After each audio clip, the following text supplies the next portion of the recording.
answer the stupid question.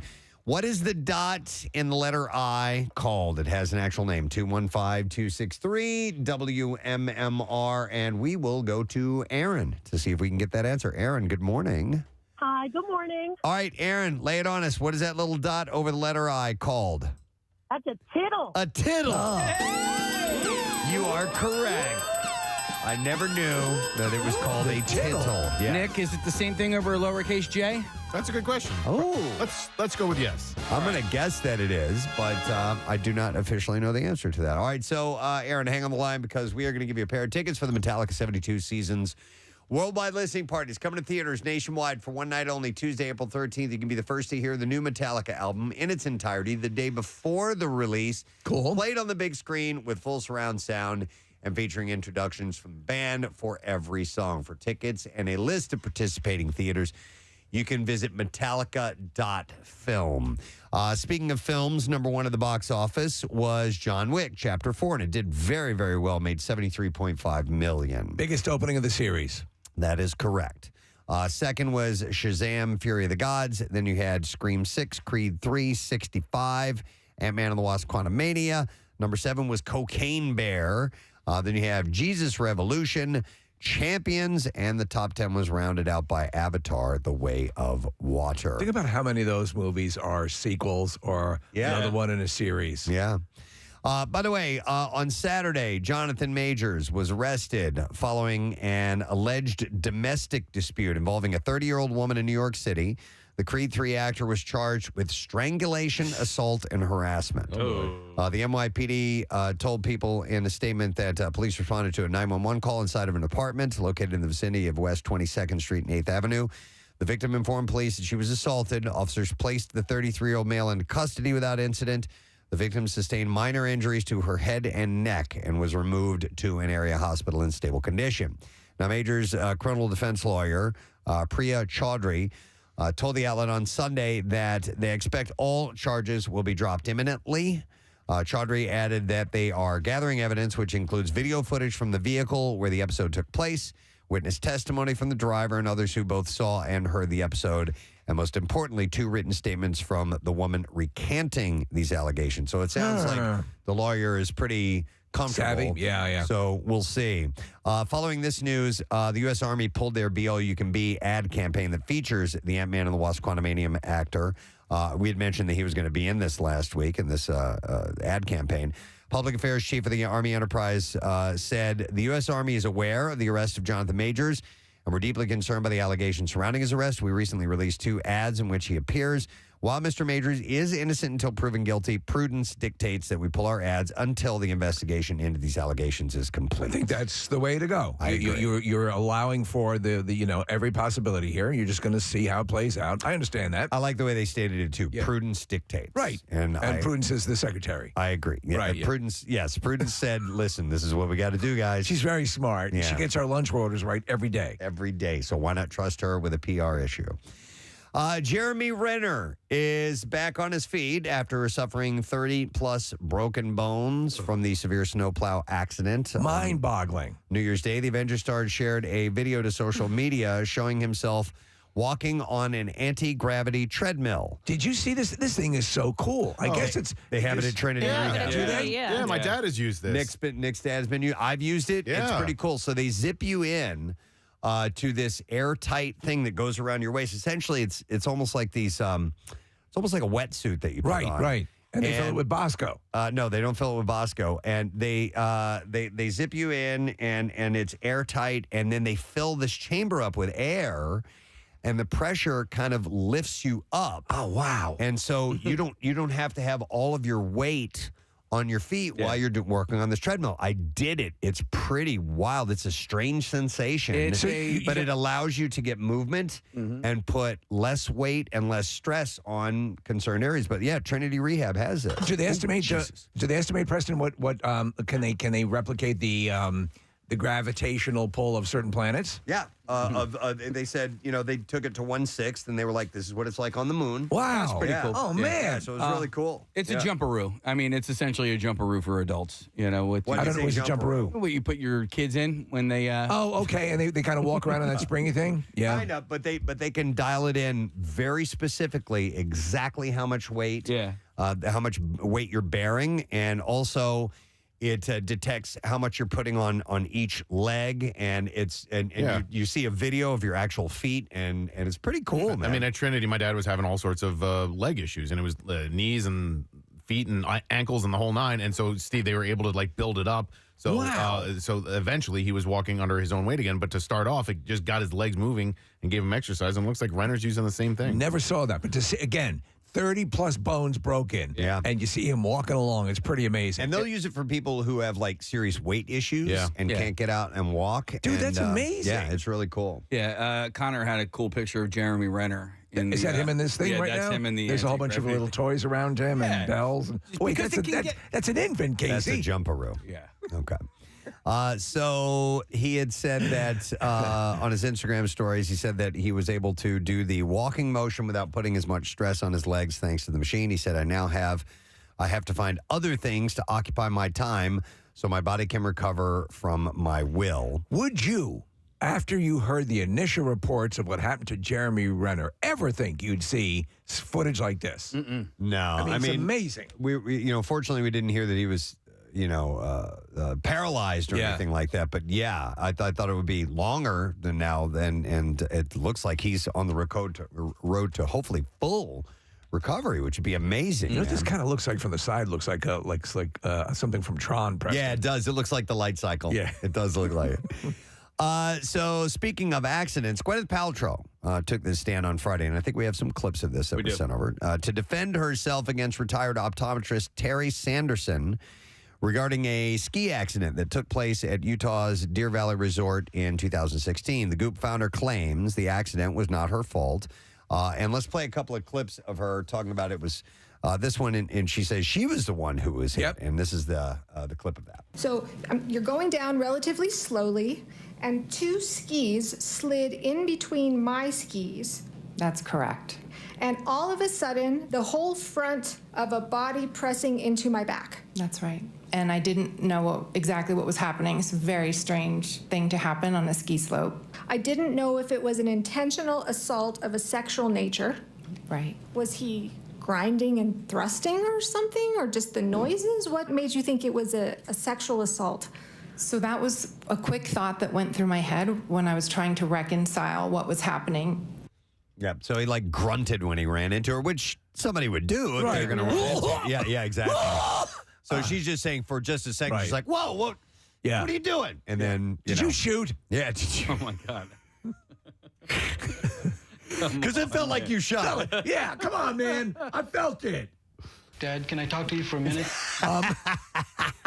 That, by the way, is the plaintiff's plaintiff's attorney. Oh, really? Yeah. Okay. Yeah. All right, here's the next clip. Ms. Paltrow, isn't it true that this was an accident that you caused? No, ma'am. Okay. Ms. Paltrow went on Jimmy Kimmel saying, yes, I am accident prone. I am always running into things. Oh, which is very relevant to this case. How? Yeah. Because we believe that that's exactly what she did, is she ran into things like she always does. Then she brought up, Oh, my God. She brought up Gwyneth Paltrow's appearance in Iron Man 3 and said, and she could fly and was really strong in that too. Yeah. She would glow, and so there's something weird about that. Yeah, I don't think she's on the up and up here. God. She said he made a strange grunting noise, which made her think at first she was being assaulted. She said, my brain was trying to make sense of what was happening. She said, I thought, is this like a joke? Is this a practical joke? Somebody, doing something perverted.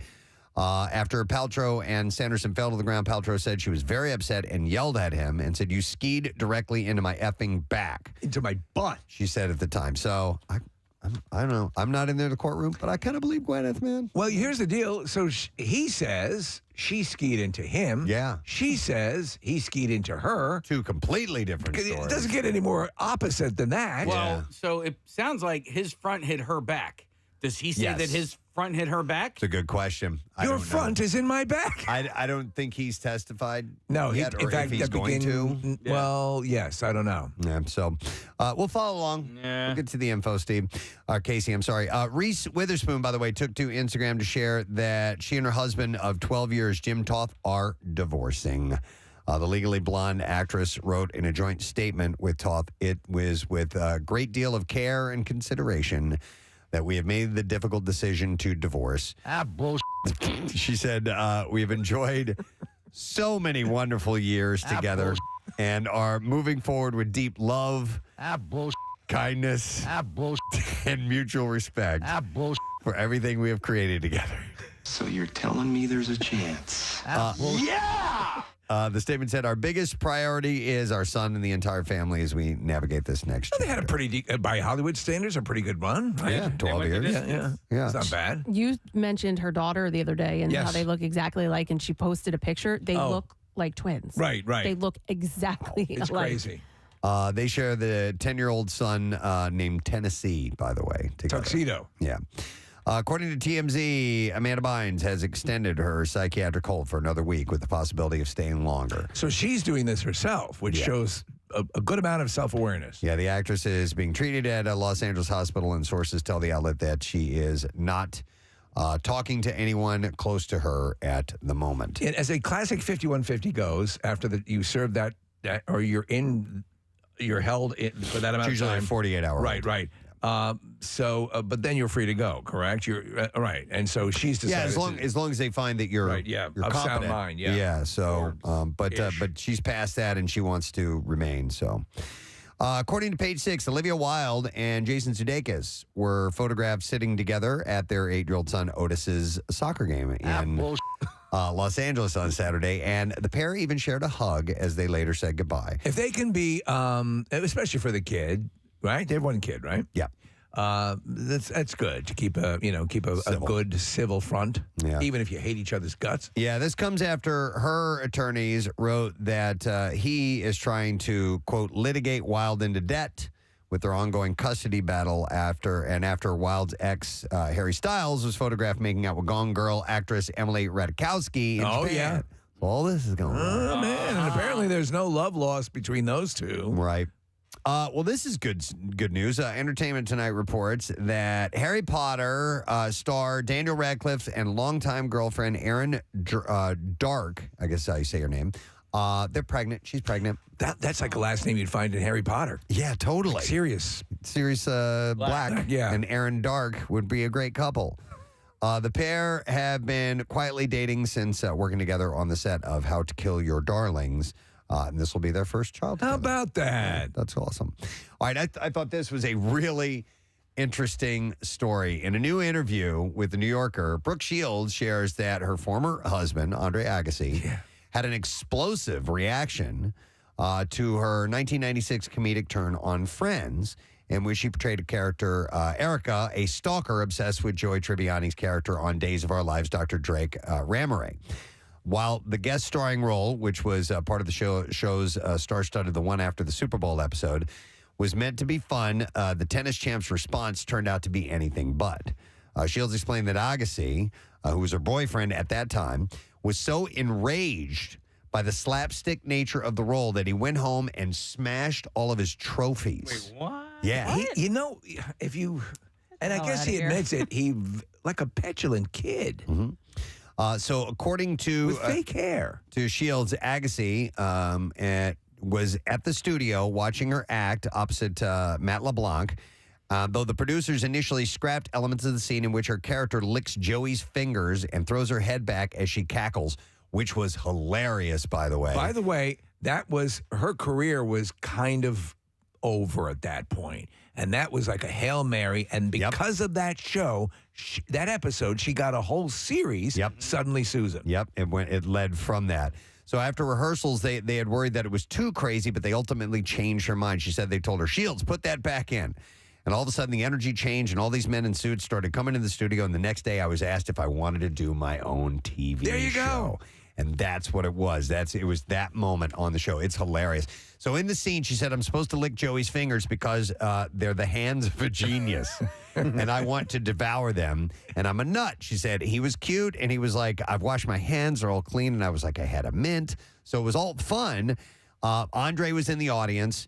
And he stormed out after it happened. Harumph. She said, everybody is making fun of me. You made a fool of me by that behavior. And I'm like, it's comedy. What is wrong with you? How dare you say the words that are in that script? But she later learned that Agassi was using crystal meth around that time. For his sport. Something that he has spoken openly about. And so that irrational behavior, she said, I'm sure had something to do with that. And he went on to go home and smash all his trophies. Looking back, the actress said that she sees Agassi's reaction as petulant behavior. It also pulled the focus away from her acting and toward him. So Shields has spoken previously about the downfall of her relationship with Agassi, and he remarried to Steffi Graf, had previously shared that during that challenging period of his life, he wasn't capable of maintaining a solid relationship. Smash! Wow. He was so furious. He's acting like the Incredible Hulk. Right. So pretty wild story. Had no idea. I have kept checking for this documentary. Is it start today? I don't know about her. Yeah, I'm not sure when. Because I keep checking for it, and I'm very interested in seeing it, especially because what she has to say about her mom. And a lot of people during her earlier years, the pretty baby years, and the Calvin Klein ads, said her mom was a little deranged for letting her do all this stuff, and now she's kind of come around and saying, and is saying, she felt exploited by her own mother. No. This was, I wanted to bring up this story. This is pretty wild. I didn't know where to put this, but it's about a fashion designer. Her name is Katie Gallagher, and I'm not familiar with her.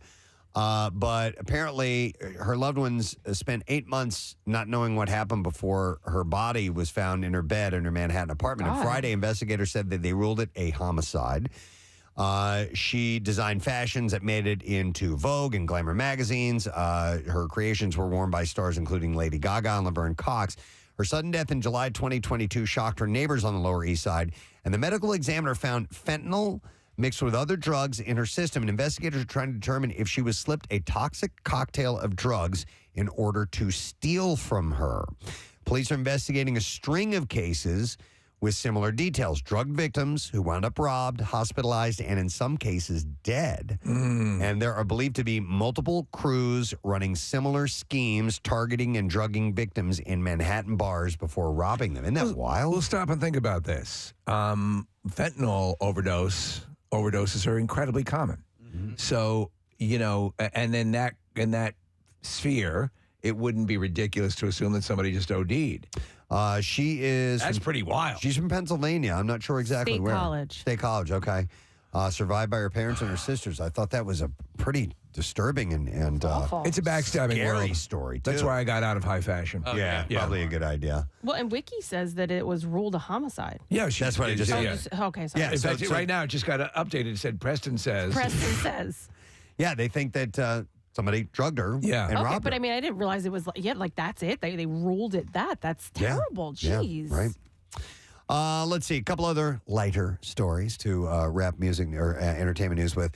Deadline reports that ABC renewed Grey's Anatomy for 20th season. I know. Because the story's not complete. Extending the show's record is the longest-running primetime medical drama. It also is a personal best for me. I've gone this long without ever watching a second of the show. So, is there anybody that's in the current cast that is in the original cast, or is it completely switched? Grover Cleveland. Oh, no kidding! Wow, that's great. No, I think sure. there is. Yeah, I would think there is a few people, but who knows? the old timey cast. I saw these this morning. According to the Hollywood Reporter, Lady Gaga was photographed on the set of Joker Folie à Deux in New York City on Saturday, and the photos provide a first look at the poker face singer in full makeup and costume as Harley Quinn. I think she's going to be good. Yeah, it's a little understated. Yeah. Which goes in more in line with this universe and how they're handling those characters. I mean, Joker is a bleak movie, man. Oh, my God. It is. Now, listen, I liked it. I thought it was very good. But it is not, I've never watched it a second time, just once. Yeah. Maybe if it's on, I come across it. I might watch part of it, but No, I have no desire. It's heavy, man. So we'll see how this turn goes with her in this, and what they're going to do with her character, and how dark this one ends up being. Now, you could bring these characters over and cross them with Rob Pattinson's Batman. If you wanted to. Yeah. They would exist in the same environment. All right. Page 6 reports in the wake of all the Scandival drama. Oh! Thought you were getting out of this. No, I love it. I'm so excited. Andy Cohen had to restrain 2 cast members while filming the Vanderpump Rules reunion for season 10.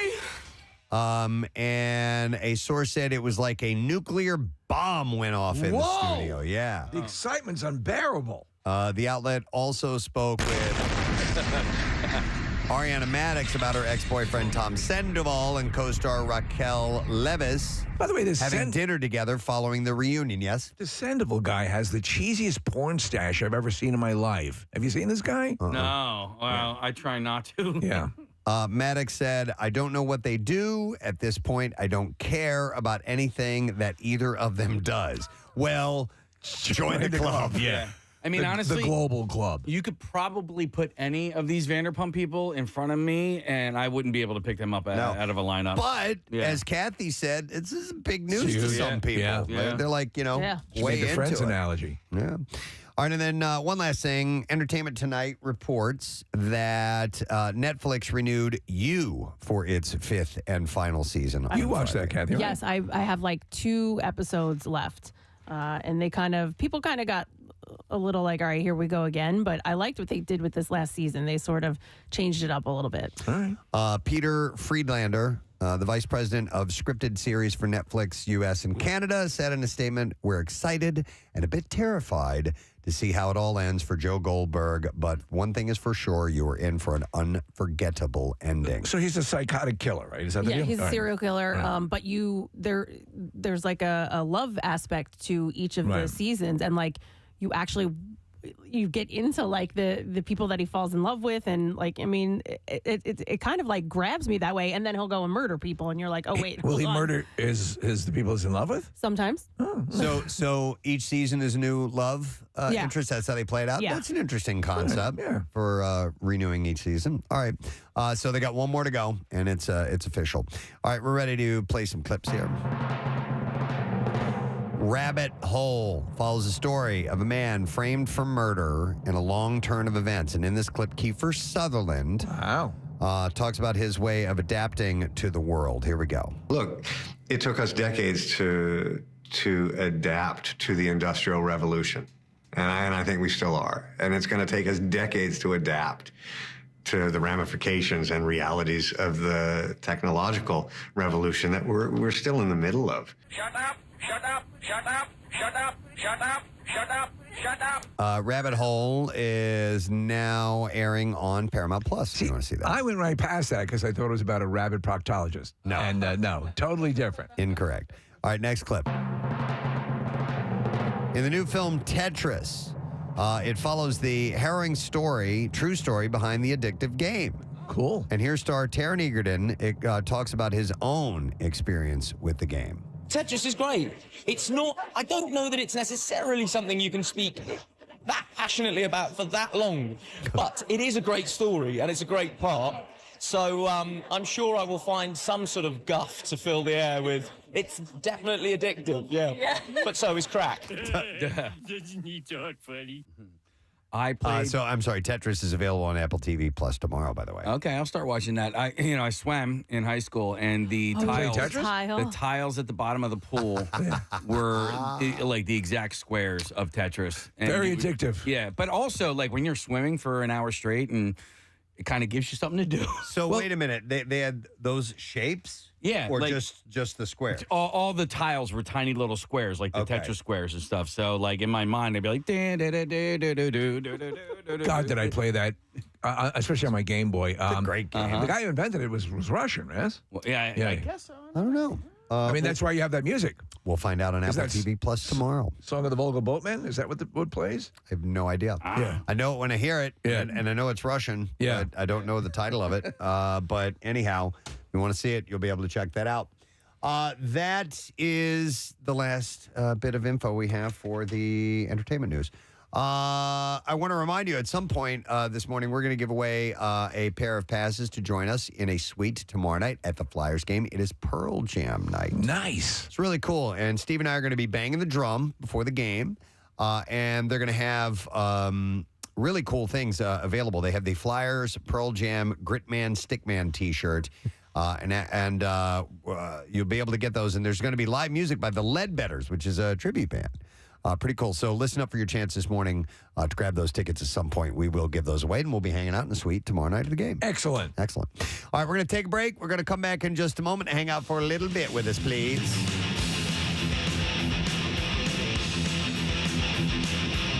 Preston and Steve on 93.3 WMMR. This one was... You noticed another thing. I did notice another thing. I noticed things. The noticer. I'm the noticer. Dun, dun, dun. The noticer. Preston Elliott stars as a man who notices things. Your gift is exceptional, sir. We can find a place for you in the government. The noticer. I noticed the Nazis are getting a little antsy. The noticer. Antsy? I think they're going to make a play for Poland. We knew that well in advance, thanks to the noticer, a national hero. A man that saw or heard things that made a minor impact in his life. I noticed something. Listen when the noticer speaks to you. If you ignore him to your own folly. I am the noticer. I notice around and around and around. All right. Well, I did notice this. You really don't do anything particular about it. You just notice it. Yeah. It makes a minor impact. You never really for a leave your moment. office. Mm-mm. God, I used to love that Ripley's Believe It or Not. Yeah. Both versions. There was one with Jack Palance. Yep. And one with Dean Cain. I remember but Palance was always the best. Believe it or not. Or not. This chick has no legs and gets around on a skateboard. Believe it or not. He always had a really weird way of delivering it. Oh, yeah. Believe it. Or not. Breathe. And This chick has just a neck with a nose and travels on the back of a border collie. Believe it or not. Remember his, I despise weak soup. Remember his Campbell's ads? Yes. I hate it. I love robust soup. Every fiber of my being. This woman is just one nose and a hair and lives in the bottom of an old container. Does she have a border collie? Her border collie can type. Believe it or not. And yet the most fascinating story, Shlomo Labinovitz, who is simply an earlobe and a toenail taped together. And yet he has built a completely functioning monorail. Believe it or not. Are you sure it's a toenail? Could be a thumbnail. It could be. I didn't look close enough. U2 frontman and human rights activist Bono was named to Glamour's annual Women of the Year list. Wow. Okay. Joining a group that includes... Oh, that's great news. Yes. I had no idea. Yeah. We should get together and do have a mani-pedi. Oh, look at this. It's Bono. It's Bono. I'm sorry. Bono marks the first male honoree in the list's 27-year history. They had written, Glamour said, when a major male rock star who could do anything at all with his life decides to focus on the rights of women and girls worldwide, well, that's worth celebrating. Then how come John Madden never made the list? And they said, we're proud to name that rock star Bono our first man of the year. The magazine cited Bono's Poverty is Sexist campaign, which is sexy? Sexist. Oh. Which is specifically aimed at helping the world's poorest women. Poverty is Do you sexy. know what's very sexy? The impoverished. The way they just hold on to you tightly, it's very sexual. And sometimes they'll lean in close to your mouth to smell the food that you had. And it's so hot. Poverty's sexy. And you can always convince them to go home with you. To steal a Gary Shandling joke. Actually, Gary Shandling used to do that about the bag ladies. Oh, my God. It's so easy to convince them to go home with you. I love that they lean in just to smell the food on your breath. Oh, yeah, that's right. That was a steak. We don't even have any left. You ate it all? But I have to bring home for the dog. You understand. Oh, God. All right. The whole group of girls leaning into his mouth. Ladies. There's enough breath to go around.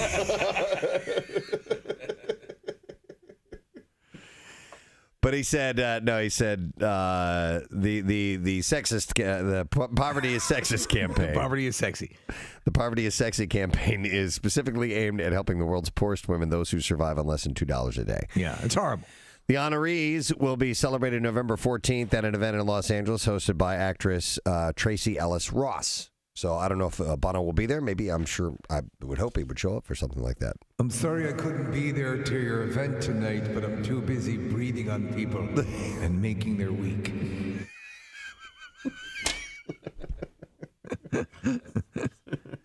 Providing a subtle yet wonderful reminder of what food tastes like.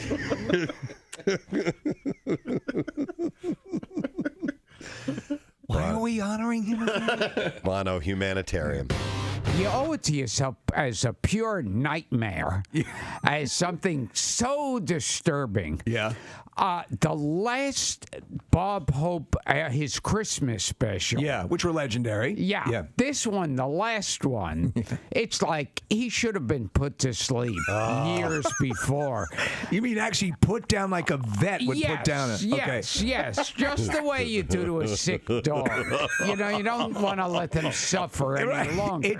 We're their advocate, and if we don't take care of them... Yeah. He had a good run. And exactly. Exactly. Like Ray Walston with the dog in Mice and Men. Yes. Yes. I'll do it if you can't. Yeah. and it's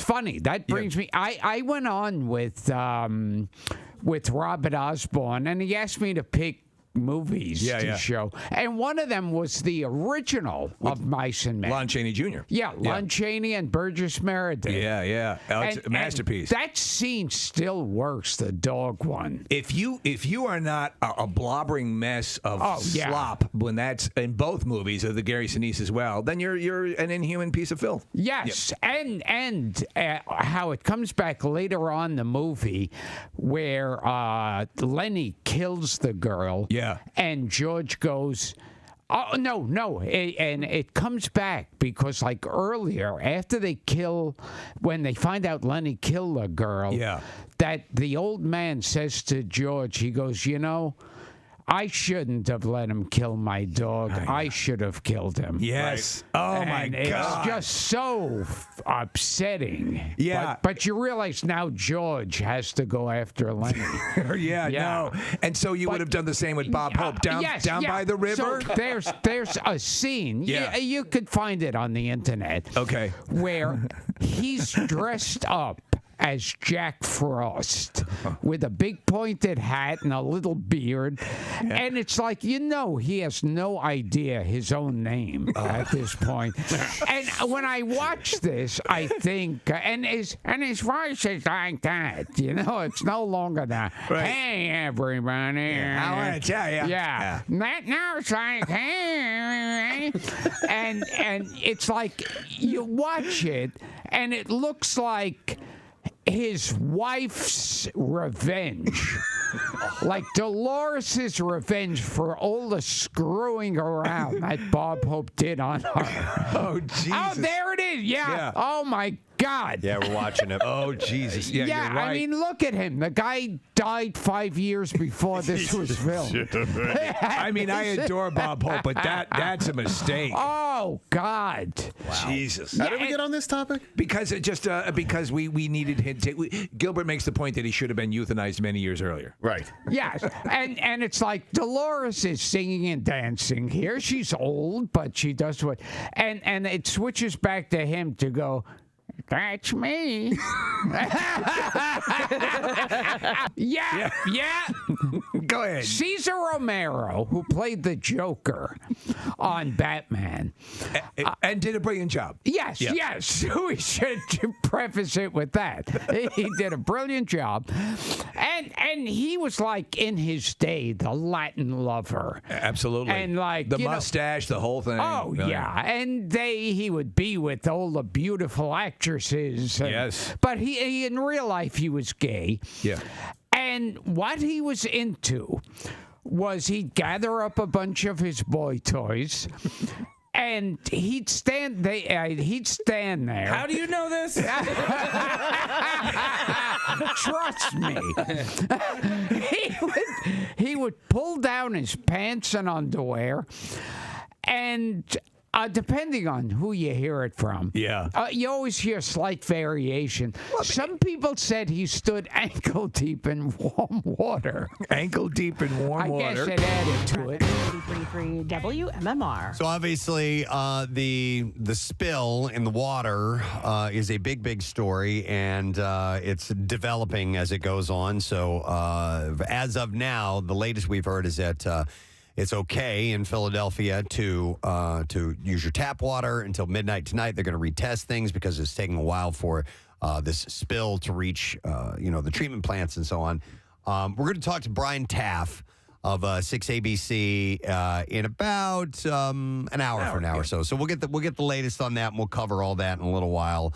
Because you don't want to trust us with that information. No, we would rather go to an actual trusted source for something serious like that. We're sketchy at best. Yeah, which is why we're going to talk about something goofy right now and stupid. So to distract you. Yeah, totally, yeah. And we'll get the real information later on of what you need to know. But no, Kathy had a story in the news earlier of a guy on an aircraft. And they were about to take off. And he opened up the exit, the emergency exit, and he engaged the slide. Yeah.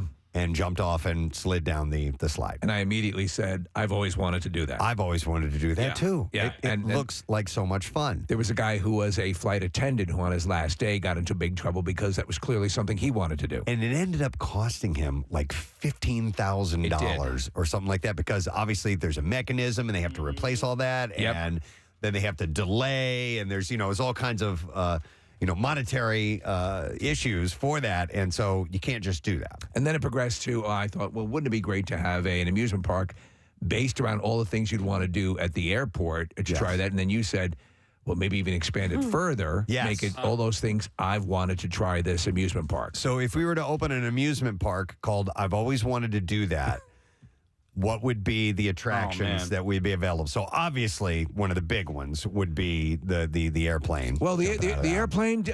No, so if we stay in the airport a little bit, I think I would like to ride one of the luggage carousels. I'm with you. Yes, ones that do not, kill you if you're to pass through, because there are ones that are like in Die Hard 2. That to me looked like a fun roller coaster. Steve, do you remember luggage in the original Airplane movie? Yes, they showed it was and if you've never seen it, if it's a little dated for you, it's obviously very slapstick.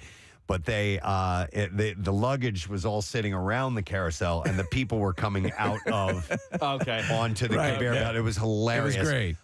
So I one thing I said, in case he got to do this, that I would add into the I've always wanted to do that amusement park would be riding on the back of a trash truck. Oh.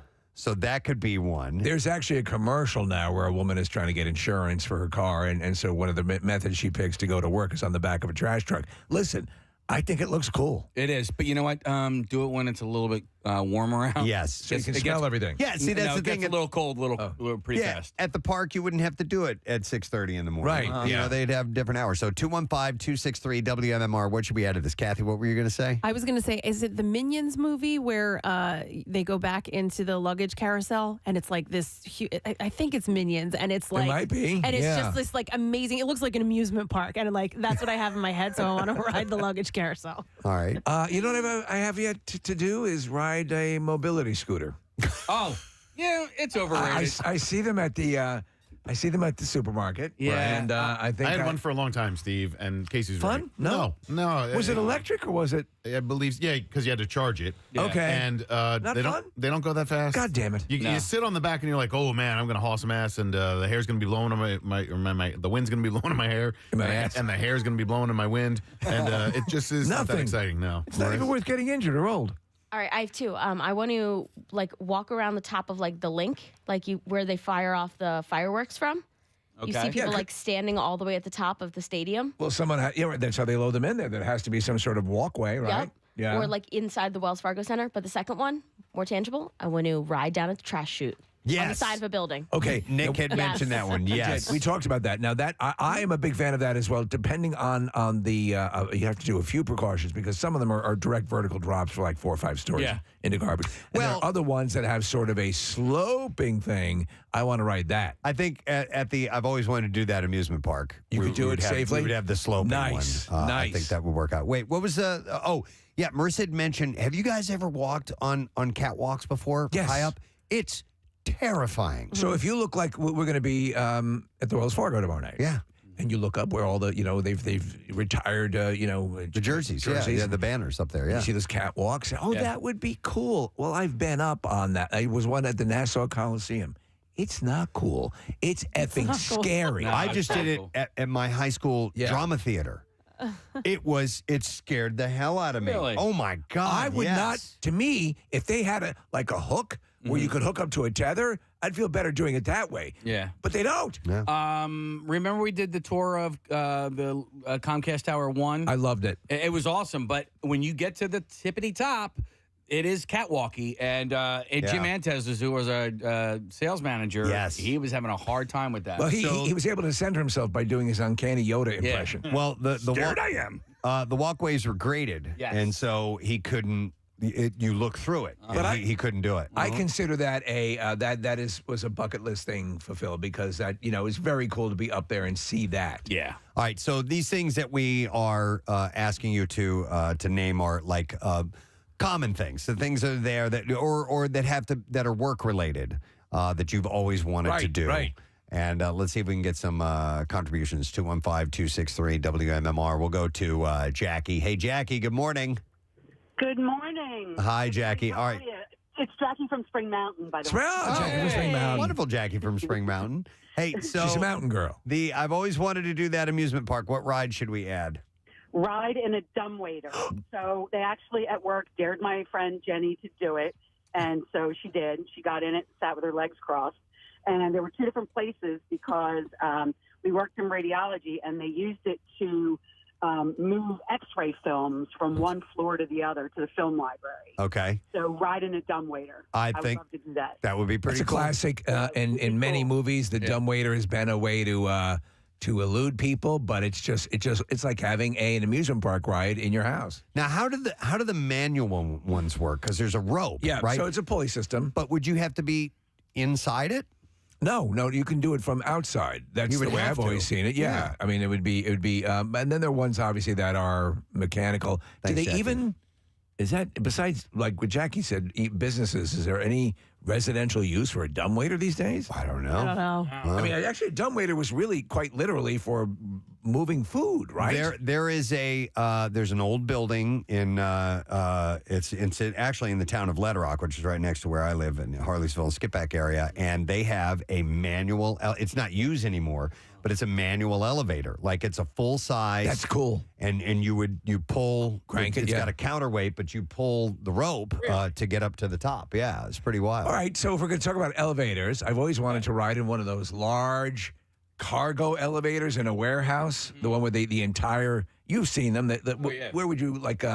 in Batman v Superman. There's one in that warehouse, and where they bring up tons of boxes and stuff. I'm talking about that enormous elevator. I've got one for you for the I've always wanted to do that amusement park, and Steve and I got to do this. We were in Hawaii for the Pearl Harbor movie premiere, and we were on the John C. Stennis aircraft carrier, and they have gigantic elevators on the outside where they move the aircraft from the belly of the ship to the flight deck.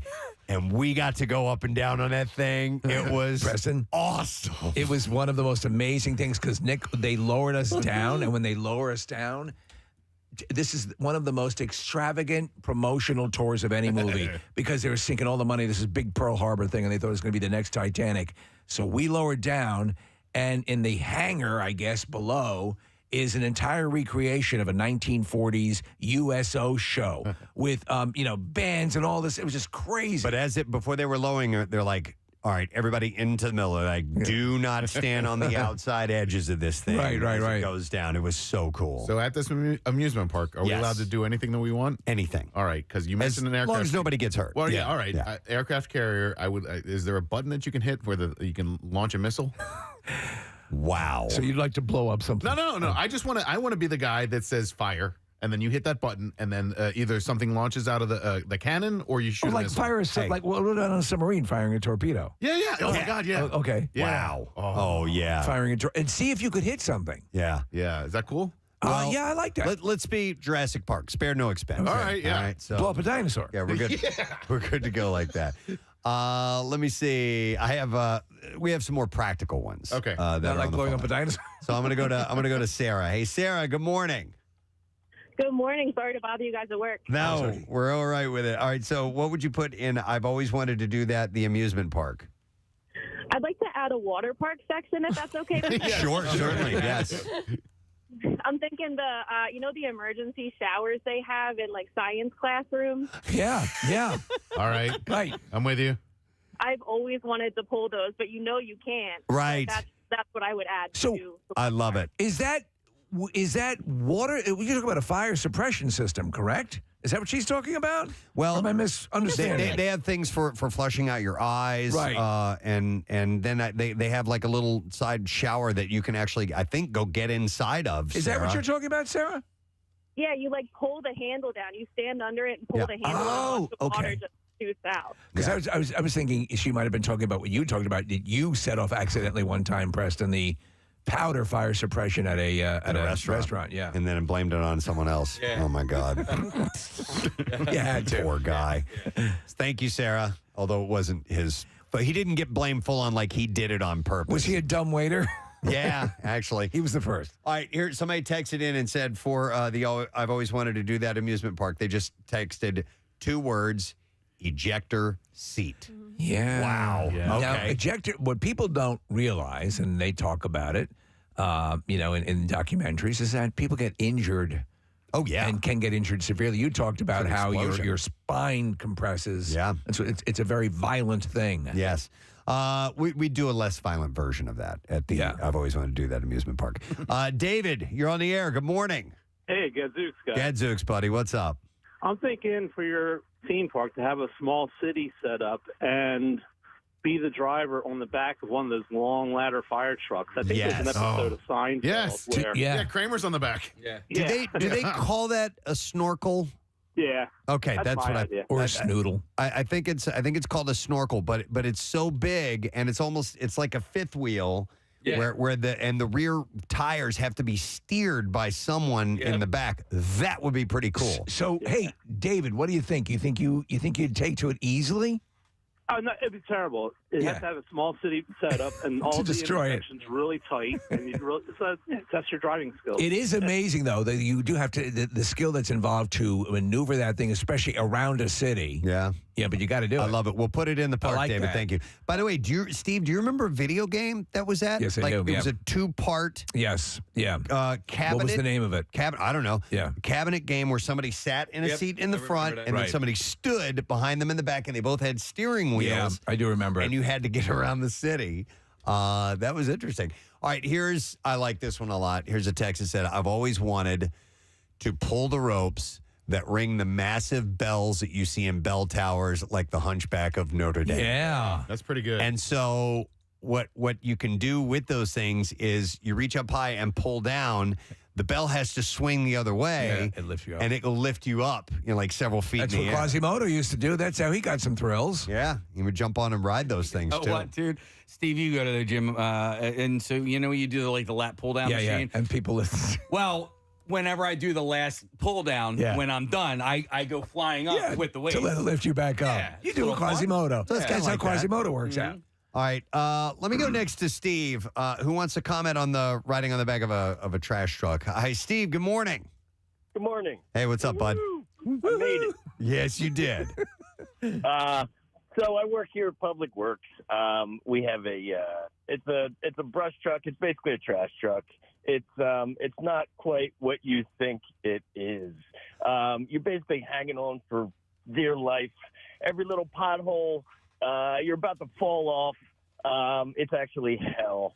I'm sure that if you do it all the time, that the thrill is gone. But for us pedestrians, jumping on one time might be kind of fun.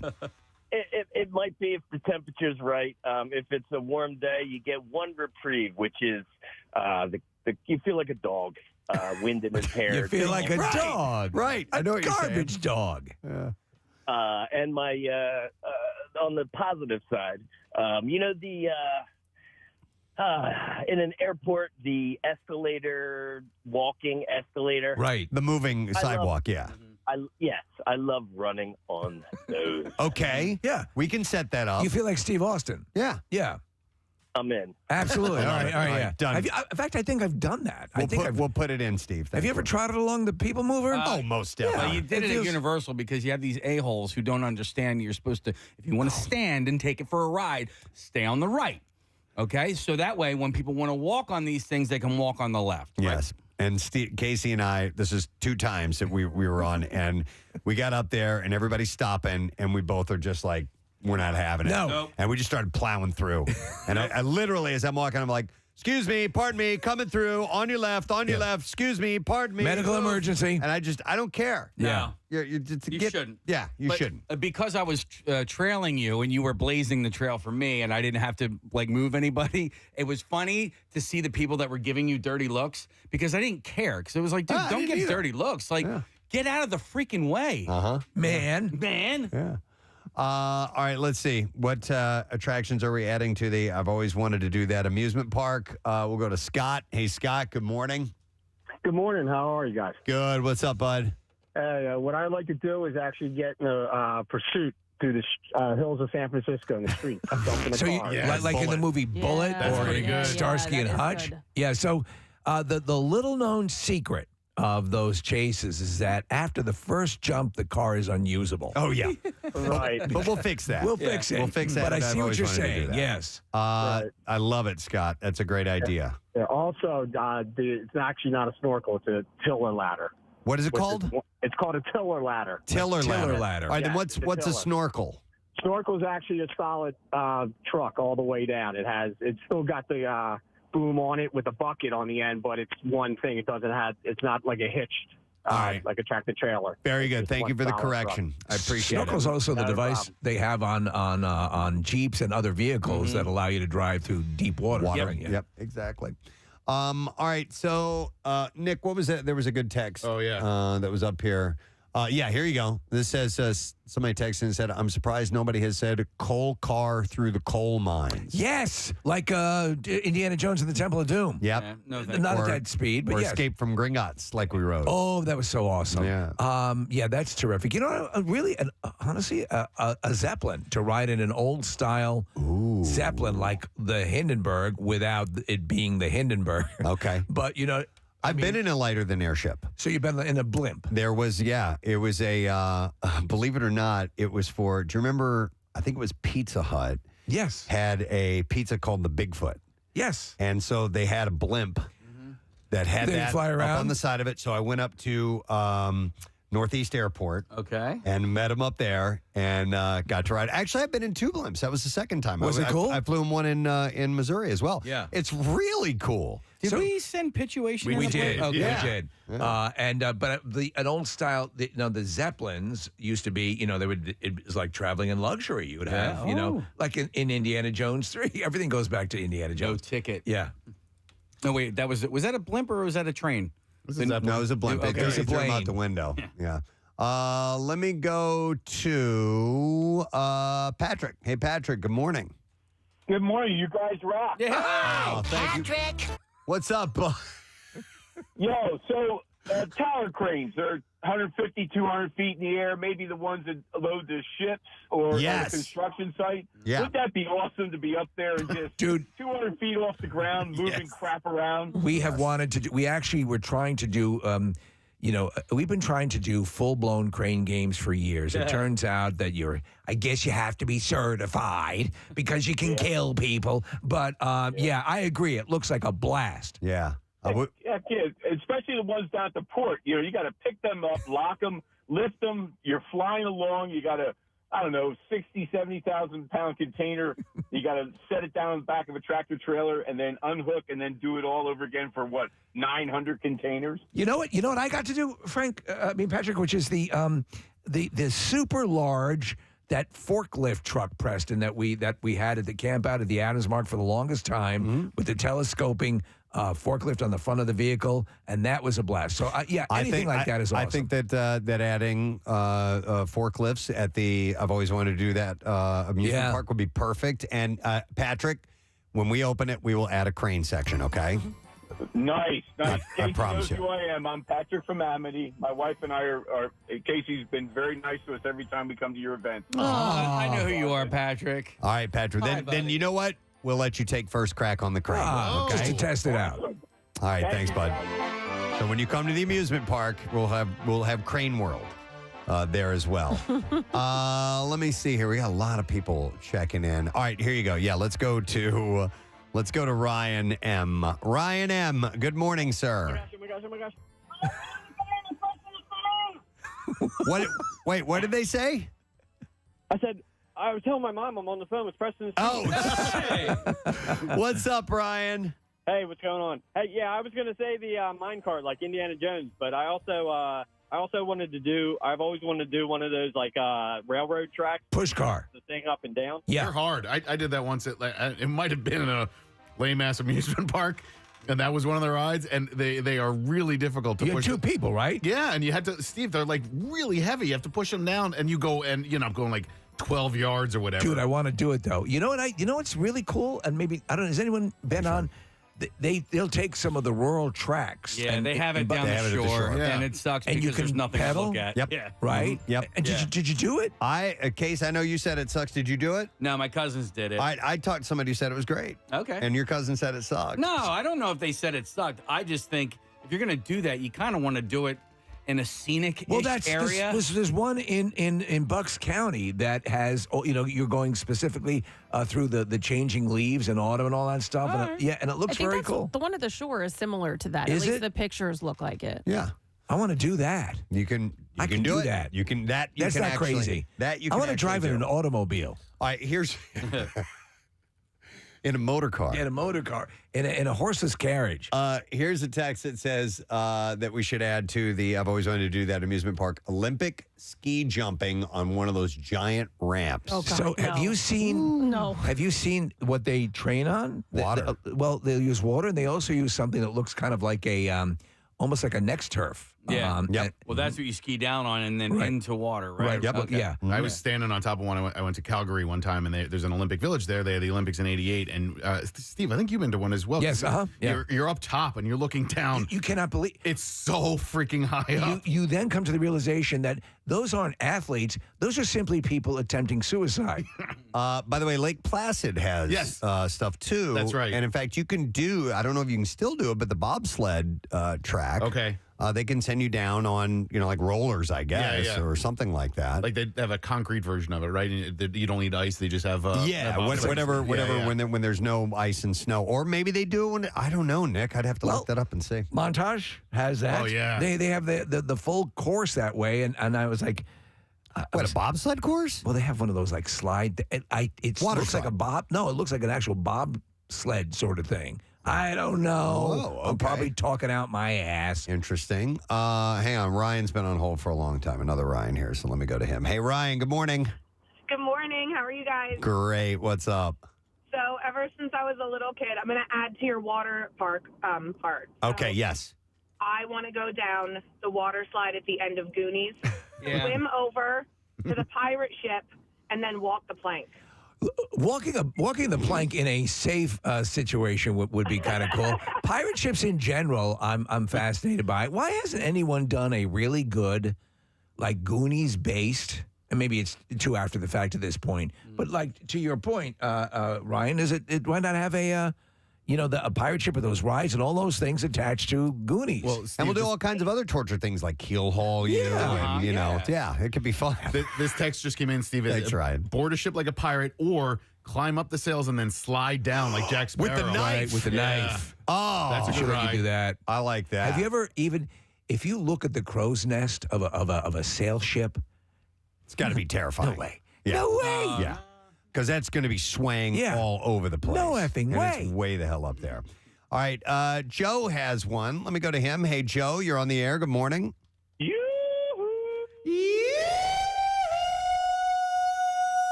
All right, Joe, what attraction would you like us to add to the I've always wanted to do that amusement park?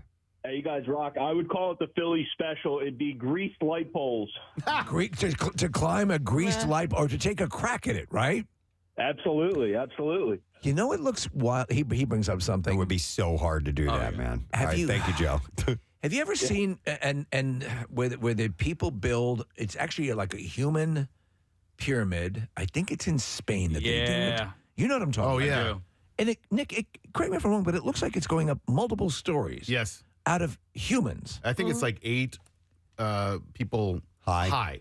What is that? I don't know. What I'm talking I know exactly what you're talking about. It's like they literally call it like Human Pyramid Days or whatever. Yeah. And it's a festival. Is it the San Fermin Festival? It might be. All right.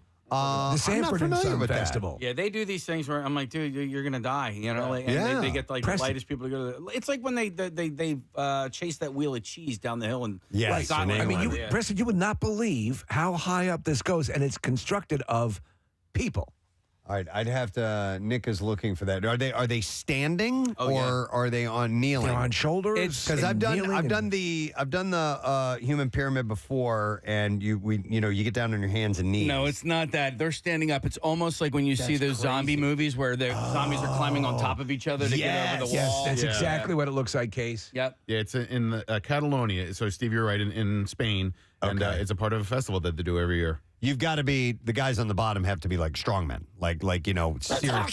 seriously powerful legs and shoulders. Jesus, yeah. Wow. Or maybe they're not after this thing is done. That's crazy. Let me see here. I will go to our buddy Roz on the line. Hey, Ra, good morning. Orlando.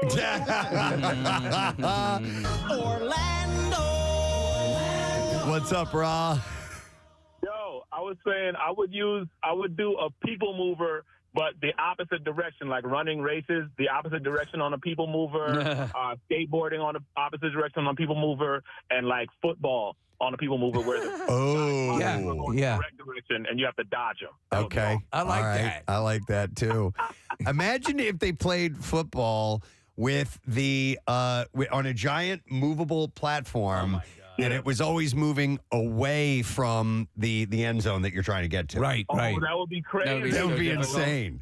You know what would be kind of cool? Thanks, Ra. Remember those old football games where there was a piece of like acetate under the player and the thing the field would vibrate. Do you remember these? Yeah. Okay, and theoretically you could make that work for full-grown people. A giant vibrating. What I would love is people. Here's how I'm going to play this. Teeth would rattle out.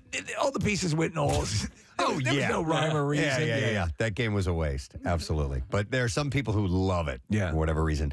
Let me see. And by the way, on those people movers, besides feeling like Steve Austin, like you said, Steve, going in that direction, when you turn around and you're going absolutely nowhere, that's kind of a fun sensation as well. We were talking about those shoes, Preston, that sort of that speed you up. You remember those that are? Oh yeah, Those are weird looking. It's almost like people mover shoes. People mover shoes, basically. Yeah.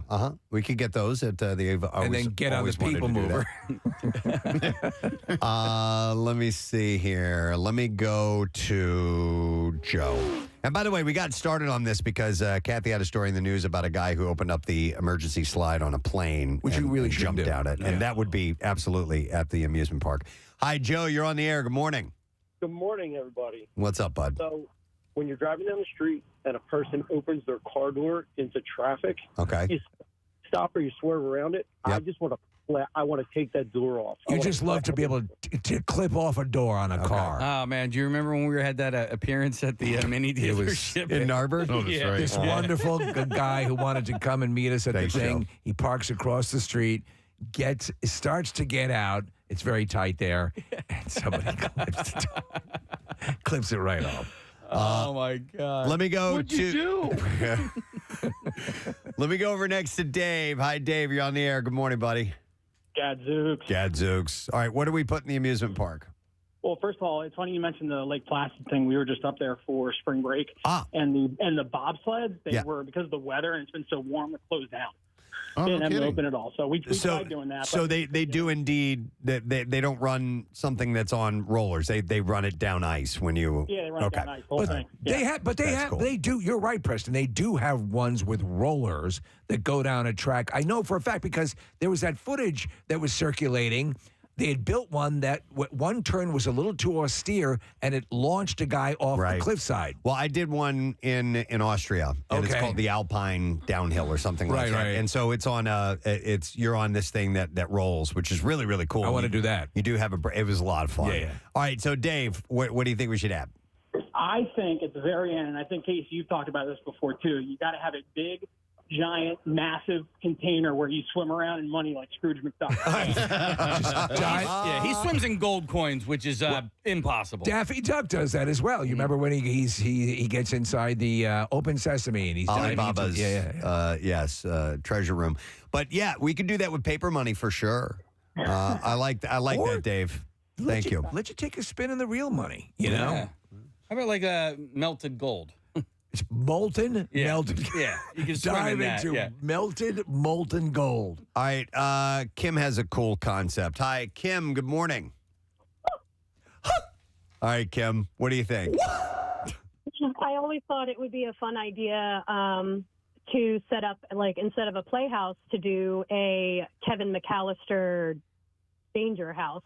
Home Alone? Maybe do it like teams where you're the bad guys or you're Kevin, and you can go through the house that way. Who wants to be the bad guys? Getting hit in the face with cans of paint and stepping on nails Oh, my God. touching onto burning hot doorknobs.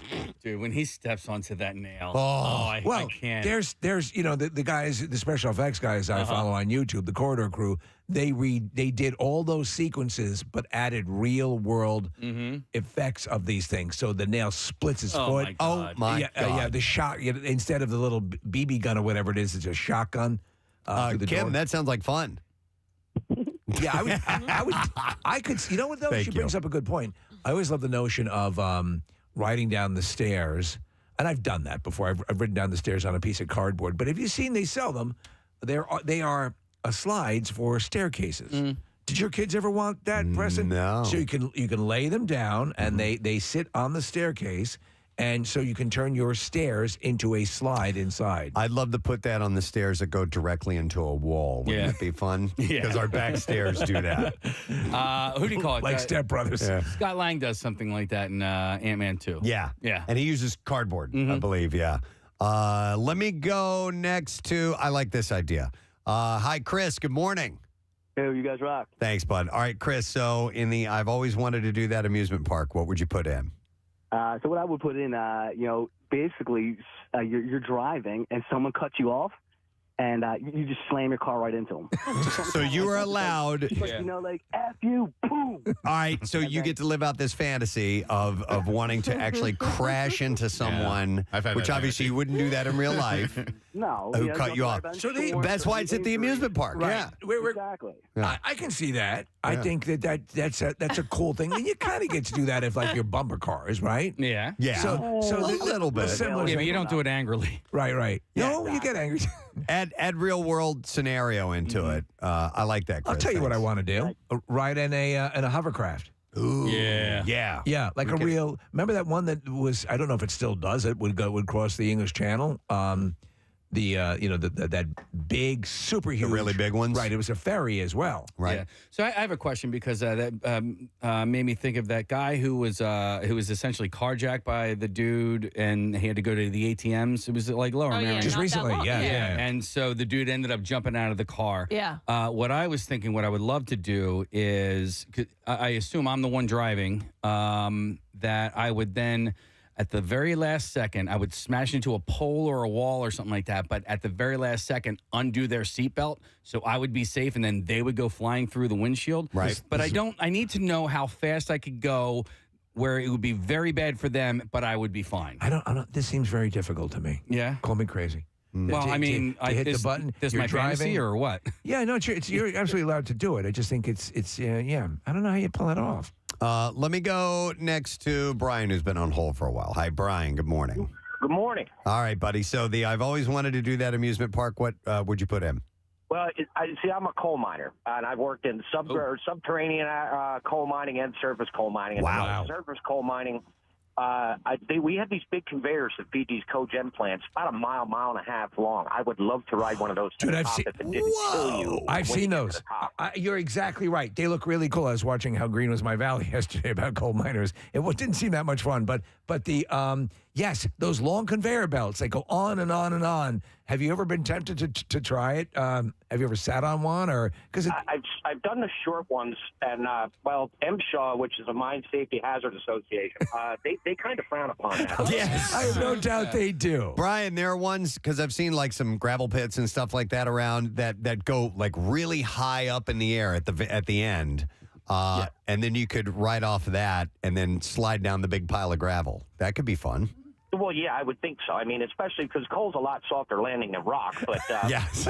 So, hey, I will say this to add to your the coal mining cars underneath the ground. Yes. It all depends on how high that gangway is when you're going down that tunnel, because sometimes you're within mere inches, fractions of an inch, and sometimes of smashing your face off the top of the gangway. All right, we would make sure we'll hire you as a safety consultant at the. I always wanted to do that at amusement park, and we'll make sure that doesn't happen. Okay. Okay. And you'll run the conveyor belt. Thanks, Brian. All right, bye. Appreciate it, man. Have you know what I'd like to do, Preston? It's not even go to one of those super enormous coal mines, those underground mines. In the movie, is it 43? What is it? Yeah, where all the guys are underground, trapped underground, and that enormous, those cavernous. I love caves. I love stuff like that, and I'd love to take the run down into one of those just to see it. So we went down when we were in Narvik, Norway. We went down into this mine. Right. It's this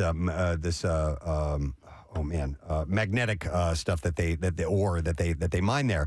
And Steve, we took full size buses. Wow.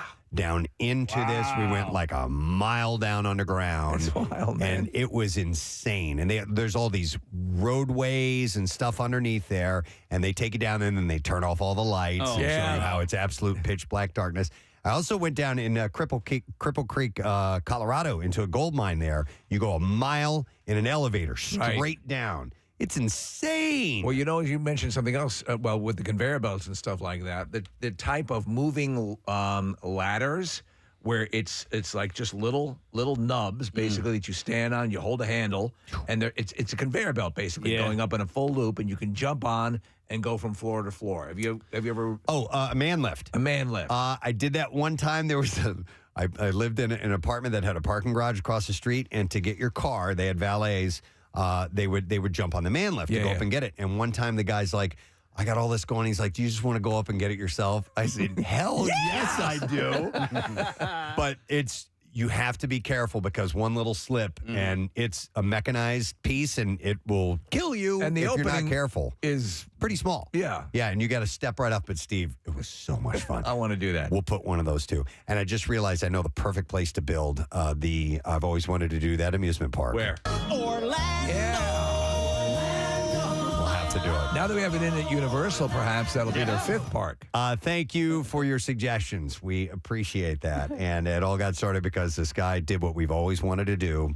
Open up the emergency slide on a plane and jump out and go. Obviously, he's going to get arrested and get in a lot of trouble. As well he should. Yeah. But he had fun. All right, we're going to take a break. We'll come back. We'll get to the B file. We're going to talk about this water issue in the city with Brian Taff of 6ABC in a little bit as well. So stay put. We'll be back in a moment. Preston and Steve on 93.3 WMMR. What's new? Fling orange wedges at his ass. Oh my God, what the? And so You know, you've told that on this show, but I still love hearing it. I love it. I just, the level, I mean, I think I told you the story that I heard, and this is one that I've heard from a few sources, but about Raymond Burr. Have you heard that? Well, I mean, I know a gay, but I didn't hear any. His deal was he had a clear picnic table. Oh, wait a second. Wait. And we have to watch how we say it. Now, I heard it with Danny Thomas. Oh, my God. Yeah, okay, so I don't believe any of it. And with Danny Thomas, if you ask the right people. All right. Which means some of these stories might lack credibility, but they're still fun. They'll say, oh, you mean make room for duty? Or the other one is make poo for daddy. And that I heard it with Danny Thomas that he would have a glass coffee table. Yeah. And hired hookers to take a dump on the table. Okay. And he'd be underneath it. And now a variation I heard is sometimes somebody from the Fresh Beat Band. See, well, now I heard the Fresh Beat Band is hired out to take a dump on people's tables. They don't have a show anymore, so they got to, But extra fresh. I heard, judging by who you hear it from, that Danny Thomas would sometimes wear a priest outfit. A priest outfit. Dear God. See, here's the deal with this stuff, and I think there's a lot of this that's been embellished. But the truth of the matter is, you were dealing with a lot of wealth. Yes. So if your inclination was to do anything sort of perverted, you had a total resource. But how the hell do you find out that you like standing ankle deep in warm water and having people throw orange wedges at your ass? At some point or another, it's got to happen by accident, or you need to hear about it. Oh, that felt good. Yeah. Wow. And then by accident, how does it happen by accident? Well, here's I was shopping. How do you all of a sudden are in a room with someone, bare ass, and they throw an orange wedge at your ass? So you think of the possible scenarios. You go to an outdoor proctologist. A flash flood occurs. You're in mid-exam, and he, while picking up something to throw over to you, throw you an umbrella, his lunch is on the table, right? With his orange wedges. Out of excitement, he knocks it off the table, and an orange wedge hits you in the ass. And he's like, "Oh, sweet mystery of life." Yes. So I think you can't just wake up in the morning and go, "Oh, it'd be a real turn on an orange wedge hitting me in the ass." The Fox News Channel's Megyn Kelly writes in her new book about being sexually harassed by the network's former head, Roger Ailes, who was ousted earlier this year amid similar allegations from several women. I want to fart in your face. Is that Ailes? Oh, my God. That big slob. The What the hell is going on? He just impresses me as such a disgusting guy. That's his thing? That's his thing. I did not know. Oh, you didn't know that? I want to fart in your face. Oh, my God. You've seen him, right? He's like something out of Dune. He's like one of the, Baron von Harkonnen. Vladimir Harkonnen.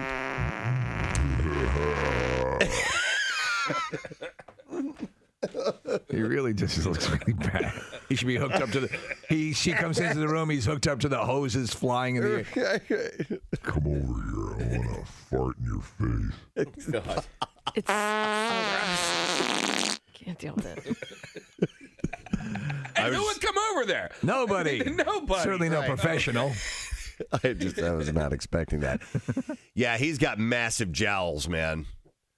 Big time. and We're looking at a picture of him right now. He's done it with a few women. It's just horrific. So in a chapter of her upcoming book, Kelly writes about Ailes that he offered to advance her career in exchange for sexual favors and made physical advances against her that she rejected, including, quote, trying to grab me repeatedly and kiss me on the lips. She writes that when she shoved Ailes away, quote, he asked me ominous questions like, when is your contract? Because I can make them on demand.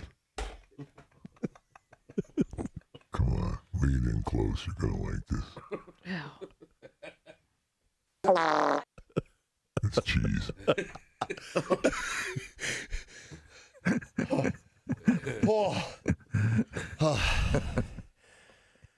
I got to take a breath here.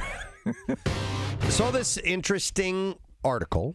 We'll determine that. All right. It is by psychotherapist Abby Rodman. Now, it is about various types of affairs that can take place in a relationship. Now, we just think of one type of affair, the physical affair. But there are more than one of those. This is interesting. Explain. I shall. There is the emotional affair. Okay. One partner in this type of affair, one partner is starving for an adult emotional connection, and they've usually given up on getting it from their spouse. The partner may be depressed and not feel like themselves anymore. Then someone they know, a coworker, for instance, pays attention to them. Yeah, you've heard the term like work wife and work husband. Yes, yeah, and I can see that. To me, that always just constitutes a good friend. Yeah, but I think a work wife is more. You let your actual wife know about your work wife. You don't let your actual wife know about an emotional affair. I think that might be the case, yes. The partner usually, but however it says here, the partner usually justifies the emotional affair because they see it Great as handies. The lesser of two evils. No, there are no handies. Oh, there are no involved handies. I'm sorry. In the that emotional would be affair. physical. You're right. Well, and that's dumb. It's a hand. Yeah, it's a hand. It's not even a vagina. The point of that. There's That's like not even cheating. There's your motto, Steve. Wait, did you say Kathy just justified that handies aren't even cheating? Because this just in. The sexual world was rocked by the revelation that since a handy is not a vagina, it's not cheating. Men of all walks of life hurried out of work running home. Breaking news. No, it says they. Turns out it's not cheating. The president. If you ever thought that was bad, Kathy says it's not. Because it's not even a vagina. You remember a while back we received a coconut in the mail. Yeah. Somebody just put an address on and mailed it and didn't know you could do that. So I asked for other odd items to be sent to us through the mail. Well, we've gotten a few of them. What'd you say right now is the most unique thing we've received? Would it be the coconut? No, I think it's that rewinder. The rewinder? Okay. Yeah, I mean that's tape in here. Is there? Oh, what is it? Let's see what Play it it. is. It's got to be porn. No, it's not. What is it? Oh my God. What is it? All right. Hang on. Let's play a little game. Oh. I love little games. I will reveal cast characters to you. Oh, it's like the Leonard Maltin game. Yeah. With Doug Benson. Mm-hmm. Doug loves movies. Mm-hmm. Yeah. So it's. You gonna pull up the cast? Yeah. I was not expecting this. All right. So. Mm-hmm. You're gonna start with the star or a little further down on the list? Where do you want me to start, Preston and Steve? Key grip. No, you want to go like on the list? Yeah, of go five with down. the co-stars. Yeah, 5 down. 5 down. All right, fifth one down. Yep. All right, 1, 2, 3. Steve 4. will probably get this. 5. John Mahoney. John Mahoney. Ooh. The comedian? No. Yeah. No. Do you want to turn this into Say a giveaway? anything? From it was from Frasier's dad, right? Yeah. Say anything, probably. That's guess number 1. that's Okay, wrong. no. All right. Next, Michael Lerner. That's a woman, right? Yeah. No, that's a man, Michael Lerner. No, I'm thinking Michael Learned. Yes, from the Waltons. Played the mom. Okay. I don't know. 6 Down. You want me to do 6 Down because it's a bigger name? Can I guess? Yeah. Spaced Invaders? No. Okay. Do you want me to go down real quick? I don't care. Just give us another name. Tony Shalhoub was 6. Tony Shalhoub. This isn't Galaxy. No, because the others aren't in Galaxy Quest. Yeah. Do you want me to give you the year of the movie by any chance? Sure. All right. The year of the movie was 1991. Year was 1991. Okay.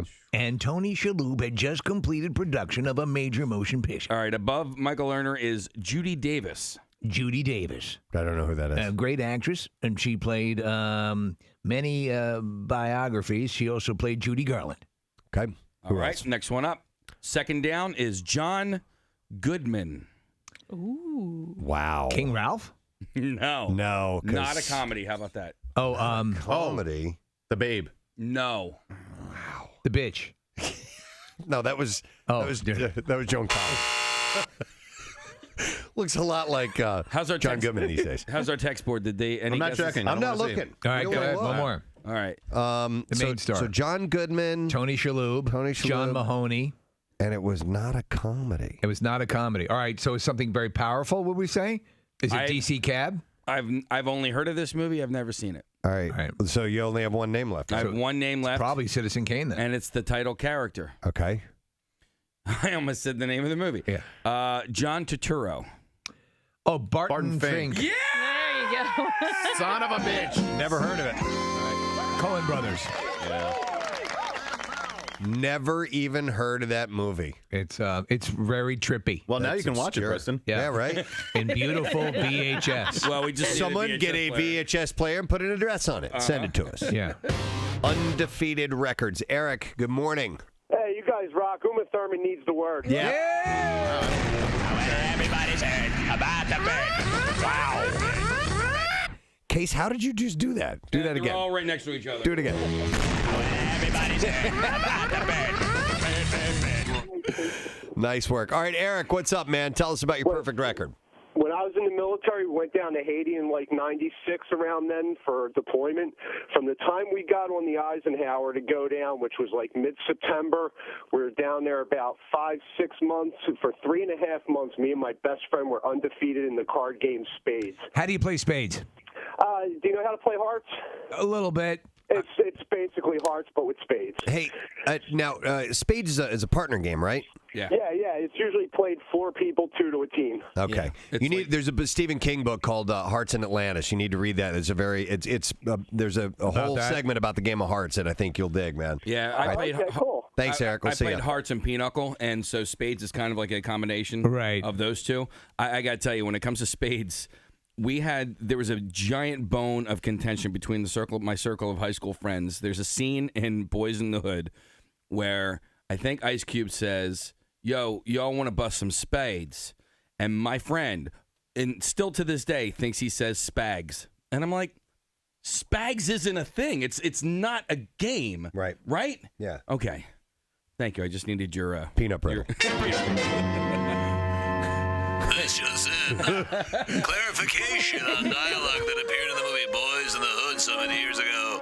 There's no such thing as spags. We knew it as Jimmy Leshevsky at the Pentagon. Jim, how about this whole Boys in the Hood conundrum? I was confused by it, honestly. I thought he said spags. But I thought to myself, there is no such thing as that, right? Thanks, Jim. Thanks always. Very, very insightful commentary. Let's go to Tyler. Has a record. Hey, Tyler, good morning. Good morning. Gadzooks. Gadzooks, buddy. All right, so we're talking about people having a perfect record. What about you? All right. I got a perfect record for getting stoned every single day and going to school and getting straight A's. Wow. Straight A's. You got so you were an exemplary student, though you were stoned absolutely every. Now, would that be Monday through Friday, just school days, or were you? No, every day. Every day. Wow. And you got straight A's. Straight A's. I'm like a teacher's pet. Like the teacher has to say, Tyler, like we know you know the answer. Just stop raising your hand at this point. Were you the teacher's supplier? No. Oh, okay. I don't sell drugs. Okay, good. All right. So you're like the champion of drug addicts. Sure. Yeah. For getting good grades. Yes. Yeah. Now that's it's a little bit of a contorted title, but it is a title. That's it. Listen, yeah, it's absolutely. undefeated. I'll take anything that you want to tell us about. What Thanks, are you the man. champion of then at that point? Beating the odds, I guess. Yes, right? of course, yeah. I don't know. He didn't have to smoke resin one time. He always, right? What's that? I'm not understanding. When you run out of weed, you get like a paper clip or whatever, and you scrape out all the resin in your apparatus, and you Casey, smoke that. I used to be called Captain Blackfingers. Captain Black. Look at you, Cheech and Chong over here. Sometimes you got to do what you got to do. Yeah. If you don't actually have the leafy substance. Captain Blackfingers. Mm-hmm. Apparently, a lot of people still want to watch reruns of The Cosby Show on television. In a Twitter announcement yesterday, Bounce TV said, "You asked and we heard you loud and clear, bouncers. We're bringing back The Cosby Show by popular demand." I don't know if I have Bounce. No, and WMMR presents Preston and Steve's Bizarre File. Brought to you this morning by our friends at Pro Team Collision. You shouldn't be good at getting into an accident, but if you do, your friends at Pro Team Collision are there to help with all of your auto body repair needs, and you can visit ProTeamCollision.com. There were so many over-the-top bizarre file stories that I culled this weekend. It's going to be several days before I get through all of them. So that's good. It's good stuff. So a New York man allegedly entered a daycare center while it was closed, stole diapers and formula, and left notes behind indicating he would like to pretend to be a baby girl. Well, let him on in. Police said they took Daniel Sealer, who is 65 years old, into custody. Shortly after he ran out the back door of Inspire Learning and Childcare. I'm a little girl. An employee found $120 along with a handwritten note asking if the daycare had adult-sized diapers and if the staff would play along. The director says they immediately contacted law enforcement upon discovery of the break-in and decided to install a surveillance camera. And the director said a similar note was found the following Monday along with $200. Oh, so he's trying to play nice. After receiving an alert at the security system that the security system had been activated, the director said she arrived at the center to find someone had gone through the children's diaper bins and left another note and money. Oh, wow. The director said the note included sizes for pants, shoes, bras, and dresses. Well, the guy's committed. With the man indicating he would like to play as a baby girl and called himself Baby Danielle. Daddy, my diaper's caught on my nutsack. After receiving another alert the following Saturday morning, the director said she called 911, saw a surveillance video showing a man playing with diapers and piecing them together to make a bigger one. She said the man went into the bathroom, pulled his pants down, put the diaper on, and then put his pants over it before running out of the building. Perfect. She said later she found someone drank half a bottle of formula, used a bib, and stole 3 diapers. Police said Sealer, who allegedly entered through a door at the director says was locked, fully admitted his involvement and said he was working through addiction right now. What if this guy's like a high-powered attorney or something? The stress has gotten to him. Sealer is charged with burglary, petty larceny. He was released on an appearance ticket and after police determined he was not a danger to the facility's children or staff. He just really wants The to worst thing you can say is that he's a bad little girl.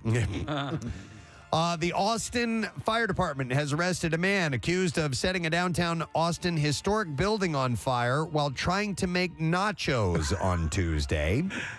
John Daniel Banks was arrested after allegedly setting the Granberry building on fire. This happened just after midnight. According to the arrest affidavit, Banks was staying in the abandoned building without permission. He admitted that he tried to light a bag of chips on fire because he thought it would be a good way to cook nachos. That would be good. Banks said the bed caught on fire.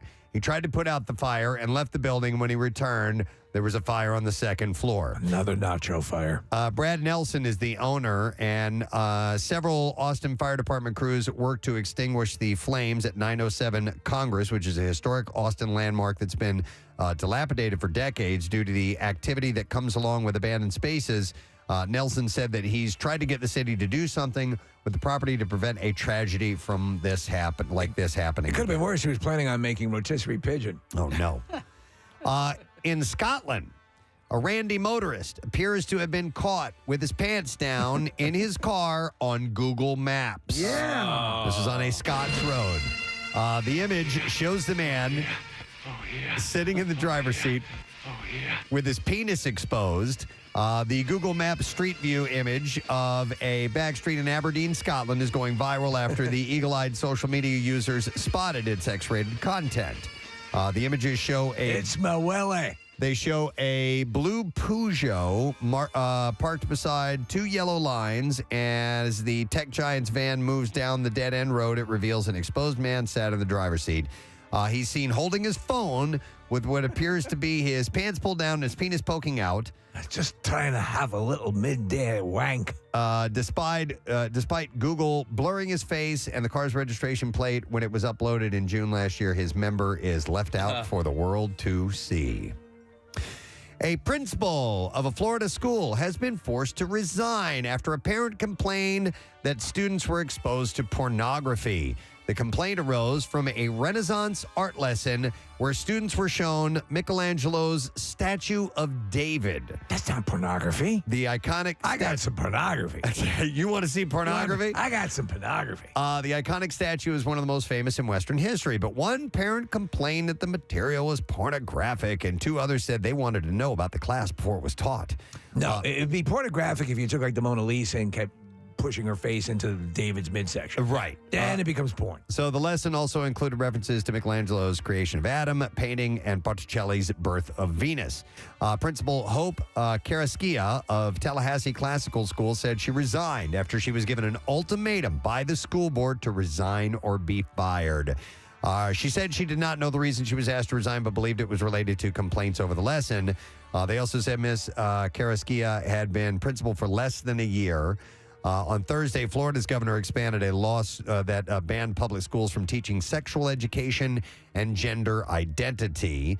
Teachers who violate the law face being suspended or losing their teaching license. And by the way, the Florence Museum on Sunday invited the parents and the principal to come out and to view Michelangelo's David in person if they would like to. Kind of a classic. Absolutely. It's one of the greats. So...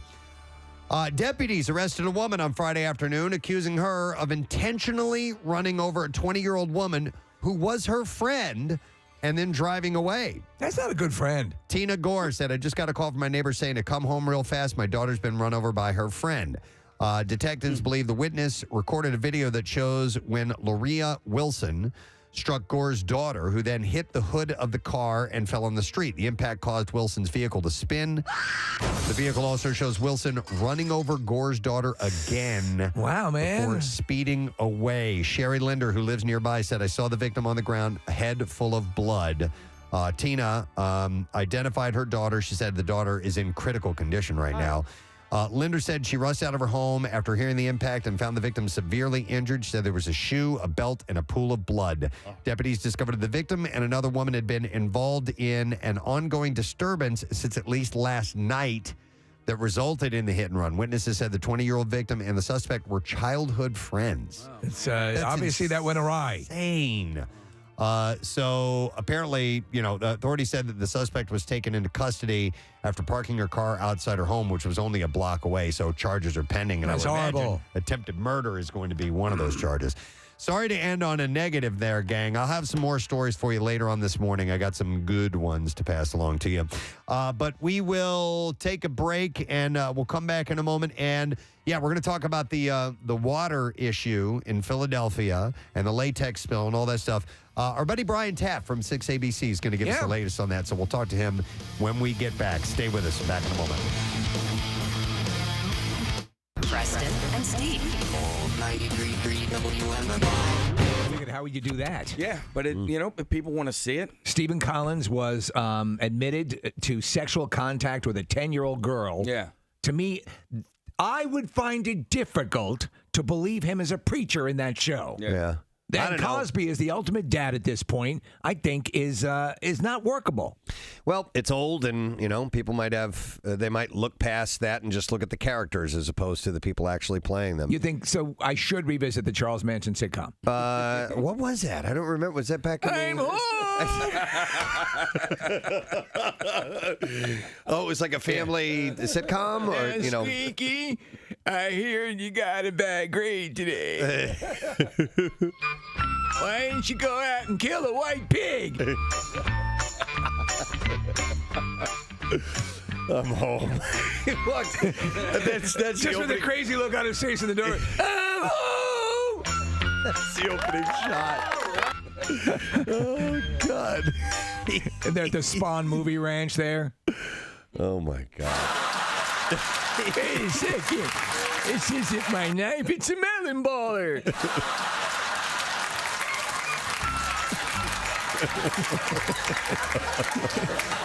The voice in my head says, we're going out for ice cream.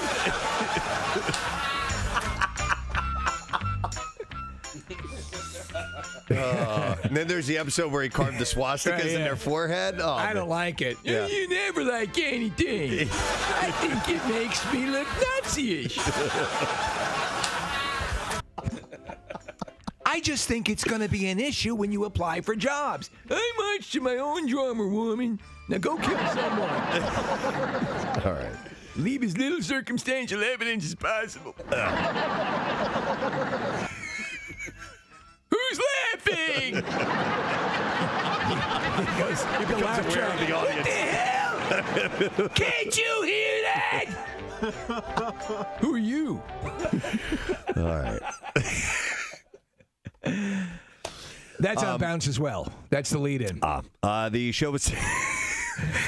It's Manson and Cosby for the Power Hour. The show was syndicated in 1988, and various networks showed reruns up until 2014, when TV Land, Bounce TV, and BET all stopped airing the show due to the sexual assault allegations. Cosby and Manson doing press together for the... Oh, my God. At a conference. There were a couple pieces of audio you wanted me to play, Steve? Oh, yeah. Yoko. I think she posted this on her Facebook account, Yoko Ono. She had an auditory reaction to President-elect Donald Trump. Oh, wait. Is this okay. It's real. Is it words or is it... You tell me. It's an auditory reaction. Tell me. In classic Yoko fashion, and this was a message to her followers, and I guess to her followers, this means something. Okay, here we go. Yeah. I haven't heard this yet.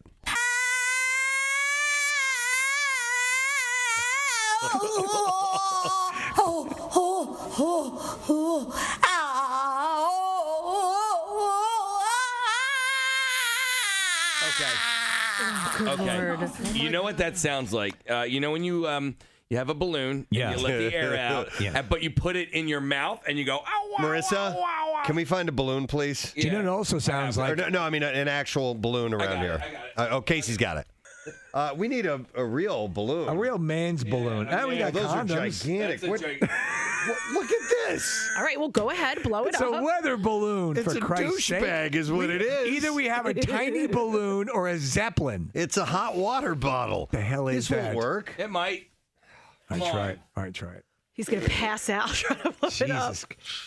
And you know what? Preston is actually really good at just picking up wind instruments, so he might be able to actually recreate this. He might be a virtuoso. Yeah. All right, we'll play it for him while he's blowing. Okay. All right, stop. Got it.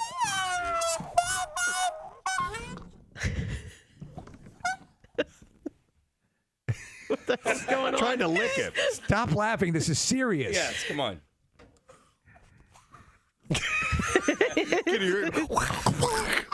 You don't have to get it right up on the mic. Maybe No, Yoko Casey, is I can't talented. get it to squeak. Oh, get out. Yeah. All right, Here we go. Sounds like a heart. No, got to take it back. I need a different balloon. Not going to work. Go to promotions. Get me. God damn it! Give me a real balloon. And where's those balloons I requested? Can't come out of a Green Day song into a balloon segment. You can't come out of Yoko Ono. Yoko Ono into a balloon segment. Shut that bitch up. Can you do the exploding Yoko for me, Steve? Sure. Yeah. That's one of my favorite bits of all time. Let me know when you're ready. Hey, we're good to go.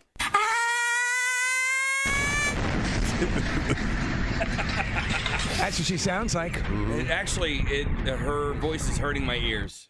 It's just annoying. And please, the enablers. Stop putting microphones in front of her face. I would say the people that supported Hitler and enabled Hitler. Who does she have around her? Yeah, they're just as bad. There we go. So talented. It's not doing the mouth thing. It's not with them.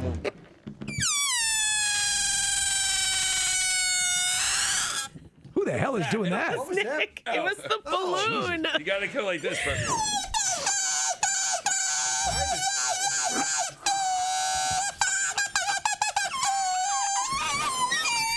Jesus.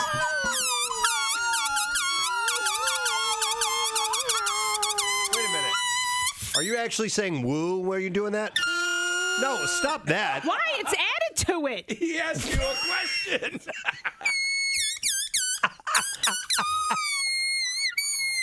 That's not hurting your ears?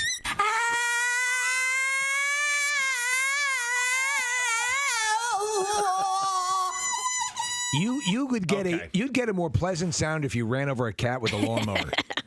This is terrible. Okay. Jesus. Well, that's her take on the whole election. Who's doing that? Should we stop? Yes. Yeah. See if you can guess what song this is.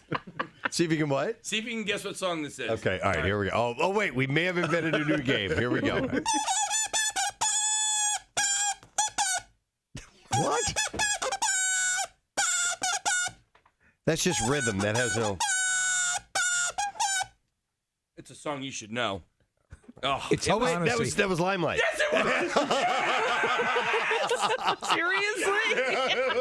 It was pulling up. Do it again. It took me a bit. Can you do Crash Into Me? That's hard. I can try. Let me get it for you. Here, wait, hold on. Steve's going to do it. No, I can't. Oh, you're just blowing up a balloon for fun. I just like to blow up balloons. I really, if you're having a prom or something coming up, give me a call. Is this the dumbest thing we've ever done? It's in there. It's in there. Do we want to stay on sugary? No, I need savory now. Savory, okay. Yeah. All right. We'll move on to savory. Let's see. Shake Shack is adding more chicken to its menu. Okay. It's just in. Dude. The Shake Shack adding more chicken to its menu. And landslide in Peru kills 100,000. Hey, by the way. We go down to Jimmy Kushevsky, who's at Shake Shack. Are you leading with that? By the way, speaking of landslides, they saved the 3 cows. They did? Yes, that were up on that. How'd they get them down? I don't know. I didn't read the full They story. raised New Zealand. Nick had it up earlier, but it was that New Zealand earthquake that caused a landslide, and there were 3 cows up on top of that little plateau. Cows were terrified. They were full of milkshakes. Boom! He was laughing at himself. He couldn't even get it out. Wow. That's a horrible joke. That's so good. They were filled full of milkshakes. Cows had milkshakes in them. Because they were so scared. They were shaking. I thought it was because the ground shook. No. Hey, that's the problem. Wait, that's a good one. It was an earthquake. It was an earthquake, so they were full of milkshakes. Got it. All right. Anyway, I don't know how they did it, Kathy. We'll follow into that later on. So anyway, They shot him. Back to Shake Shack. He shot him and threw him off. They had a helicopter with a machine gun on it. They're saved. They have the Ride of the Valkyries. We have the cows inside. Yeah, I don't know.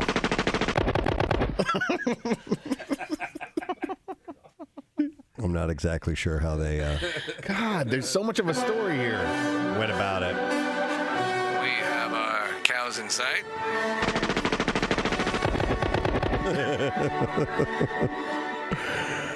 All right. Anyhow, moving on. Back to the Shake Shack and the chicken. Yeah. We were speaking earlier this morning in our entertainment roundup about Dwayne "The Rock" Johnson being the sexiest man alive. Yeah, I sometimes don't support those decisions, but I have to agree with this one. You agree with this one? Yeah, on a guy level to a guy, I would say that because he's a cool guy. He seems like a good guy. Mm-hmm. He seems like a guy who would hold you down. Yes. And take you. Yeah. And take you and make you realize things about yourself. That's what he seems like to me. Yeah. Yeah, there's some I have not agreed with. Richard Gere, you would agree with, right? Oh yeah, I loved Richard Gere. Yeah, it's interesting what floats their particular boat every year. They usually pick somebody who's got something going on too, as far as being in the public eye in a big project, and they're successful as well. In 1992, Nick Nolte won it. No. What? Okay. Yeah. All right. What did that picture look like, though? I don't feel so good. In 92, it would have been fine. It would have been the time, I guess, around maybe the Prince of Tides. Yeah, I mean, he's 51 at the time. Yeah. In 89, Sean Connery won it at age 59. I have to poop. There's a few other. I have to poop now. So take your damn picture. Take it now. Take your picture now. I have to poop. He, I guess they were trying to show that an older guy could be. Yeah, that was right when Last Crusade came out. And then Richard Gere won again in 99 at the age of 50, and Harrison Ford won in 98. There you go. At 56. Stop thinking about that. It was one of the more poop. Take your picture. Got to poop. Long story short, I'm a murderer. My son is really into fish. WMMR. All right, thank you very much, Kathy. Water ban until midnight tonight in Philadelphia. Somebody's poisoned the water hole. So, thank you to the listener that texted in that we need to use that clip, by the way. So water is drinkable, right, till tonight, right? Yeah. They're going to reassess. Yeah, so far well, you know what? What am I talking about? Why don't we talk to someone who has credentials that we lack? Agreed. And we are going to talk to him right now. You know him from 6 ABC. Please welcome our friend, Mr. Brian Taff, to the show this morning. Hey, Brian. Hey, good morning, guys. How are you? We're doing all right, man. Doing all right. I don't live in Philly, so I'm not having a water issue right now. But this is a pretty wild story, man. And this initially they had. Well, actually, you know what? I'm sorry. The ban isn't in effect till midnight. You can use. Right. It goes in effect at midnight. See, that's right, why Brian? we're talking to Brian. Yeah, exactly. See, I already got it wrong, Brian. So no, Yeah, but. So basically what's going to happen is that the water is fine. The water is totally fine to drink right now. At 11:59 tonight, they're going to reassess the situation and determine at that point whether or not this substance that's in the water as a result of a chemical spill in Bucks County has infiltrated the system and will compromise the drinking water. So as of today, water you have in your tap or your shower or whatever it is fine.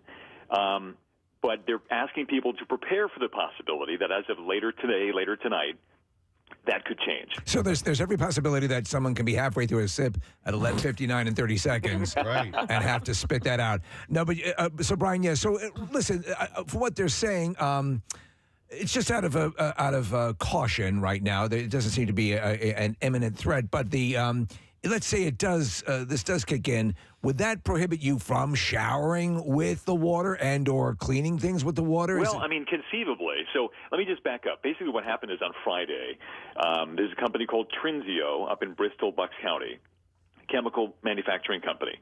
So they experienced a pipe burst on Friday night, late on Friday night.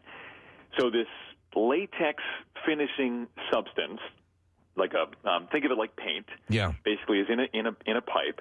The pipe bursts. This stuff finds its way down onto a roof, into a gutter, into a storm drain, and eventually finds its way into Mill Creek, which of course feeds the Delaware River. That's a major source of drinking water for the region. So this stuff, they say, they found out about it right away, and they shut down the Baxter water treatment plant to keep all this stuff out of there. The problem is they had to open the plant back up to keep water levels at the right level. Otherwise, if they, the very expensive equipment in there could be compromised or could be ruined by the fact that no water is running through it. So they opened this stuff up knowing that this substance was in the water. And it flowed in. So they know that all the water that people are using right now went in before the spill. Okay. The question becomes, what happens now when that water enters the system? So what's the speculation on this? Are we at a 50-50, or does it look like we will have to deal with some of this? I mean, I suspect we're going to have to deal with some of this. Yeah. I mean, the good news is that, like I said, it's a paint-type substance. It's water-soluble, which means it separates itself from water. So the cleanup process, while complicated and costly, should be fairly simple. They could basically scrape it off the surface of the water. All right. But boy, that's it's a big mess. Brian, have they estimated how much of this substance was released? Yeah, a lot of it.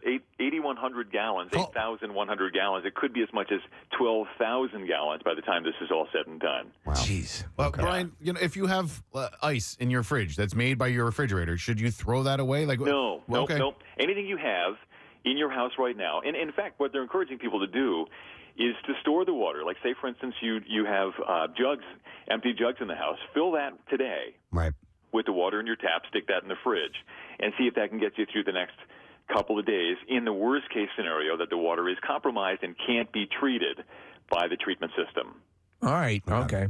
I know, obviously, it's where the water is filtered to and from and all of that, but is it likely that more of Bucks County or New Jersey are going to be affected at some point? So they're on a sort of precautionary standby at the moment.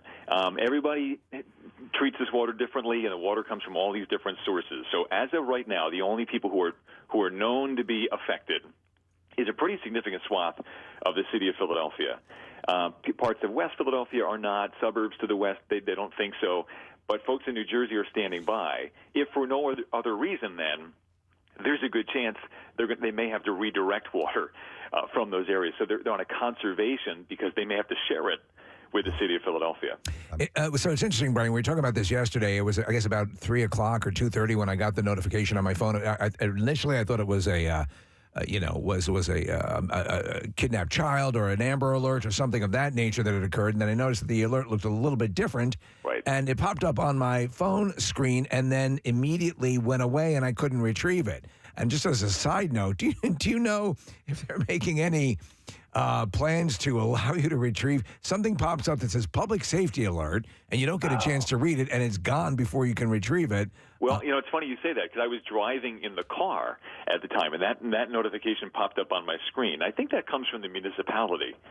But you're right. Once you open your phone, I think that message disappears. Yeah.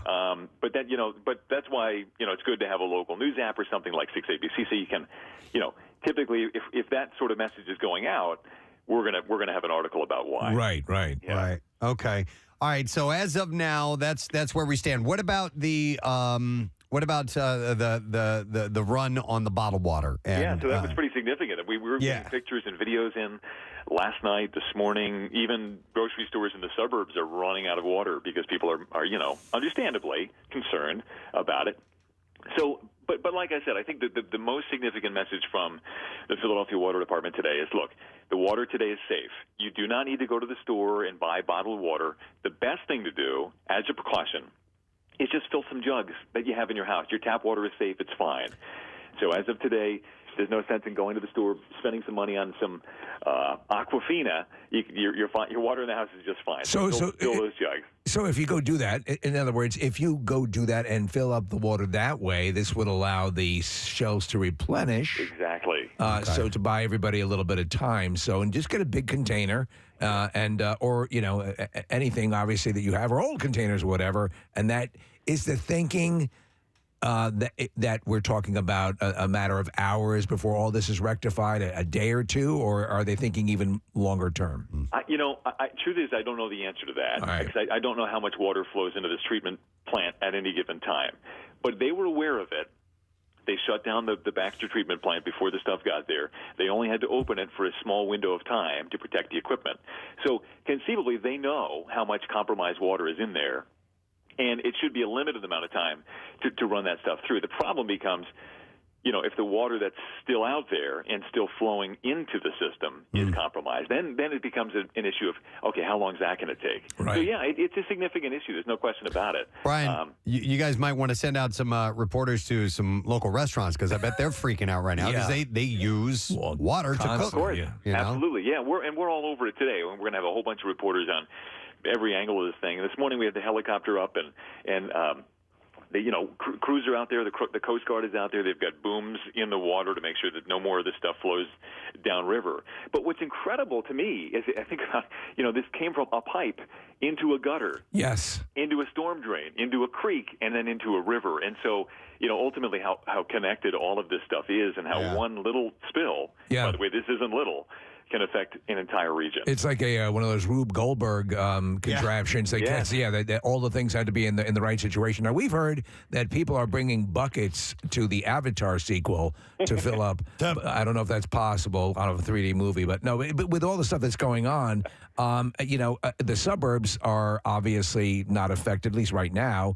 So I don't know if we are dealing at a depletion level in the city. Marissa says, it was pretty amazing how quickly everything moved. But are people migrating out to the suburbs to get water? Well, we were hearing reports in like Ballackinwood last night and Wynwood, close by suburbs that people from the outer portions of the city were coming out to the suburbs to find it. So Stands to reason.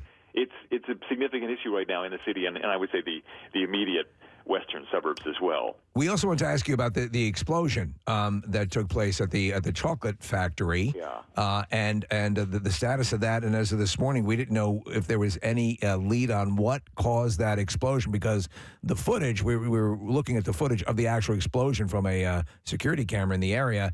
It looks like a movie level detonation. Do we know what caused it at this point? So they haven't yet said what the cause was. But the gas department, the folks from the gas company have said there was no indication prior, there was no report prior of any gas smell in the area or any gas release. What did happen was, as a result of the explosion, there was a gas release, and that fueled the fire, which made it worse. But whatever that initial explosion was so powerful, guys, that this very significant building on the property moved 4 inches forward. I want you to think about the force of a blast that picks up an entire building and moves it 4 inches. Wow. That's a big deal. There are 2 buildings on that site. One of them is completely destroyed. The other is largely destroyed. And, of course, overnight, we got the grim news that 2 of the remaining folks who were unaccounted for were found and sadly had passed away. So, that was a horrible situation, and unfortunately did get worse over the weekend. How about the woman that they found alive on Saturday? Do you know her condition? I don't know her condition, Kathy. I'm not aware. I mean, obviously that's a wonderful development, but I don't know whether she's in critical condition or expected to make it. No. Oh, man. Wow. No. Okay, Brian, it's a lot of information, but we appreciate you being the authority on the info, because we were going to mess it up, and, it's best to go to somebody who's got their facts straight. Anytime, guys. We were advising people to drink latex earlier, and they obviously clearly have. So, obviously, you guys will have updates and what to expect, and see if they move this this thing that happens at midnight. So we'll tune in and see what the word is. Absolutely. We'll have a complete report tonight. We're going to have a lot of reporters on the water situation. Of course, we'll have somebody up in West Reading on the explosion as well. So a lot going on, guys. We can use some good news today. Yes, that'd be nice. We'll work on it. All right. Thank you, Brian. We appreciate it. Thank you, guys. All right, Brian Taff, guys. 6 ABC. You know what? And I have a question. So when we were just talking about this, and I have never really stopped to think about how we get the water into our home. Yeah. I mean, I have the basic idea of how it works, but water angels. He's talking about pulling water out of the river. Oh, it's actually fairly disgusting if you've ever gone to one of the treatment plants. Well, I figured you would think that way. Oh, yeah. But I'm curious about, the water comes, these water treatment plants, are they right there next to the river? They take it right out of the river, they treat it, and then, because in order to move water, you either need pumps or you need gravity, because essentially that's what the towers are for. That's what creates the pressure in your home. It has to be up high in order to push down, and gravity puts it out. And I'm curious, well, how do they get it from the treatment plant to the tower, if that's where it's going? It's my understanding, at least I have been to a water treatment facility. Same. And it was in proximity to the waterway it was using. The source, which only makes sense. And then from there on, it is pumped, actually pumped, not relying on gravity, at least the one I was at, to get it into the system. So to get it into a tower? I guess to pump it into the towers, and then it goes to the houses. I think that's part. I think the towers are part of like the treatment, but they're not the only thing. Right? No. I understand. So But besides that, I'm in the dark when it comes to the actual like you turn on your tap at home. What was that journey like? Yeah, I have no idea. I have 2 reservoirs near me. One is the Springton Lake Reservoir where Nick's dad got arrested, and then there's another one on Beatty Road in Springfield. But they didn't charge him because he gave up some useful information about the Manson family. But I don't know where the water goes from there. And then eventually into my house. So that's no what clue. essentially reservoirs are for, right? Yes, for drinking water. absolutely. That's why they don't allow fishing and sporting and pee-peeing in it. We used to fish in it when I was in high school. Springton Lake? Yeah, you scumbag. We were able to access it. I didn't think you were ever allowed to do anything recreational on that. I don't know if we were allowed to, but we did, and we weren't, and we didn't hide it either. Yeah. It's and so where we used to park, you can't even park there anymore. There's fences up, but we used to park there. And then and fish for sunnies. We fish with like corn or whatever. Yeah, but I don't even think you're allowed to like take a canoe out on that or anything not. like that. Yeah, and my dad did get arrested for swimming in there. That was 68. I think over here, Preston, this is a water treatment facility on the other side of the Hilton, right?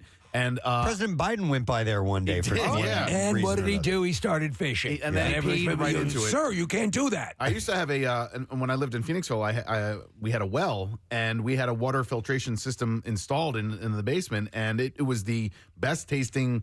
And I don't know if it was psychosomatic or whatever, but it was very clear and very clean and tested the best water we've ever had. And Awesome. so I liked having a well. I thought that was a nice way to get water into the house.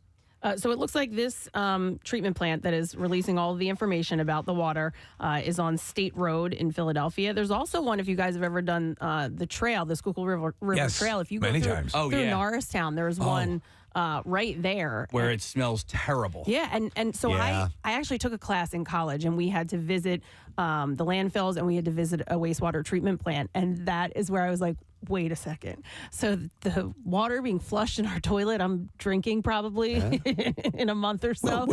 I was horrified, basically. It's horrifying when you learn that your tap in your kitchen is connected to your neighbor's bath. Seriously. And Kathy, the bottled water that you probably prefer had to go through the same type of system too. Dasani is simply that's stuff, There's water that's been cleaned, and then there's what they call from glacier water and Evian and all of those. But a large portion of the water that you buy that you think has just came out of the earth and was the gods bestowed. No, it's clean. But you're drinking the piss of our ancestors. It lists it. If you're drinking spring water or if you're drinking filtered water. That's the difference. Yeah. So spring water, and how is that different? Well, that's what Steve's talking about. Comes from the glaciers and all of that. I know, but it still is water that's run through mud and rocks. I'll tell you this. One time when the Juneau ice fields in Alaska, my wife and I were on a trip, and the guy goes over and he takes a cup and the water has pouring down, the glacier down the ice, and hands it to us. And I took a sip of it.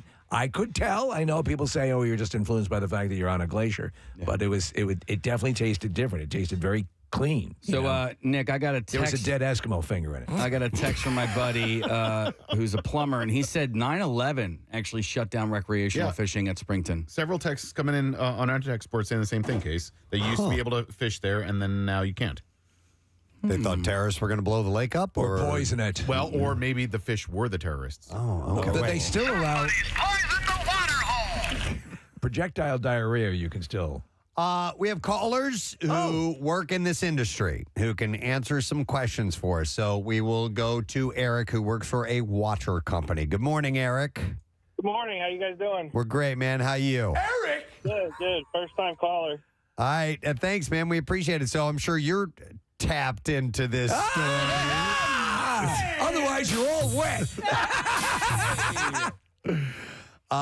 No, but when you saw the story, you had to have known a thing or two about how this process works and what they're going to have to deal with, right? Yeah, so I work in the greater Philly area, but the water systems, you either get your water sources from two places. It's either above ground or below ground. Some places have wells, some use reservoirs, some use rivers. Mm-hmm. So there's a whole process. It's multiple filters. It's a very involved, very regulated process. And from getting it out where you guys were asking questions about how to get from the plants to the towers is purely storage, and in many cases is basically just for standby for emergencies for fire flow. So if there's an emergency, there has to be an excess amount of water in the water system for fire demand. Okay, so going to fire plugs and things like that, to fire hydrants. Yeah, Okay. yeah. Basically, you have to have the elevation affects the pressure. Yep. And it's basically excess storage for it's excess storage for fire for emergencies and stuff like that. But okay, what about plant to a tower? It's pumps, and then there's certain areas where you don't even have towers. It's just you're on pumps. Okay, so it is pumps. The pressure. And are those pumps coming straight from the treatment facility? Yes. Okay. So I did not know that.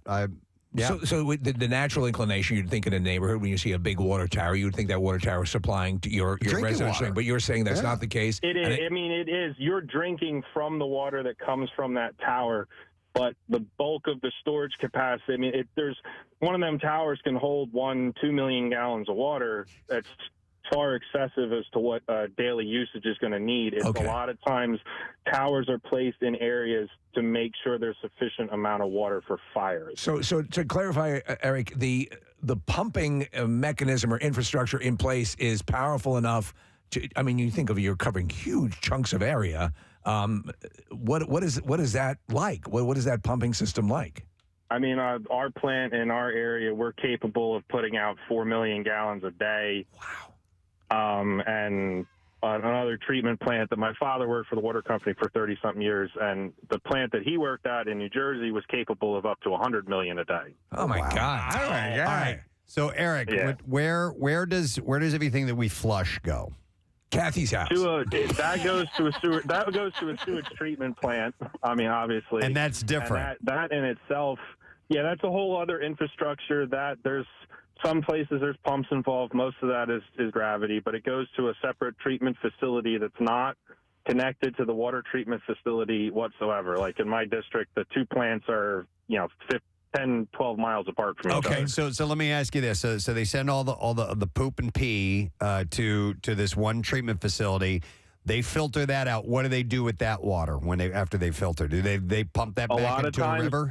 A lot of times, that gets discharged back into a body of water, but it has to meet. Makes sense. It has to meet like all the EPAs. There's tons of EPA, DEP standards on the cleanliness of the water. Basically, everything that's bad in it gets removed as solids, and then the solids are disposed of. Okay, I was going to ask where they put that stuff. They send it to landfills.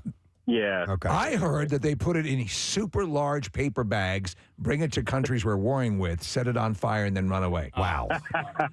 It's what's interesting is that, and Casey, you brought up the point about water. I think it's like, we were talking about, there's a finite amount of water on Earth, and obviously, so at some point, it's all been cycled through. So in this case, with this, what you're hearing in the news. If you were a betting man, do you think if everything goes according to Hoyle and with all the fail-safes in place that we're looking at a long-term issue here, or do you think they can turn this around quickly? It's tough to say. It's unique situations in every point. Right. Basically, it all depends on how much was pulled into the system and how much made it through the treatment facility, because the facilities might not be, aren't necessarily set up to treat for certain chemicals and things like that. Things that aren't supposed to be in the water in the first place. Right. Wow. So liquid latex might be more problematic than something else. Maybe not. I can't. I don't work the full treatment side, so I can't say for sure. But it could be. It could not. And also, it depends on how long the water aged in the system. How long does water take to get from the plant to the end user? I know in our system, we have some areas where the water that's getting to you as the customer is, 7, 8, 9 days since it left the plant. Yeah. So. All right. A question I have about in the areas where this got pumped into the water. How long? What's the story with the fish? If people are fishing in those areas, I assume you'd be advised to not. I would say I wouldn't want to eat latex fish. Yeah, but what if the fish come? They're already packaged in the river like they are in the supermarket. Eric, thank you for the info, man. A lot of stuff there. We appreciate it. Wow. No take problem. care. You guys have a good day. Thank you. I wanted to go to Jeff, who works in water treatment, and see if there's anything he wanted to add outside of what Eric said. Hey, Jeff. Good morning. Hey, everybody. Tony. It's good to have you on the Doo-bop-bop-a-doo-bop-bop-a-doo-bop-bop-da-da. Damn good. Not really. But for a water treatment guy, he did well. He For a works in water. Yeah. He's not a You guys are tough. carnival barker. Well, it's everybody. It's good to have you on the Baba Tuda Bata Baba Badu Gaga Bapa Dop. Yeah, but you Right now, clean water. Anyway, Jeff, we love that you called in. Is there anything that you want to add to what Eric was saying? Okay, so yeah, a lot of what he was saying is absolutely true. I actually work in both ends of it, I guess you would say. Okay. The mouth and the ass. So before I worked where I currently work, I actually worked for the wastewater treatment plant in Lansdale, PA. Okay. And he's right.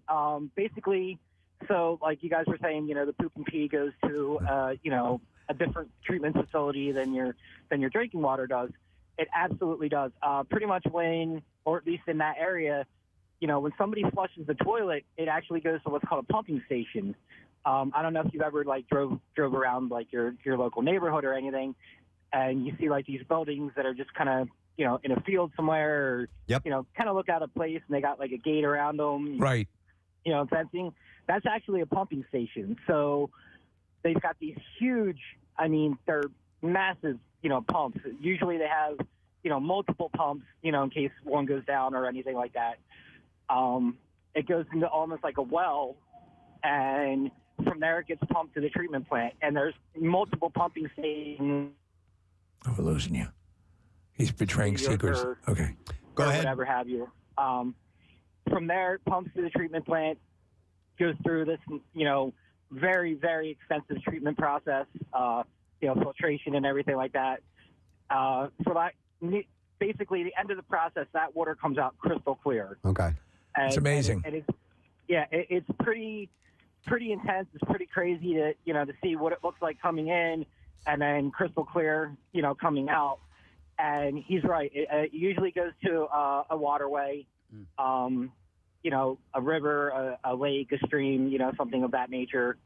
And then, from there, the drinking water plant, will pull from the river or, whatever. And Well, then that they'll makes filter sense. that. Yeah, you use the actual creek and the river to transport the water until Yeah. it's ready to be prepped for drinking. So Jeff, when I went, I went down the Colorado River through the Grand Canyon, and our boat that we were on actually had a water treatment. We were drinking the water that was in the river that day, and believe it or not, the Navy has things that are like that.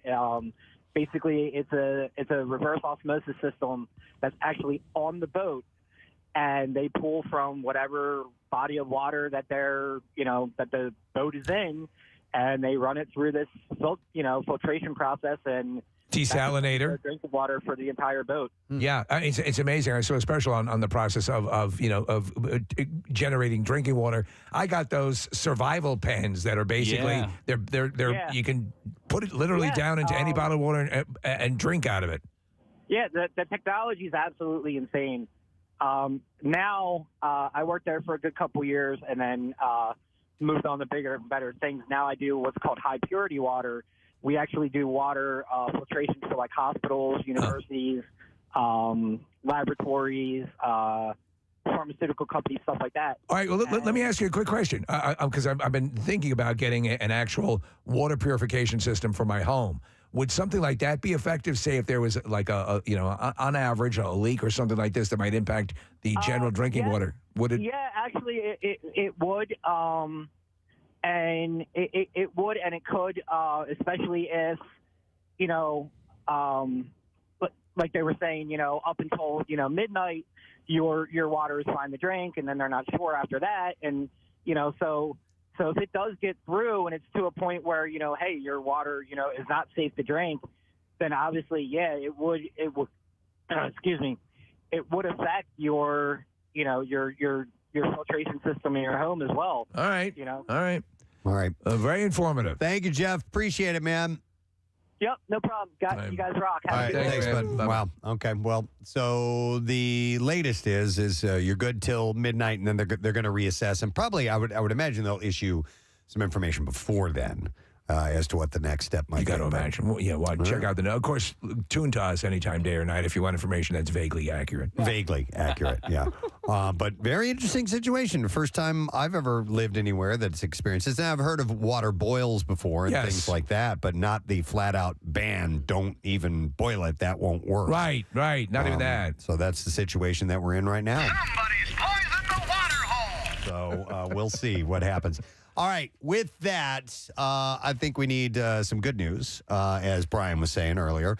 And as we take a break, I would like to give away a pair of tickets to join us in the Flyer Suite tomorrow night for Pearl Jam night that's taking place at the Wells Fargo Center. So what we'll do is we'll take caller number 22 at 215-263-WMMR. Me and Steve and Nick are going to be there. We're going to bang the drum, too, which is pretty cool. And each other. And you get some cool stuff that comes along with it. By the way, every ticket that's purchased for the event, there's a special ticket package at PhiladelphiaFlyers.com that includes a commemorative Flyers Pearl Jam Gritman Stickman shirt and access to the pregame tribute performance by the Ledbetter. So you can go to PhiladelphiaFlyers.com for the information and to get that. But we'll take caller number 22, and you'll join us at the game tomorrow night. We'll be back in just a moment. Stay with us. Preston and Steve on 93.3 WMMR. September, and it took me a while to get it up and running. It's the first time I've ever owned mentioning this. Yeah. Fish tanks seem like a great idea. They at do. the time. You know, and I'm actually like overall really happy with the purchase. Right, I have a friend named Cheryl who's been really helpful in guiding me through some of this stuff because I didn't know what I was doing. Are there a lot of fish? Initially, there were 4. Okay. Initially. Well, Superman, macro, ice cream, and oh crap, a 4th one. R.I.P. No. How big of a tank, by the way? How many gallons? Like 29 gallons. So I went away this past weekend. I went up to North Central PA and came back, and Superman, who was the biggest of the fish, was dead. Yep. So, it sucked because I knew that I was going to have to make a decision. And that decision was, do I tell my son whether or not this fish has died? Right. And is he super connected to it? Does he? Well, it's his. I don't know. It's his fish tank. It's in his room. He picked out all the fish to go into the tank. So he's been very active in the decision making process. He named all of them. I would get attached to my fish. Like I would be sad when they would die. Yeah. And they don't really have a ton of personality, but they have some. And then you sort of figure out which ones stay at the bottom and which ones come to the top. Which ones never move. Which ones never move. And which just ones sit there on the bottom. Which ones hide behind the little hut at the bottom of the thing. Which ones decompose. Which ones decompose. Which ones eat other ones. Yeah. So I took Superman out with the little net and put him in the toilet and flushed him down. And he went to fish heaven. Yeah. So this was over the weekend. It's now. Where's that coming from? It's so damn loud. There we go. Okay. Go ahead. So it's now Wednesday, and I have yet to tell my son. And so I don't know. Here's the quandary. Do I inform my son of what has happened with the fish and teach him the lessons of life and that death is a part of life and that we move on? Or do I just go out and get a replacement fish and pretend like it never happened? I tell you what is an easy swap out is a turtle. Yeah. Those little turtles. There's a great storyline in the movie My Blue Heaven. Joan Cusack accidentally knocks a turtle into the garbage disposal. Well, speaking of the garbage disposal, about 2 years ago, actually it was a Christmas present. Santa brought Jace a betta fish, a pretty red betta fish. And I was cleaning out the nice vase that the betta fish lived in, and I put it in like a little cup, and that damn thing jumped out of the cup. I guess I filled it up too high and went into the sink, and Jace is sitting there. I remember he was eating lunch and he was sitting watching the whole thing, and I was like, oh, the fish, and I was like, don't move, don't jump, don't flap anywhere, because he was in the sink. Yes. So I tried to cover him with my hand so he wouldn't go down the drain. Well, he did, and I freaked out, and I was like, he's down there, he's still alive, what do I do? So great idea. I turned the garbage disposal on. Oh my God! What are you gonna do? What are you? You're a murderer. Oh my God! My child is trapped in the wood chipper. Turn it on. Steve, and he is staring at me, watching the whole thing with these big eyes. What could possibly make you think that You can reach down in there and get I couldn't it. find him. I couldn't find him. Oh, you couldn't see him? No. Use a flashlight? No, I couldn't find him. It was like, and it was so fast. Like, I was like, oh, I'll just turn the garbage disposal on. And I quick hit the to put it switch. out of its misery? Yeah, because he couldn't breathe. Listen, at some point, Can't breathe. If you could not find it, because believe it or not, at the bottom of the garbage disposal, there is a ridge that goes, or at least in mine, and if it got under there and you couldn't get it out, what are you going to let it suffocate? Yeah. But it's a fish, right? I know, yeah. And is there water in that disposal? No, it's dry down there. Oh, okay. Then I misunderstand. I didn't know what to do. Poor thing watched the whole thing. Quick, turn it on. Quick, kill it. Kill it. Mommy wants you to kill it. I didn't know what to do. Jace, we're going to teach you a lesson now. You have to turn the garbage disposal on. God, no. Stop it. Kill it. Come on. Spartan mom. Is that for Kathy? Me? Are you kidding? Everyone here is freezing. You guys all have coats on, don't you? Yeah. Look at all the ladies who are Everyone putting their coats on. has coats on. I'm cold. You should put a coat on, Kathy. I have a coat and a blanket. You should wear a T-shirt if you're going to sweat constantly. He doesn't sweat, though. His pits have been shut off. Well, he's hot as hell. Take your jacket off. Oh, and that's just I put one on. You take yours off. She said it. She said it. I knew it. He's hot as hell. Hot as hell. You said it. There's a little. Oh, no. I slipped. There's a little struggle with the thermostat here in the studio this morning. The main struggle is that it doesn't work at all. Well, that's the problem. Casey complains it's not accurate. that it's all the way up. It's like it's mental for him. He sees that it's all the way up. Meanwhile, it's still freezing in here. It does nothing to move it, and then he moves it down, and it becomes an icebox. I think the thermostat was made in another country because cold is spelled cod and heat is hort. Kathy, there is an official sign on the thermostat. I know, but Casey, I look at can't it, take read it. it. Literally, when you walk in here and it feels like an icebox, that's ridiculous. I'll work with you, but it's an icebox. It's only an icebox when you're in here. No, that's not true. Look around. Everyone is bundled up because it's freezing. She is making a point. They are bundled up. It's cold. What if you both made love? Ew. Hell no. Would that help? Stick me in an icebox and let me die there. Wow. So I'm taking that as a no. By the way, do you call the refrigerator an icebox? No. Okay. The refrigerator. I can handle refrigerator temperature. I can't handle icebox temperature. Wow. Is your friend here? Is your I want to monthly friend curse. here? I want to curse so bad. That's how effing cold it is in here. Is your friend we call your friend Daredevil? No. Always. Not yet. It's coming, isn't it? Here's a question. I mean, there you have needs. What if in space and long missions, if you're taking care of yourself, what does that look like? Right? I mean, because there seems to be a whole bunch of ports in that thing. Yeah, right? Yeah. Something's got to fit. This looks good. I don't know. This looks like Lisa Ann. Somebody's had to have done that, right? Of course. To bang people. How in all the years and people up in space, you mean to tell me someone's never rubbed one out? Yeah. No, I'm saying somebody's had to have done that, right? Yeah. Right. They're on the space station for a year at a time. That's actually what caused the Apollo 13 issue. Right. It wasn't, the mixture wasn't correct. No. Oh my God, we have a problem.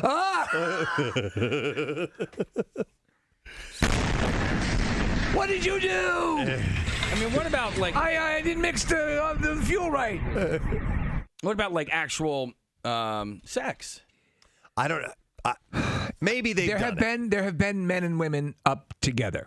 There's a married couple that went a up. married couple up together. So yes, there would have to be. That's the first thing you have to do. Yeah. Okay, The 50 Mile High Club. You kidding me? I mean, if we're talking about serious long-term space travel, it's going to be a part of it, right? So, like, and eventually, if we're going to colonize on Mars, that has to be studied. It's just not talking. Kathy, They're that just would not talking about it. You would the hand you would consider with those huge space gloves. Mm-hmm. Yeah, she wouldn't have to worry about it. All right, okay. This is really big. I can do this. A bigger hand doesn't make it better. No, I mean talking about not getting any mess on you. Anyway, Kathy uses Hulk hands at home.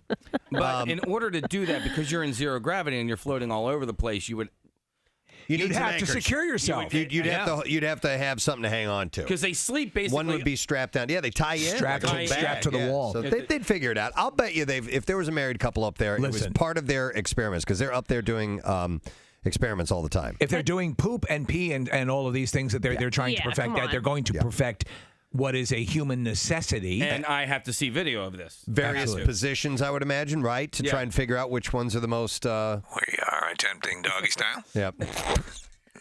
Proceed with doggy style. We are having a little bit of issue here. We're going to take this outside the craft.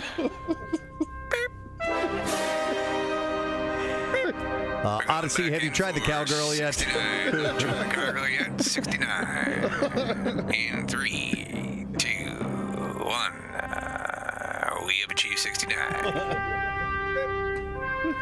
Yeah, this is Houston. We got you, and everything's looking good. I would grab her ankles a little tighter in an effort to solidify head position in the appropriate groinal area. We got that.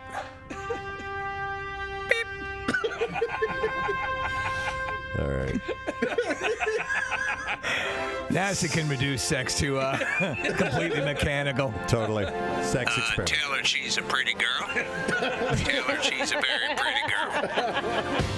Please welcome from The Last Witch Hunter, Elijah Wood and Rose Leslie to our program. Good morning, guys. Welcome. Hi. Hi there. Good to see you. All right, so you're in hyper promo mode for this. You're on tour and doing, hyper promo mode because it's coming out. Yeah, in fact, you guys are leaving. Initiate hyper promo. I like that. Yeah. When did you get into Philly? And you guys are leaving later on this afternoon, correct? Yes. We got in late last night. Well, not that late. No, we kind of landed around about 7. Yeah, we landed. Yeah, we didn't land.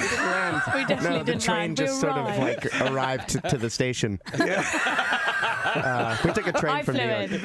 Yeah, there you go. It's what you both got here is the essential point of the train whole landings are very strange. Well, let's talk about the movie a little bit, and then we're going to geek out on you guys because we're fans of a ton of your work. Cool. But The Last Witch Hunter, so Vin Diesel is starring as this main character in this. Yes. And there are a lot, like I said, there are a lot of names. There are you two, and also Michael Caine is in this movie as well. Yes. But this is an original story. This is one that we haven't come across before. It's not coming from books or franchise or anything along those lines. Right. So tell us a little bit about what the whole plot line of this film is. Vin Diesel's character, he plays Calder, who is an 800-year-old immortal witch hunter. Okay. And he's basically keeping black magic at bay. So black magic is illegal. Right. And that would be the scourge for which would be a danger to humanity. And they're good. You are a good witch. No, not in an Oz reference. Glinda variety. Yeah, you're not in a Glinda variety, but he is reticent to do so, but you prove an ally to him. And you, Elijah, are an ally because you are. How's it pronounced? It's a Dolan. A Dolan, yeah. Right, not as in Mickey Dolenz, but in. But wait, isn't that? Don't they do deliveries at home? That's a doula. That's a doula. A doula. Yeah. But you are. There's an order of priests, correct? Yes, correct. That provide protection to these.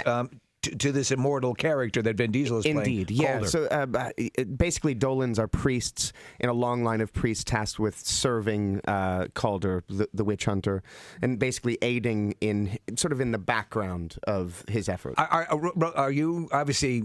Preston's been geeking out about Game of Thrones. Okay. And I know Elijah, you are a big Game of Thrones fan. Huge Game of Thrones. Was that a detraction while making The Last Witch Hunter that that Rose was going to be in the film? Yes, it was. Totally, right? It really was. Yeah. Yeah, I had read the books, and I'm such a nerd for it. I flew to Belfast once, and as I was landing at Belfast Airport, I literally was humming the theme song. That's how much of a wow. Yeah, wow. I'd read going to the land of Game of Thrones.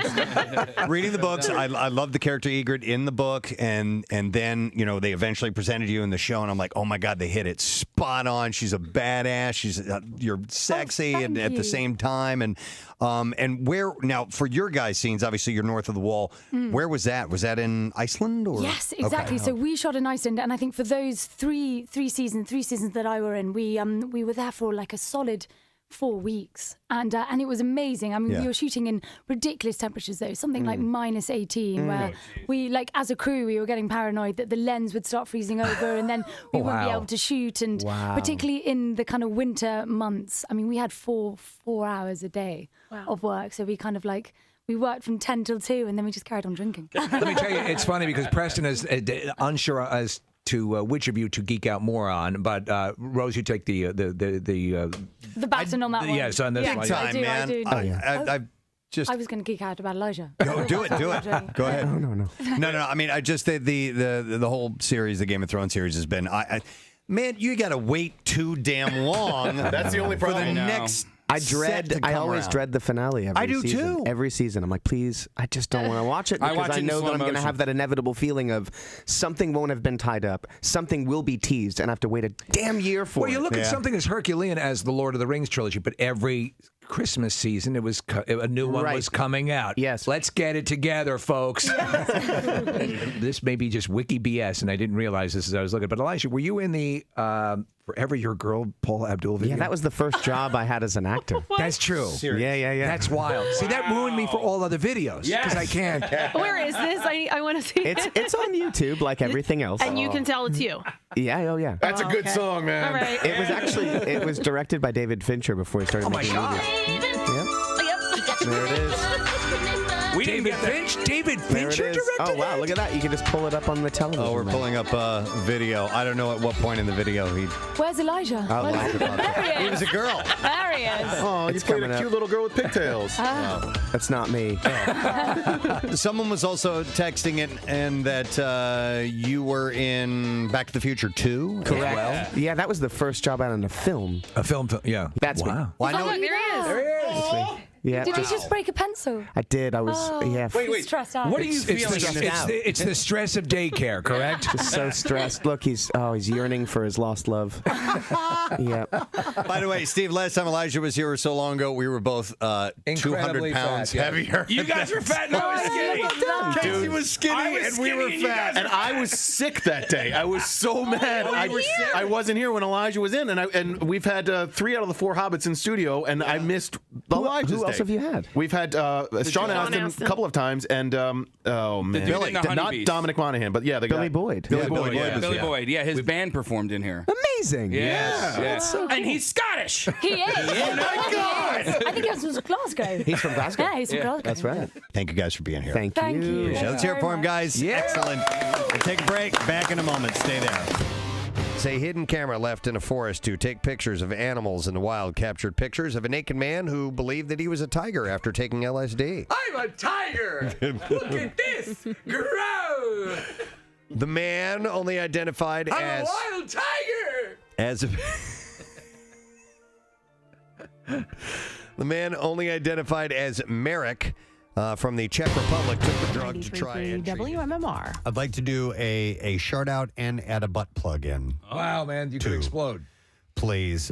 This is from, it says, hi, my name is Brett Ladd. I'm from Wilmington, Delaware, and I wanted to send a shout out. My cousin, Carrie Hazel, got a gold medal for her work in the TSA. Wow. And he said she's one of the hardest working people I know and is one of the best cousins in the world. Thank you in advance for giving her a shout out. So, and what was it, javelin, or what did they... No, at the TSA. Oh, just for working for the TSA. Yes. The TSA Olympics. I don't think there was an event or anything like that. So there's a chart for Carrie. Congratulations on your gold medal.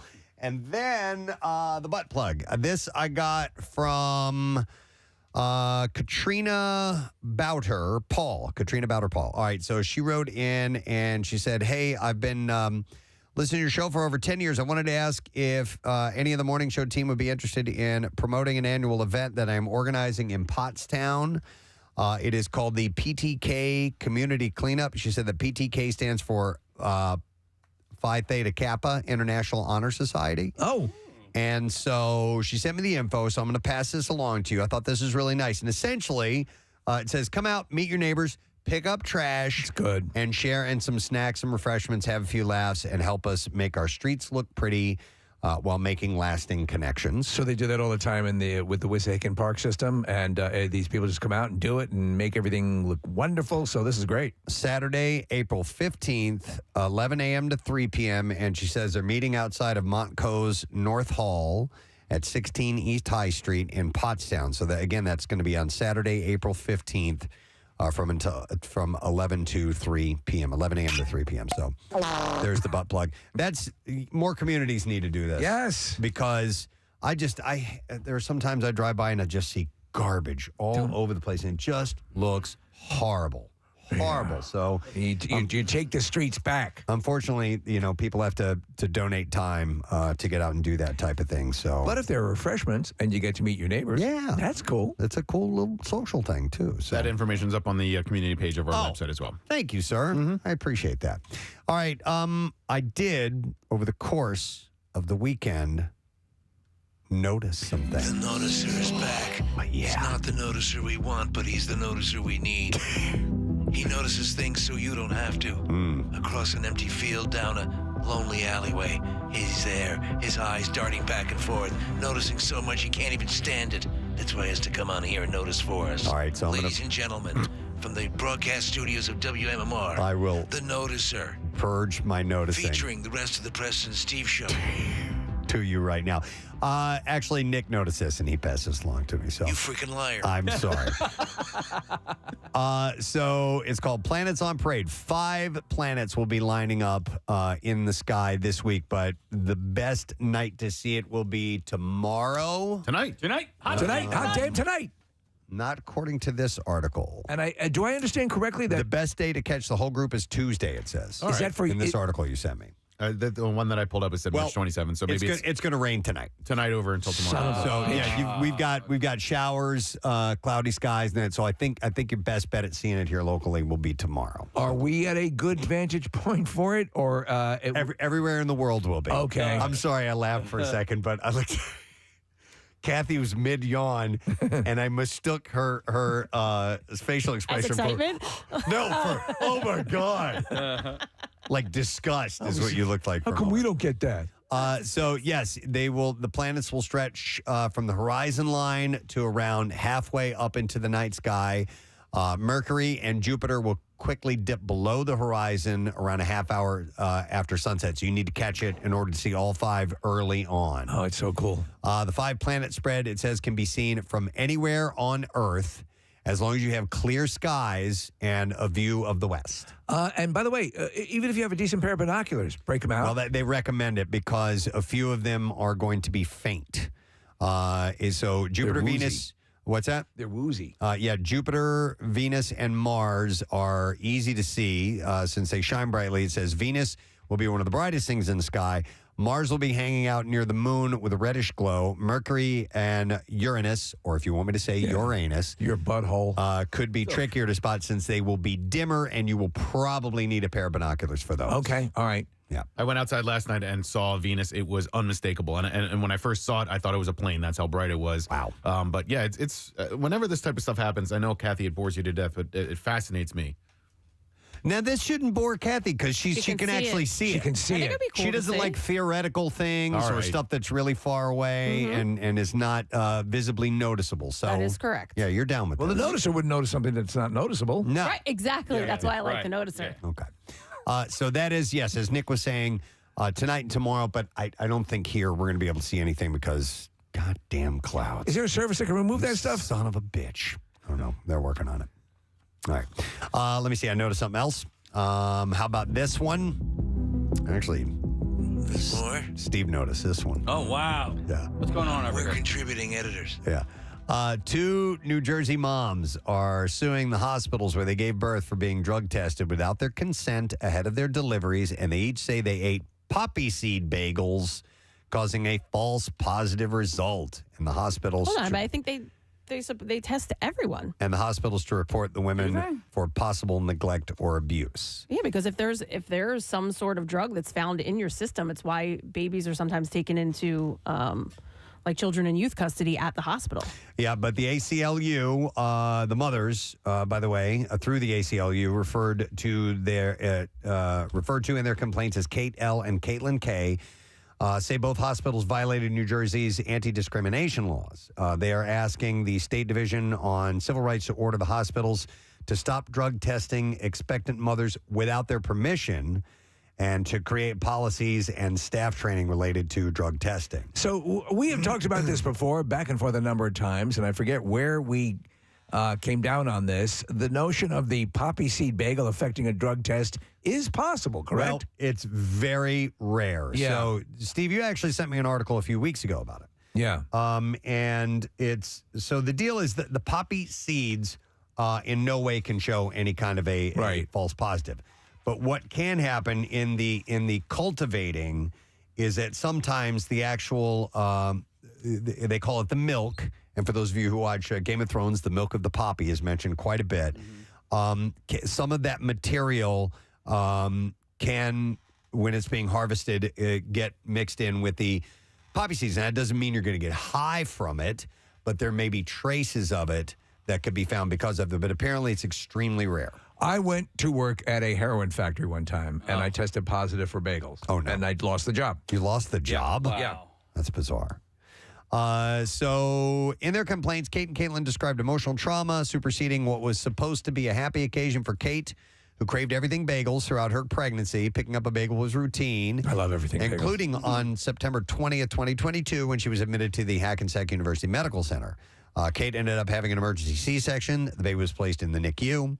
The mother said the hospital staff kept her and her husband in the dark about her urine sample being tested for drugs and showing up positive for opiates. Preston, my mother lives in Hackensack. Oh, it's from Superman. Yep. They didn't know that they were being investigated, and the answer to that is not anymore, by the way. They didn't know they were being investigated or whether the newborn was still being monitored. Okay.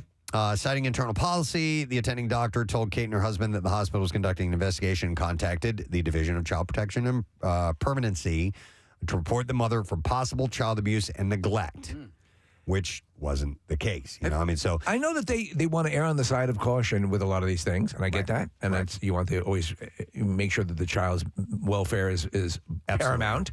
But you hear stories occasionally where there's parents that go through a nightmare situation because of something that was a misunderstanding or whatever. I mean, I think they do have to tell them. I mean, you can ask what was found in your test results, and not knowing, I guess, that this was happening, but they should have told them because it probably could have been explained quicker, and then there wouldn't be an issue. But when you're put under at the hospital, can they give you a boob job without your knowledge? Could you imagine if you woke up with giant knockers? Oh my God, look at me. What happened? Look at me. I didn't even know I wanted these. Here's a text says the poppy seed thing happened to me as well when I was pregnant. It was absolutely terrifying and intrusive. They said so. Nick had asked them if they will maybe call in and share their story. Well, that's horrifying. Yeah. Caitlin, the other one, also ate a poppy seed bagel on October 20, 2022 before being admitted to Virtua Voorhees Hospital to give birth to her second child. Like Kate, she said she didn't know that her urine sample was being tested for drugs and returned positive opiate results. Despite her newborn testing negative for opiates, so the baby tested negative. Okay, that should have been an indicator. The hospital followed its internal protocol, contacting the New Jersey Division of Child Protection and Permanency. Before being allowed to come home, agents interviewed Caitlin's 7-year-old son, who was with a family friend while she was in the hospital. I didn't know they could do that. 2 months later, Caitlin said the agency conducted another home visit, and she was subjected to follow-up drug tests. The agency visited a third time in December before concluding the allegations of abuse were unfounded. Why Child Welfare Services should have a bagel division. They should. Every agency should have one. A bagel division, yes. Why, why else would they take a urine sample other than to Kinky? test it? Yeah.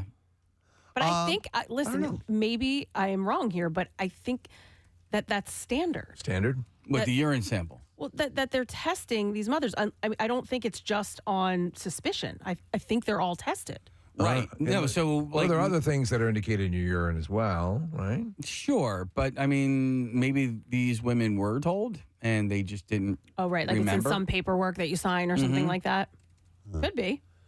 Here's a text that says, as someone who deals with people who have to routinely and randomly take drug tests, I've heard everything under the sun as to why the drugs are in their system. And you would imagine yes, that's of course. the case. Yeah.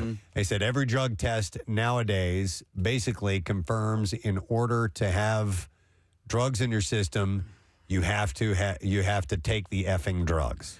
One of the most hilarious things, and Kathy, I remember I think you were watching as well, the Dr. Drew, the Sober House. Sober House. And so I forget who the celebrity was. Oh, it was actually one of the Baldwins. Daniel? Daniel Baldwin was there, and he goes, I haven't taken it a long while, but maybe what happened was that the cocaine was in the cells and got released into my system. Oh, shut up. Stored in his fat cells. Yeah, right. And Dr. Drew's like, And don't think so. Yep. Let me see. I'm going to go to John here real quick. Hi, John. Morning. Good morning, guys. How you doing, Gadzooks? Gadzooks, buddy. What's up? So I was in a bad motorcycle accident, and I had a head injury where I couldn't speak, and I was getting speech therapy through a mental rehab facility, but they also had people there for addictions and so on and so forth. And one of the guys that was with me tested positive for heroin, and they kicked him out. And then they found out that the poppy seed bagels that they had at the facility for breakfast was the cause of it. Oh. And they canceled the no more poppy seed bagels at the facility from there on out because he actually got removed thinking that he snuck in drugs, and he did not. They replaced it with heroin bags. So I guess as the one person, I think if you're testing, if you're a person who tests, you're probably going to raise an eyebrow and say, yeah, right. But there seems to be more than enough indication, John, that this does happen occasionally.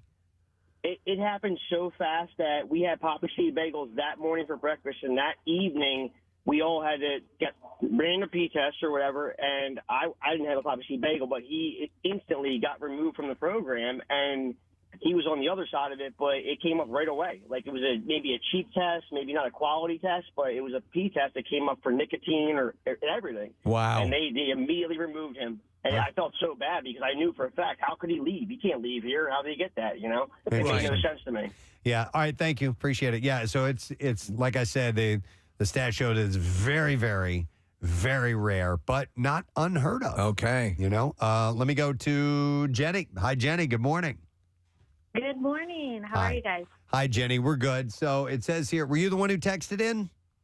No, I called in because I heard his mom. Like, I feel like this is way more common. I know another woman who this happened to during her pregnancy as well. It's pretty embarrassing, you know, like when the doctor's office calls you and tells you that your blood work came back that you're a druggie, but you know. I was even having a hard time, like, even taking Tylenol, let alone doing some kind of hard drug. So, like, I called back furious. I was like, there has to be a mix-up. Like, I was, like, so distraught when... Well, you're dealing with a difficult and yet wonderful time at that time, and now you're having somebody call you on the phone and suggest that you're a drug addict. Yeah, exactly. It's scary. All right. So what did you have to go through? What all happened after that? Honestly, I feel like the doctor's office or like my OBGYN wasn't like any concern really. Like it really wasn't brought up at all. Besides like a voicemail asking if like I needed help. So you were pregnant?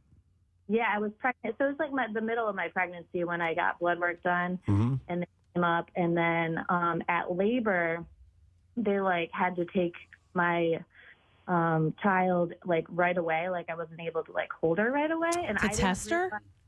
Yeah, so I didn't realize that was kind of part of it. Like, I guess they had to do their protocol of like checking her out and making sure she was okay. Well, because if you were taking drugs and it was in the baby's system, the baby can go through withdrawal and they can die. So if it is a real situation, that's why they take them. It's unfortunate for you because you tested positive from a bagel, and that they didn't. They need to be transparent. They need about to tell this. you They need exactly. to say, this is what we're doing. Yeah, you know, Right. you junkie. Huh. Right. Yeah, no, but it's one of those weird things, Jenny, because obviously there's so much in play here, and you want everyone wants the child to be in the best situation possible, and so obviously some of these things are happening, and but I can only imagine you're like, well, you must have been mortified. Yeah, I mean, it was a long labor, so I didn't realize it was because of that or just because I was in labor for a long time. Right. But yeah, and I guess apparently it's on your file. So another woman I know that this happened to with the poppy seed, apparently it's on your file for like every pregnancy. So even if I don't have a poppy seed next pregnancy, I guess it'll still be the same case. The alert will pop up. Wow. Yeah. All right. Well, that's interesting. Yeah. Thank you, Jenny. Appreciate it. Yep. Have a good one. I don't want people, I go to apply for a job and they know that I eat bagels. Yeah, come on. That's my business. My bagel, my I'm choice. not harming anyone here. All right, like my bagel, my choice. Let me go to. We have our the texter. She wants to remain anonymous, so let's call her Yolanda. Yolanda. All right, so let's get Right now, Yolanda. let's get Yolanda on the air. Hi, Yolanda. Good morning. Hi, this is Yolanda. Yes. All right, so what's the story here? So I had gotten they test your urine every doctor's appointment that you go to, looking for any sort of like protein levels or anything that's off. So they had tested mine. I was due in September. They had tested me back in February, and I was eating everything bagels every single day. That was one of my cravings. Mm-hmm. And when the status came back, I said, I have no idea what this is. What's this mean? And the doctor had said, well, you might get, a visit at the hospital just to, as a precaution to see if everything's okay. I said, well, it's back in February. Why would you come visit me 7 months later down the road to see, what if I really was a drug addict? Right. What are you doing? Yeah. So they came to the hospital the day after I had given birth, and they stormed into the room. They took me and my husband into separate rooms and questioned both of us. Wow. And took my husband away. I'm sorry, I'm a little shaky. It's really emotional, but sure. Actually made him leave the hospital to go look at our house. The first night of having my child, it was absolutely terrifying. So just a quick question, Yolanda. You're there. They took your husband to go back to your home to search your home. That to me seems like something you would need a search warrant No, for. it wasn't police. It was probably children and youth. But still, that I don't. That's It's still not. a violation. They have a right if she tests positive, and especially if it's in the baby system, which obviously it's not. Wasn't in her situation, but that's what they do. They have the right to go in and look, or they can take custody of the child. Do they in fact have the right? I wonder if it falls under a type of probable cause type of thing, Steve, where when a child is involved, right? Well, I don't know. And if you don't let them in, and she has tested positive, they can take custody of the baby. So it's actually good for you to let them in your home and say, "Here's where I live. I don't live in a crack den." Right. And they had to come back a month later to do a second check-in. It was an absolute invasion and horrible for us. And of course, after just having a child, my hormones were going crazy. So. Yeah. It was embarrassing and scary, and they said that my name would be in their system for another 3 years. When That's a nightmare. That is horrifying, but what she is explaining is standard for somebody who is in the actual situation. Well, let's say if they break into your house and they find bagels all over the place and cream cheese smeared on the walls. Hopefully that's going to be in your favor, right? Oh, clearly we're dealing with a they were having a full-blown bagel party. Yeah. Well, and also, how long does poppy seeds stay in your system? Good Couldn't question. they just retest you? Yes. Yeah. that was my thought. Why wouldn't they retest me? I thought maybe they had my urine sample mixed with somebody else, but it was just absolutely horrifying. How long ago was this? So this was 2021.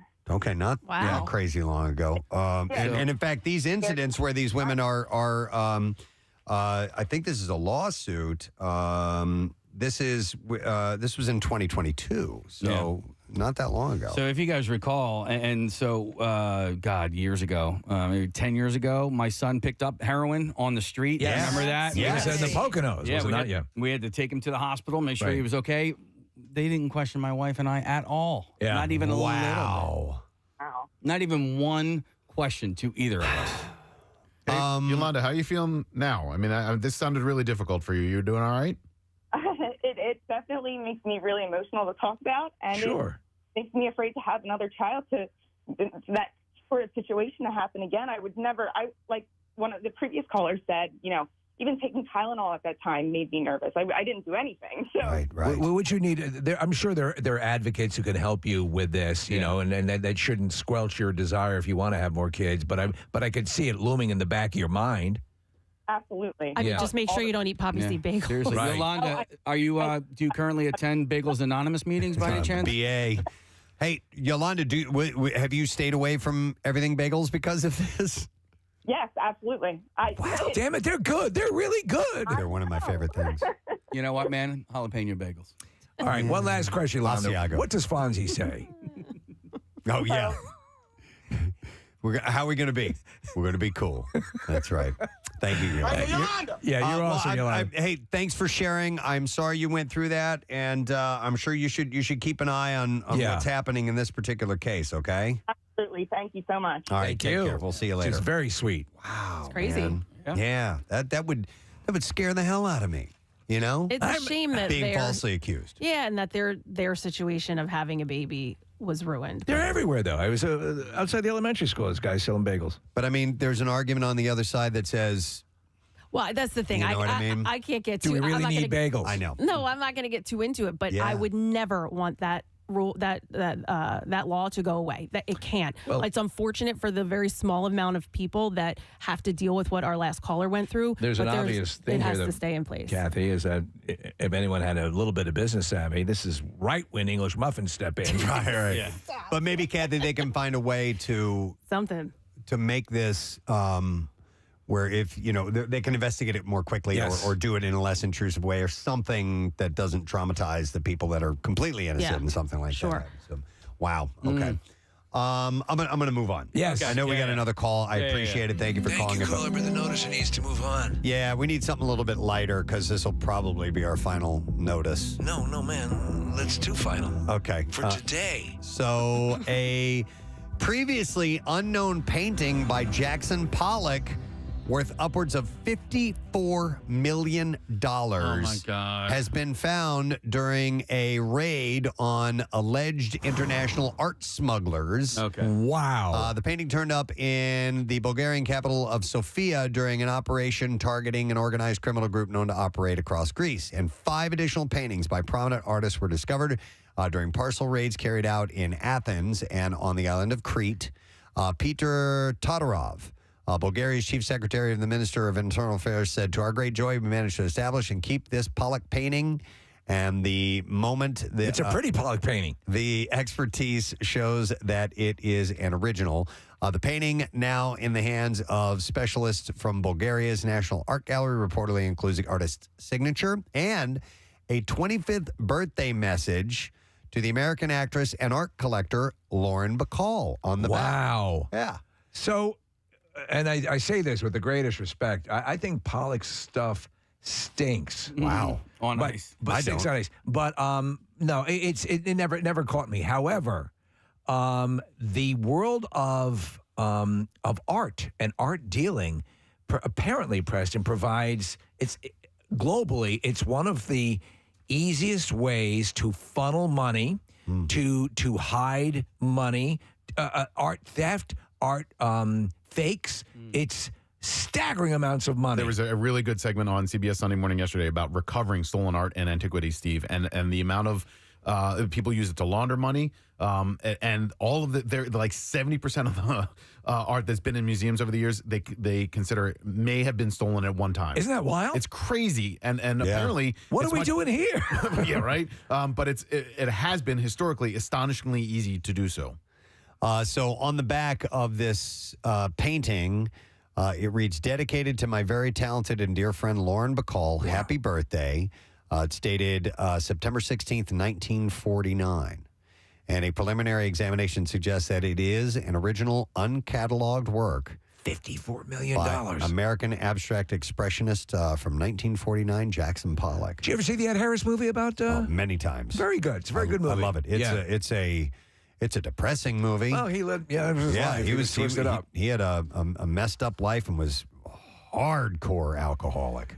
He was freebasing poppy seed bagels at the end of his life. God, that poor man. Poor man. Actually, you know what? I'll do one more. Yay. Yay. The noticer pulled a fast one. All right, let's go with this. Go with that noticer, go. The most tranquil cities in the world. Travel Bag has released its list, which is based on air quality, chances to connect with nature, and low levels of noise and light pollution. So that seems about right. Are there any in the U.S.? Yeah. Okay.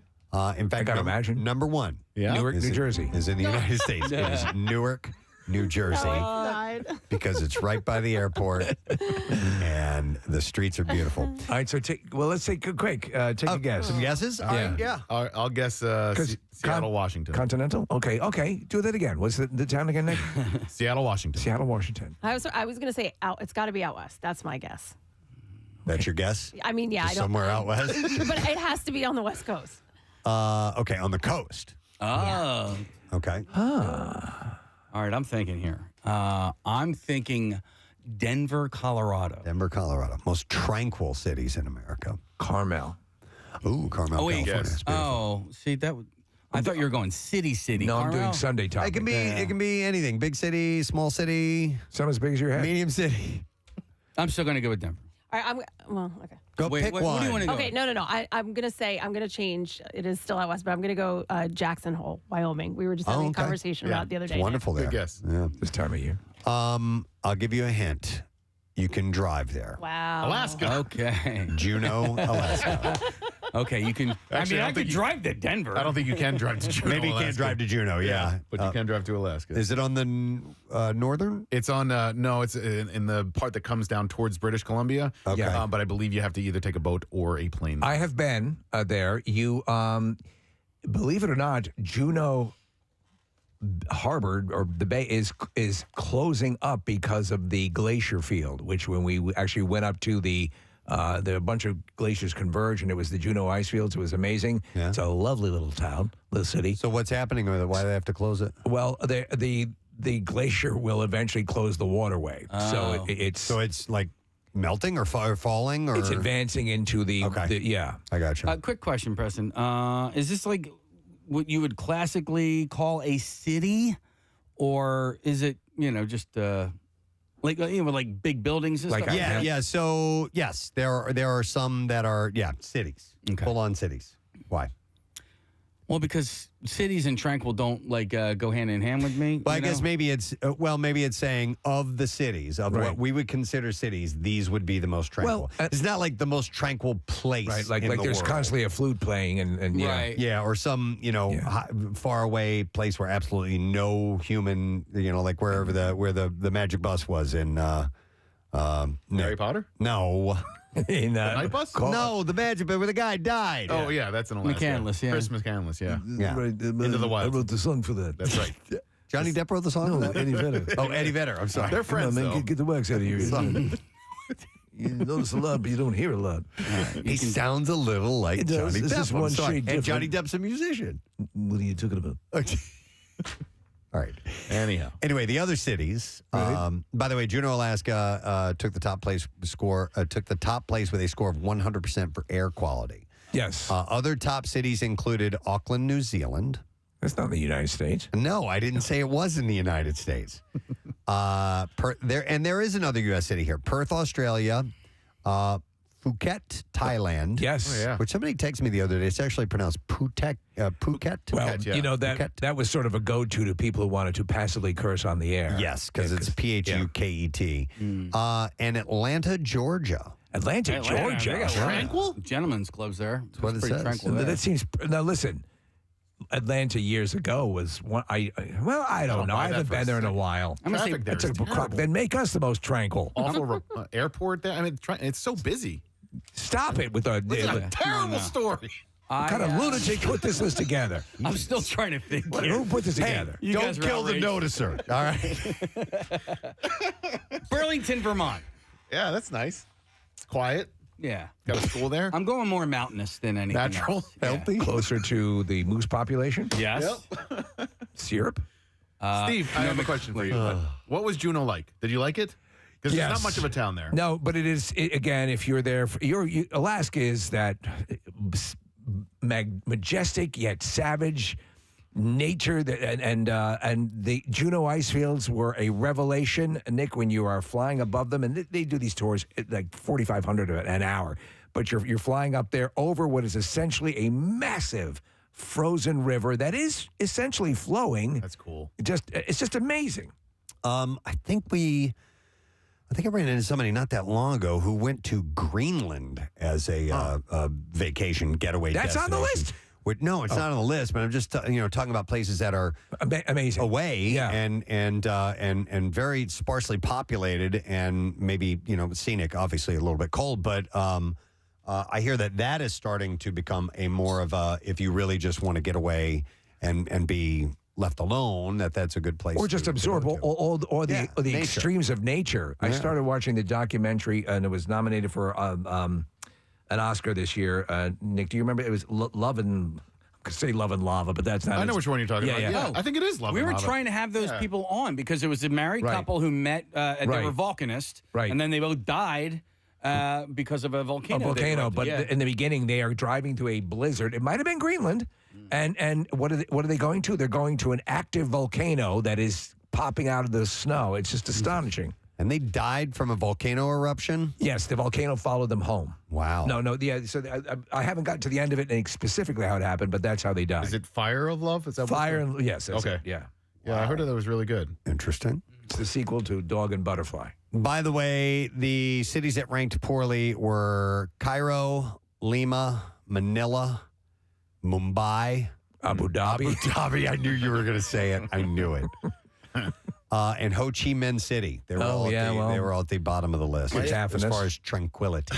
My ex-wife went to Mumbai one time, and she said it was fascinating because it was in parts the richest city she's ever seen, and in most of it the poorest city she's ever seen, and like by far staggering levels of poverty. It's disheartening. Yeah. So wait, was Atlanta the answer?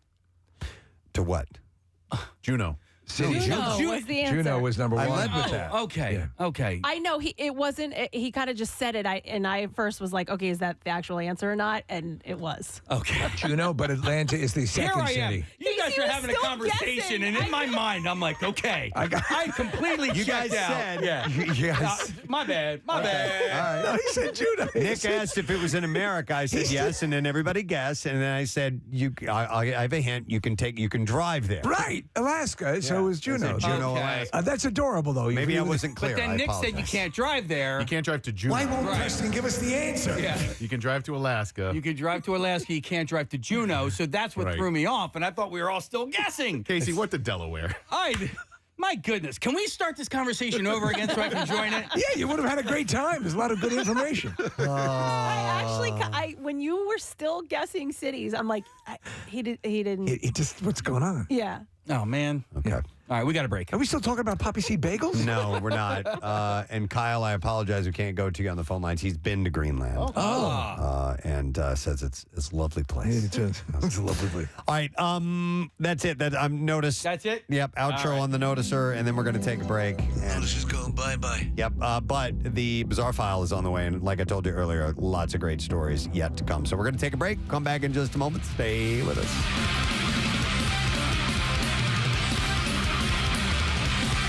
Preston and Steve on 93.3 WMMR. But after taking LSD, he then ran off into the Polish forest, stripped naked, and started behaving like a tiger. I must leave you now and return to the world of tigers. Later, foresters look back But at I hope my message of peace lives on. They look back at the footage to try and see if they had captured any wild animals on camera, but after watching footage of the man... Oh, this is a straight up the ass shot this camera got. Oh, yeah, he's totally naked. Yeah. He handed... The brown eye of the tiger. Yeah. It's the brown eye of the tiger. It's the thrill of the fight. They handed the picture straight over to the police, who later apprehended Merrick. The 21-year-old then confessed to police that he had taken LSD.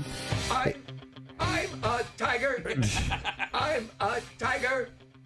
I'm a tiger. Running around. Tiger round.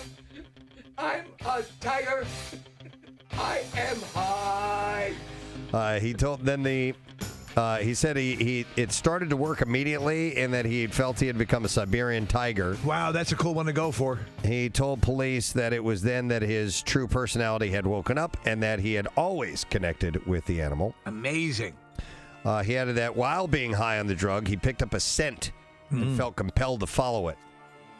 In 8 hours, he is believed to have traveled 15 and a half miles along the Czech-Polish border. Not bad. He's hauling ass. Yeah.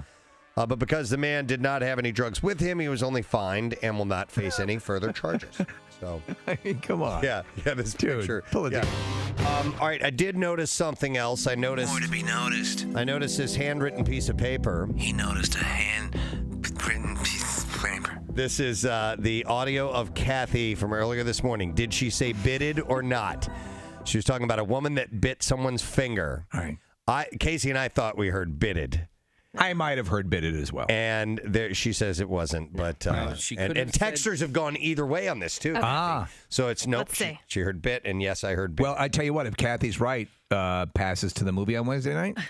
Okay, to who? To Rogue One, to Kathy. No, I mean to give to Kathy. Okay, sure. What were you saying? There's a Wow, possibility thank you. that there's a possibility that she said bit it, but I think she said bitted it. Then I'm going to go with bit it. I'm going with bitted it. Okay. All right, here we go. Remember, there was also another woman who bit a woman's finger off. Bitted a Bitted a woman's finger off. You heard it. Wait, play it again. All right, here we go. Remember, there was also another woman who bit a woman's finger off. Yes, ladies and gentlemen, audio proof that Kathy said bitted. No, I didn't. Can I hear? I want to go in. Hold on, yeah. Marissa is Hold on, she here. edited it. What? You ready? Yeah. In slow mo. Okay. Bitted a woman's finger off. Play it from the beginning slow like that. That's exactly what happened. I was there and the woman bitted the other woman's finger off. Did I tell you I was a cheerleader? How about your winter activities? My winter activities, I had to not do a few of them during the camp out. I nearly bitted my fingernails off, worrying about it. Worrying about it. Okay. All right, play it, Casey. Slow. All right. Remember, there was also another woman who bitted a woman's finger off. Wait a second. That was all. Is that you? What I said was bit it. When are we going to do our wine club again? Where we get together and watch that Nick Lachey show. Listen, what I said was bit it a woman's finger off. Like I Like It, that song. Bit it a woman's finger off. Oh, you're still gonna fight it. Yes. You just have to talk so fast with you guys because you either get cut off or shut down or you can't finish your story or your statement or a word. Exactly. I'm like a falcon just waiting to jump in. Not you, everybody know. in here. Well, I do it the worst. I know. Steve, can you do a little bit of the traffic in her voice? Somebody's texting you for that. Okay, on the northeast-south conduit, traffic is backed up. And at the Woodcrest Station, which sounds like a giant wooden lobster. Seen their stand-up routine? I don't know, but you should. Please welcome. You know them from the Broken Lizard crew. We have Kevin Heffernan and Steve Lemmy who are here. Yeah. Oh, thank you. Yeah, thank you. Thank you. Gentlemen, good to see you. Thank you. Nice to see you. Yeah. Fresh off the red-eye flight in from the West off the Coast. red eye. Yeah, we had to get here on time. You know? Yeah, and we listened to your show all the way in. Oh, I hope it was enjoyable. You Dick tips. Dick tips. Great runner. Great runner.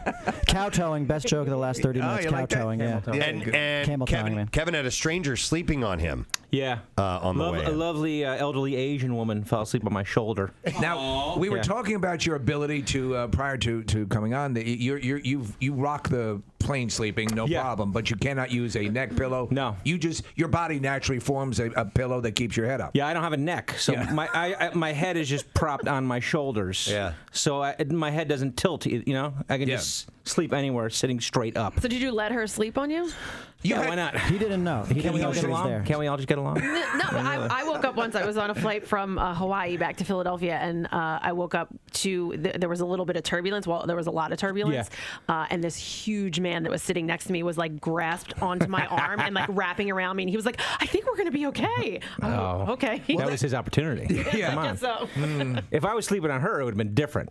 She would have been suffocated. Yeah. She would have got rid of me in a second. I'd have pancaked her. There's a nice space between these. I'll rest my head there. Yeah. You know, it's an adorable picture. Yeah. It looks like you're smuggling her out of a country. But I envy you being able to do that. Yeah. Man. And Steve, you have your arms folded too. I don't know how you can fall asleep in that position. We were talking about that because I mentioned to you guys before coming on the device I purchased for Preston, which is this inflatable thing, sits on the trade table. Now, Steve, you are as good as Preston at sleeping on a plane, or no? No. There's only one spot. I can only sleep on the right side of the plane on my right ear. I have to lean against the wall. Otherwise, I can't. My neck is too. I have too much thin neck to like even a neck. Is that pillow. a syndrome? Is it Yeah, I have thin neck syndrome. Yeah, more giraffe. TNS they call it. Yeah. TNS. Yeah, I suffer But from you TNS. have a specific. You know the specific seat you need. What is the specific seat you need? The F. The F seat. The F seat. And that goes for life too, by the way.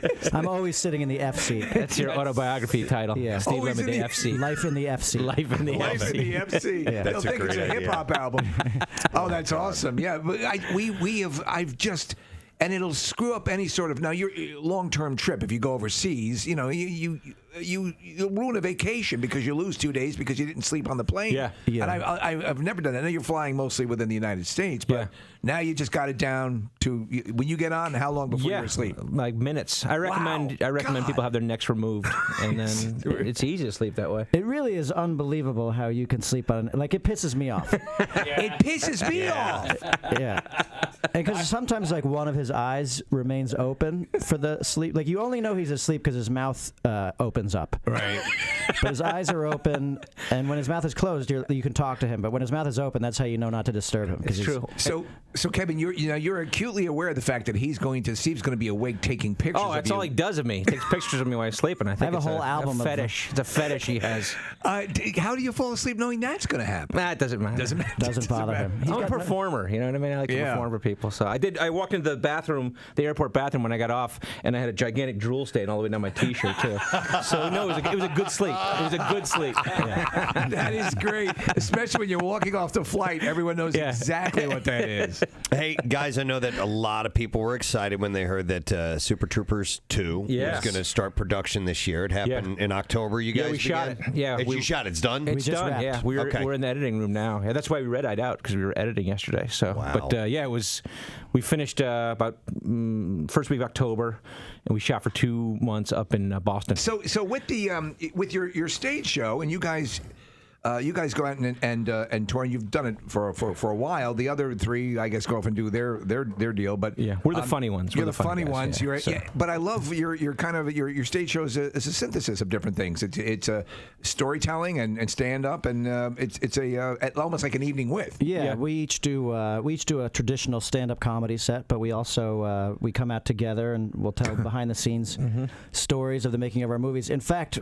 this weekend we're telling a fresh new story about Super Troopers 2. A tease? Because I'll tease it. I love the... I'll tease you, Steve. Tease me like crazy. Tickle my ass with an ostrich. I'll tease. So tease, yeah. What is it? I have a really exciting love scene in Super Troopers 2. I have a very exciting love scene.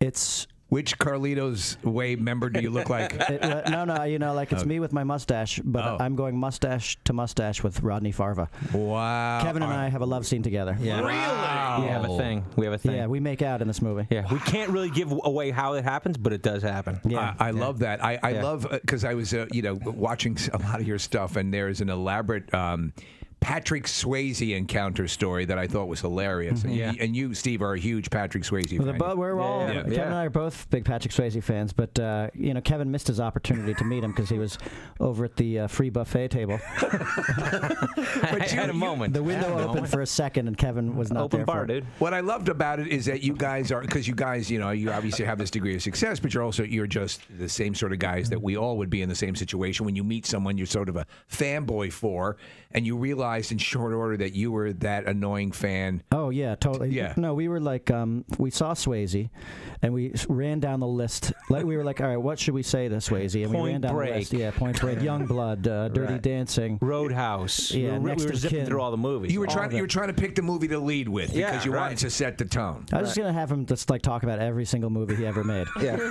And Kevin. We didn't think we were actually gonna speak to him, but Kevin walked away, and our Super Troopers producer came over and said, I know Swayze. Do you want to come meet him? He's about to leave though, so you have to come right now, which is why Kevin missed the opportunity. But then I got Swayze. I brought him over to a Japanese lantern in the corner of this party, and then I froze. I couldn't remember a single movie, and and then I was like, so is Swayze your stage name or?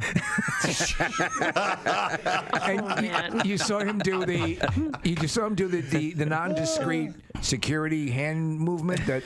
Yeah, he made a little signal. I caught it. I didn't register what was happening until Matt Dillon swooped in between us. With his back to me. He was like, "Excuse me, bub." And after about 60 seconds, I was like, "Oh my God." Swayze gave him the signal, the help signal, and they were not coming back to me. And I sulked and I walked away. And then Heffernan was waiting for me, and he was so fired up. He was like, "Oh my God, Patrick Swayze and Matt Dillon, tell me everything." And I had crashed and burned. So, in retrospect, what movie should you have led with had you have remembered? What is the ultimate Swayze movie? Point Break. Point Break. Yeah. Okay, Definitely. Point Break or Roadhouse. Too. Yeah. I should have gone. I think Next to Kin gets forgotten a lot. Next to Kin is great. Black Dog is a deep cut, which is pretty solid. Ghost. I could go Ghost. But you're a Dirty Dancing guy. I'll do Dirty Dancing. Hey, look, in Club Dread, I play a character named Juan Castillo. Yeah. And if you translate that into English, it translates into Johnny Castle, which is the name of Pete Swayze's character in Dirty Dancing. Pete Swayze. Yeah. That's our homage. That's homage. Yeah. Wow.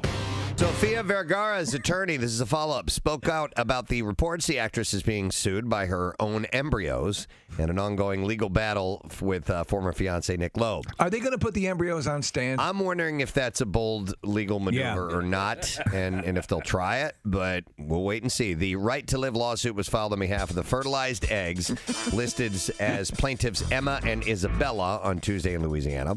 The defendant, Sofia Vergara. The plaintiff, her embryos. Loeb and Vergara created the embryos in 2013, and Loeb has since been battling to have them carried to term and then taken to custody. And then he takes him to custody.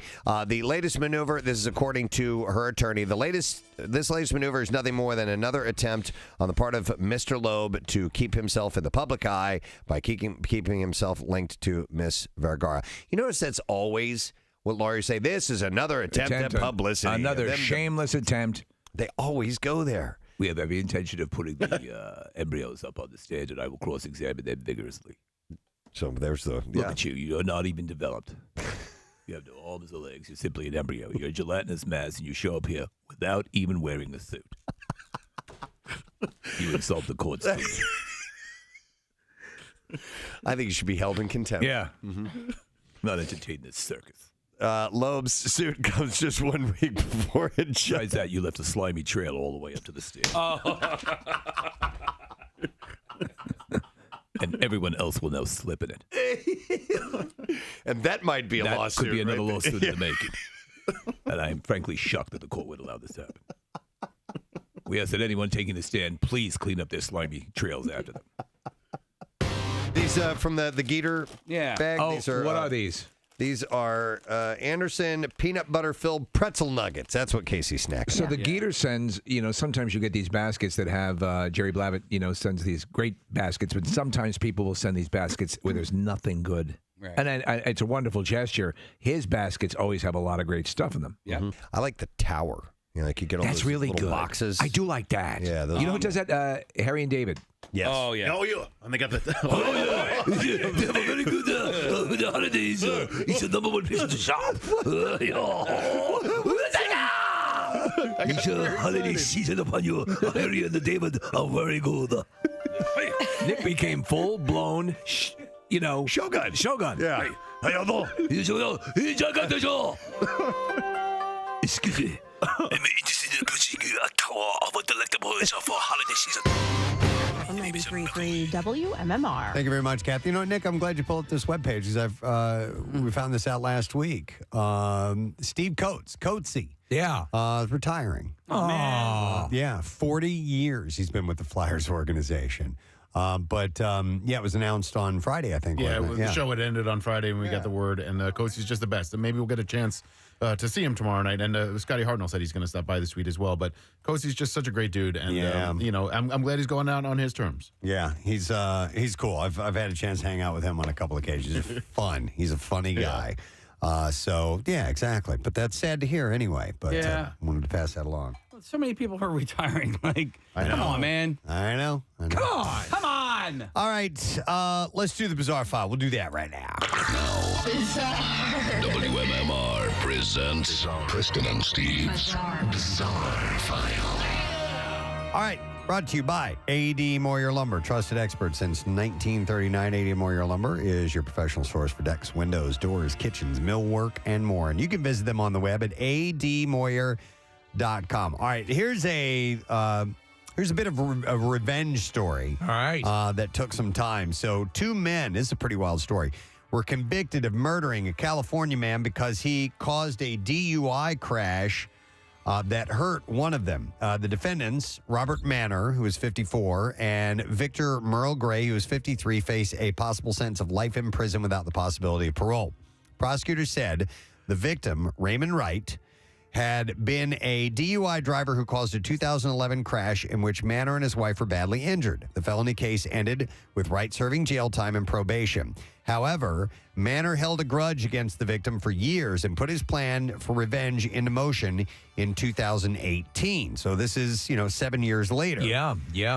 Wright, a divorced father of 3 children, disappeared from Rockland, California on January 11th, 2018. The last anyone heard from him was by telephone that morning. Worried relatives checked his home as well as the shop that he had rented. And it was on January 13th, 2018 that Wright's brother encountered a strange man inside Wright's residence and called the police. The man ran out of the house, but a soda cup filled with a fresh drink was found in the kitchen. Police wrote that the straw from the cup was tested for DNA. Wright's truck turned up in Sacramento, in the Sacramento area days later. Even after all this time, however, authorities have not found his remains. So his body is still missing. Interesting. But it's pretty wild. Nonetheless, prosecutors said that they were able to identify Gray as the strange man and they also discovered key evidence in the murder. Ironically enough, authorities encountered Gray as part of a different DUI crash. So this guy who was injured in the DUI now has a DUI accident of his own. That's crazy. He was under the influence and led state troopers on a high-speed chase on January 27th, 2018, they said, and there was a crash resulting in injuries. Gray's van was towed, and when authorities searched it, they found a blood-soaked raincoat, Wright's wallet, and some of the missing man's other property. That's crazy. Does anyone drive sober in this area? They said much of the property was charred and the blood on the raincoat matched the victim's DNA. Wow. Further investigation revealed a letter from this other guy, Gray, to Manor complaining, or I'm sorry, from him to the other guy, Manor, complaining about not being paid for, quote, delivering dude, and asked Manor to take care of the person, quote, who hand-delivered you your revenge. Wow. Other evidence also That's insane. Linked Manor to the revenge killing and the hiring of Gray to kidnap the victim from his shop in Rio Linda. The DNA found in Wright's kitchen matched Gray on matched Gray, who was a convicted felon, by the way. Both defendants were convicted Friday of first-degree murder. This whole elaborate thing is crazy. Planned out, and the guy ended up being a drunk driver as well. So it's just an insane story. Police in Mill Creek, Washington, arrested a 24-year-old man for entering a home illegally and making it his own, with the real owner still inside. On Monday, officers responded to reports of a theft, including over $3,000, a passport, wallet, and more. When officers arrived, they found signs of someone living in the upstairs loft. How you doing? The resident first noticed something was amiss when he began smelling cigarettes inside the home.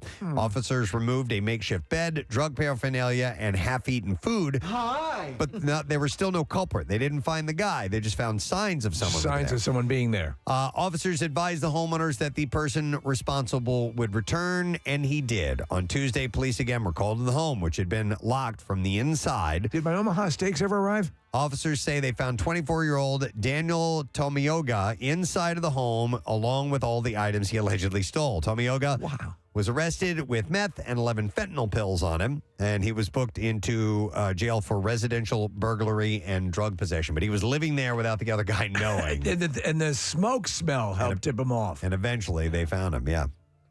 A possible stomach virus outbreak has sickened more than 100 students at Babylon High School, and the Suffolk County Health Commissioner says the norovirus may be the cause. The virus is highly contagious. My tummy hurts. And symptoms include vomiting, diarrhea, and stomach pain. I've heard about something like this going on around here right now. So listen to this. 10th grader Kate Schmidt said that she was sick a few times a week ago, and many more found themselves experiencing the symptoms at a school dance on Friday night. Man. Schmidt says, my brother went to the dance, and he said just everybody was throwing up. He lasted only 10 minutes. Wow. So, Right for a week. All right. so all these people are crapping and puking at the high school dance. You ain't gonna right for a week. The district sent an alert to parents. We haven't heard that in a while. The district sent an alert to parents on Saturday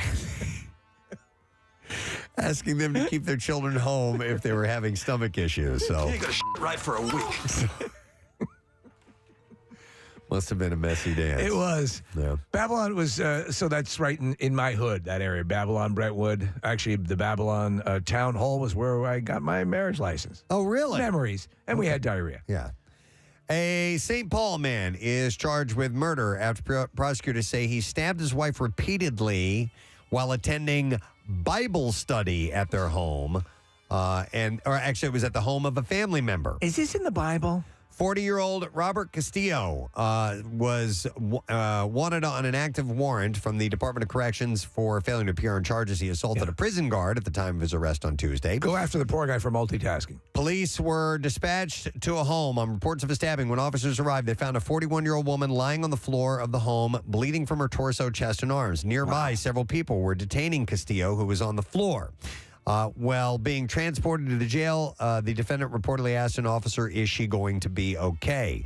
Castillo's sister told them that Castillo and the victim came over that evening for Bible study.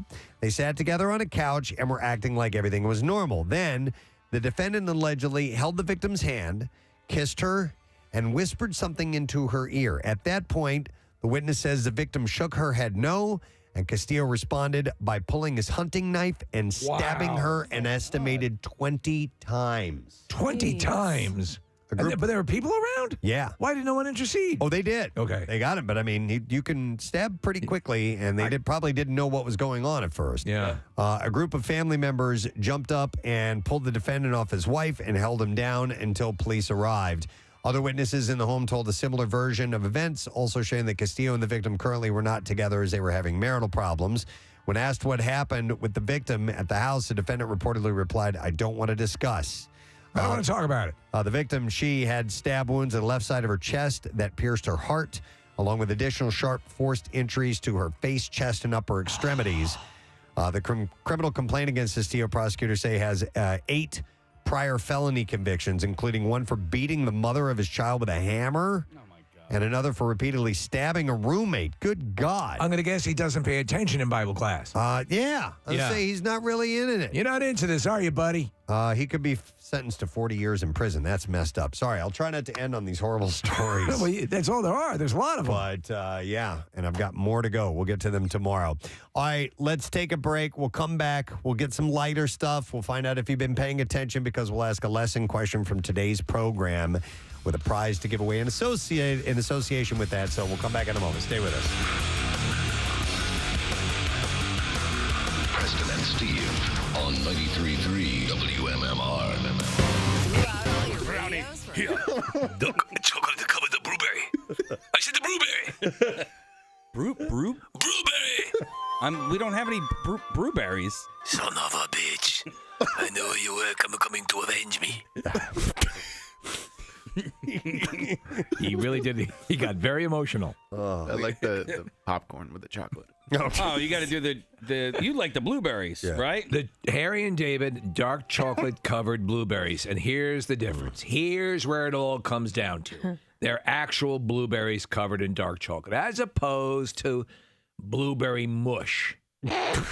Some other places do. This was once a blueberry before we treated it with radiation and whatever. But the Harry and David dark chocolate covered blueberries are blueberry. Yeah. So when you had your surgery a couple of years ago, You Steve, very kindly brought by like a whole supply of them. Yeah, I bought 3 boxes of blueberries. I only gave you 2 of them.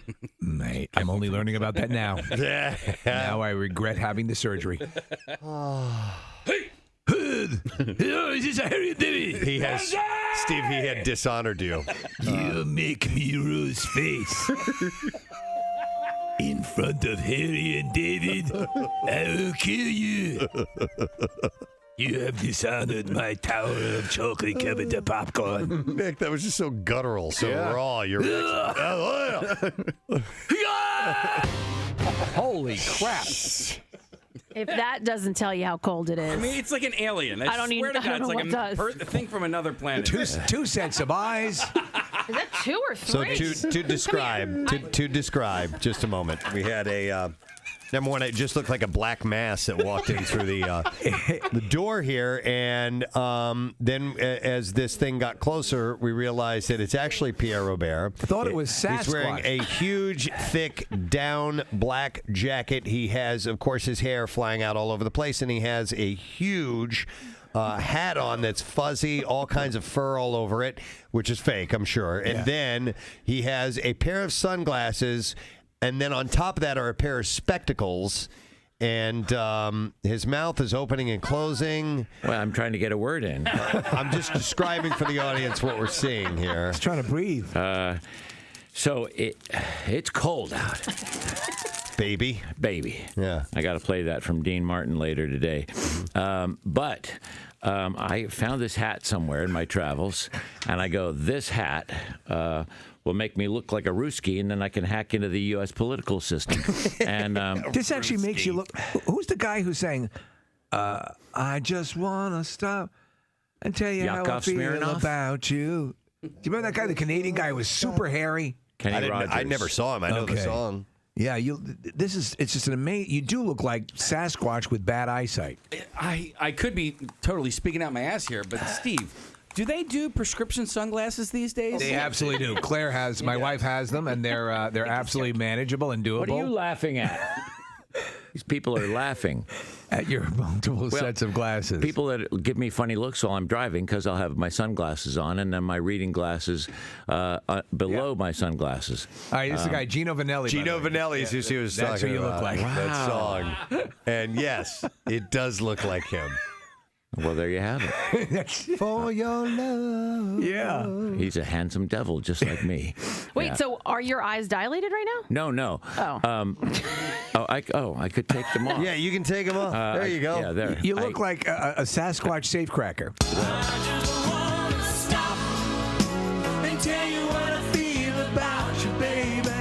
This is Gino Vanelli, by the way, who Pierre looks like this morning. It's this big black fuzzy fake fur hat with flaps. As I was leaving the premises, I'm thinking this will be good today. But you know, it's not the cold. There are bursts of wind. What? I keep seeing Jaromir Jagr. Yeah, from the side when he turned sideways. Yeah. Yes, Because it kind of looks like he have a mullet, and he actually brought it back. Who's a hockey player? He's a hockey player, yeah. With the I shouldn't mullet. have used the sports reference. I thought it was another movie thing that I'd missed. No, it was a hockey The Break thing that you Bad missed. Guys. So Darth Vader's cousin. Okay. Yeah. So it is. Yeah. Here we go. Yeah, exactly. Here we go. Well, honestly, it's the picture's worth 1,000 words. Oh. We're putting it up. It's the wind bursts that get you. Yes, the wind chill. So the cold is not so bad, but that wind is tough. So buckle up if you're going out. Buckle up heartily. Yeah. Wear your warmest buckles. Buckle up for safety. Buckle up. And for warmth. Yeah. Sitting to my left, ladies and gentlemen, Adrian Zemed. Adrian Smed, I thought he was dead. Oh my God! We're not kidding. We've been talking about you forever, right, Preston? We have. We absolutely have. We are fans. Has anybody ever said to you, "I thought you were dead" before, though? That's a slight insult. Well, actually, there was an episode of The Simpsons where I was in one of their musical numbers, and I popped out of a coffin saying, "I'm not dead."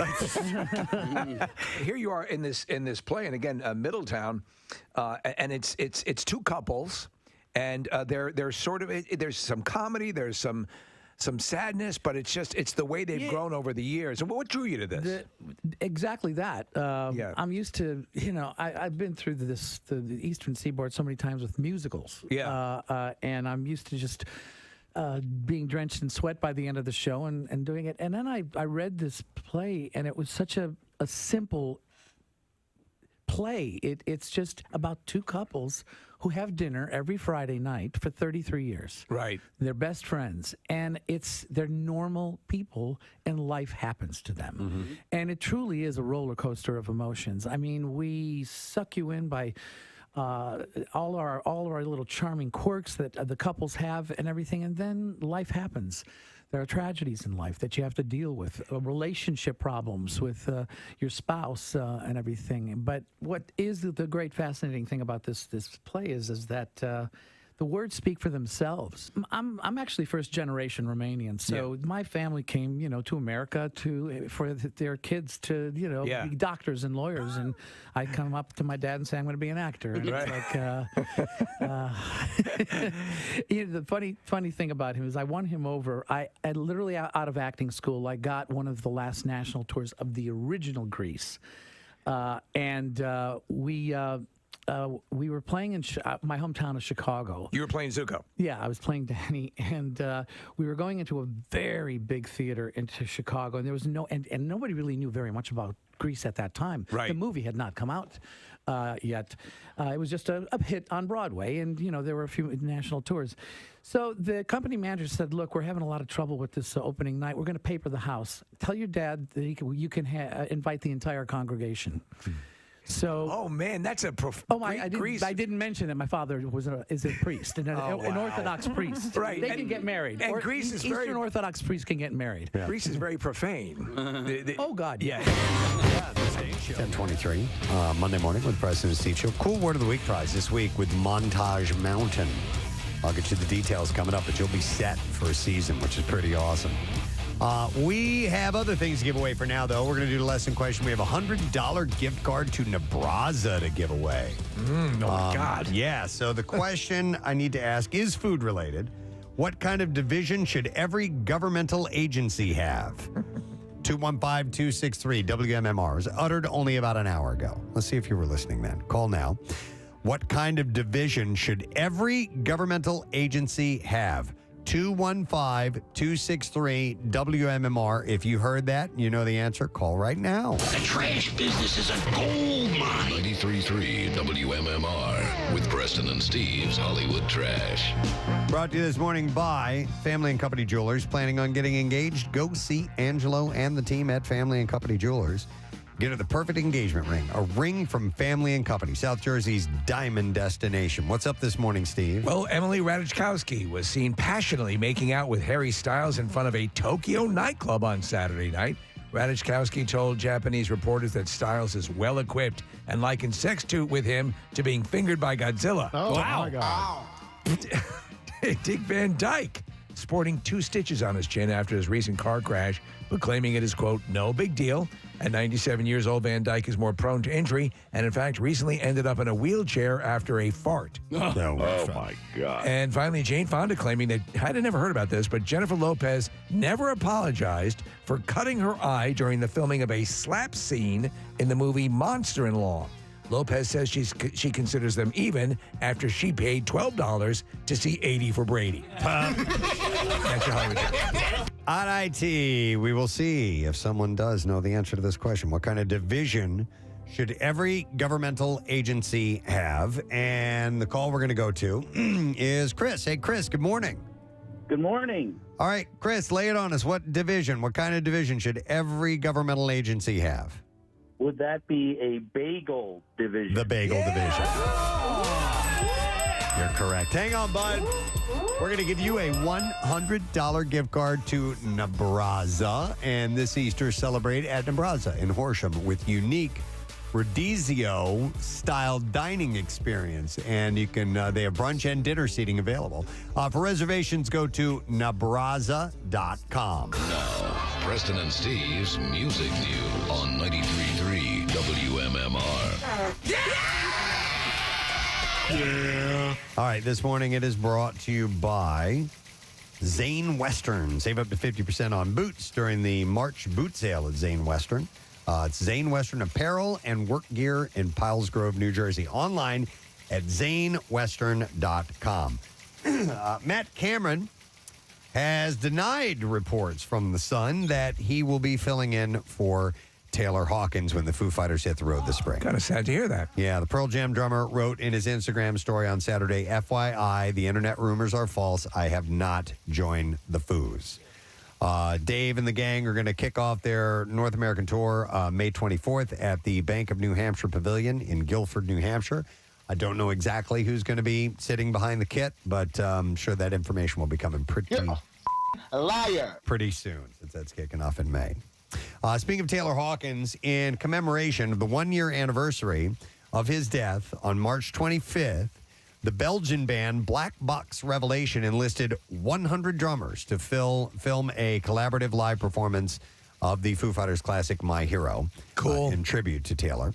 Loudwire reported the event took place at the country's Sportplace Antwerp, which was the last venue that he played with the Foo Fighters in Belgium. Wasn't it the Foo Fighters that had there was a small town that wanted a Foo Fighters concert, and so they did something similar to this? Yeah. I forgot what that was about. A whole bunch of musicians to perform they a got song? like 1,000 musicians together to play a song, yeah. Black Box Revelation said, and statement, Taylor Hawkins was the best drummer of our times. Honoring him with this tribute was an experience we will never forget. Participating drummer Gino Kesselloot said, it's the first time I played together with 100 other drummers. It sounded great. I even got goosebumps all over my body. Wonderful to honor our hero this way. James Hetfield recently told Cigar Aficionado magazine that jamming with other musicians is a nightmare for him. The Metallica singer said, I know individually we're all really average players, but when you get us together, something happens, he said. Sitting down one-on-one with someone is a lot more anxiety-ridden than standing up in front of 10,000, 20,000 people. So he feels that the magic happens when they're together, but on their own, they stink. They stink on ice. I was talking to Chuck on Friday, who had listened to their latest release. I don't know if we're playing it or not. Is this the one that's going to be theatrically presented? The thing we were talking about earlier at the movie Well, that's theaters? the album, but they have a song that's out. Right. And yes, we are playing that. The instrumental, right? I don't know. Well, Lux Eterna was one from a couple of months ago. Okay, so there's another one out? He just says it's busy. It is. Okay. Yeah. All up in that. All up in that. All up in that Yes. shiz. Yeah. In light of recent snafus regarding ticket sales for both The Cure and Bruce Springsteen, in addition to exorbitant fees for even the worst seats in the house, Neil Young posted a message to fans on his Neil Young Archive page explaining his thoughts on a broken concert ticketing system. Neil wrote, Ticketmaster fees at 30%. It's over. The old days are gone. Nothing's over. He said, I get letters blaming me for $3,000 tickets for a benefit I'm doing. That money does not go to me or the benefit. Artists have to worry about ripped-off fans blaming them for Ticketmaster add-ons and scalpers. So he was venting about that. Well, you remember we had the discussion last week about people actually going to other countries because in the long run, with airfare and everything, it ends up being cheaper to go see concerts out of the country. Yep. It's cuckoo. Speaking of concerts, Casey got me this information. This is a last-second concert announcement, and it's going to be actually a solo acoustic tour, which is cool. And MMR is happy to announce John Mayer solo. Yeah. This will be. I love this song. It'll be Saturday, October 7th at Wells Fargo Center. So does he have a lot of rock cred because of his Grateful Dead? I think prior to that, too. I mean, he's just a great guitarist. He is. And who's he play? He's played with a lot of bands, right? Yeah, I mean, he's had the John Mayer Trio. I've seen him more than once, and he's a unbelievably great guitarist. He is very well respected in the blues community. Is he? Yeah. Do you remember that? Was it an iPhone commercial or iTunes commercial? I can't remember which commercial it was for, but it was just him playing different styles. Just him shredding. Oh, it was like I feel like it was like black and white and him with an amp and his guitar. Cool. And you were like, oh damn, this dude's pretty good. Generally, you don't hear of a solo acoustic tour at the Wells Fargo Center. Yeah. That's a big house for acoustic music. Last time was that tuba player. Ah, that guy. Yeah. So tickets go on sale this Friday at 9 a.m. via wellsfargocenterphilly.com. There's pre-sale info and complete details at WMMR.com. And if you want to win tickets here on MMR, Jackie Bam Bam's going to have them all this week long. So make sure that you listen in the evening with Mr. Bam Bam, and he'll have a chance to win those tickets. Remember, it's Saturday, October 7th at the Wells Fargo Center. And he will have a special guest. It's J.P. Sachs, who I'm not familiar with. But so it's not going to be. He's got huge testicles. Him all, but no, I think it's probably a saxophone. Oh, whoa. But his last name is spelled S-A-X-E. I don't know if that's I hope he is a saxophonist. That'd be great. A moniker that is made up, or that's his actual last name, and maybe he doesn't play saxophone at all, but I don't know. Get off my back, crying out loud. He likes, he just looks like he's playing guitar. I don't think he's a saxophone. That's not a saxophone. He's blowing into the guitar. Never laughed before. That's him. This is him? Beanstalks never grew. J.P. Sachs? Love this. Ponies never ran before. Till I met you. The safest light is Safe Light Repair. I didn't know he was in that. That trio. All right, well, anyhow, Saturday, October 7th, Wells Fargo Center. Tickets go on sale this Friday at 9 a.m. at wellsfargocenterphilly.com. You raised me Shut the f*** up!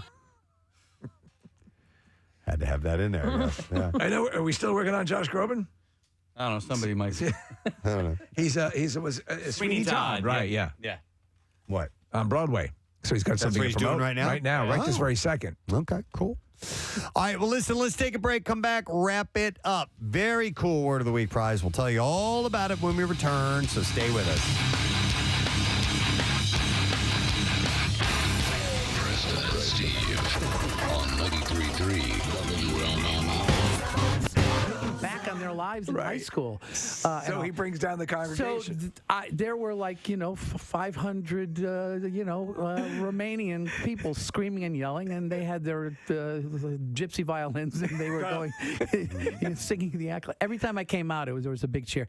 It was then that my father was won over, and he kind of, although he didn't understand. When I ended up getting television and film, when I was doing T.J. Hooker, he didn't really understand what that was all about. So he says, "You work for 1 hour. What you do rest of week?" That's great. You are a bum. I got into this business because I wanted to be an actor. Right. That's it. I never even wanted to do television and film. I just wanted to work in theater. Right. That's all I ever wanted to do. And then one thing happens, and then you're just whisked away, and suddenly you're in Hollywood, and you're doing all this stuff. You're good friends with William Shatner, right? Yeah, I'm actually. We're currently working on a few projects with his production company. Actually, we're letting it out right now. We're actually thinking of bringing Hooker back. Oh, in a comical way. That'd be awesome. Perfect. Bill is 88. Yeah. But the funny thing about it is that when we did Hooker, Bill pretty much did push the envelope on asking for ridiculous things for Hooker to do. Okay. I mean, we had technical advisors from LAPD there, and he said, "Look, no, I got this idea.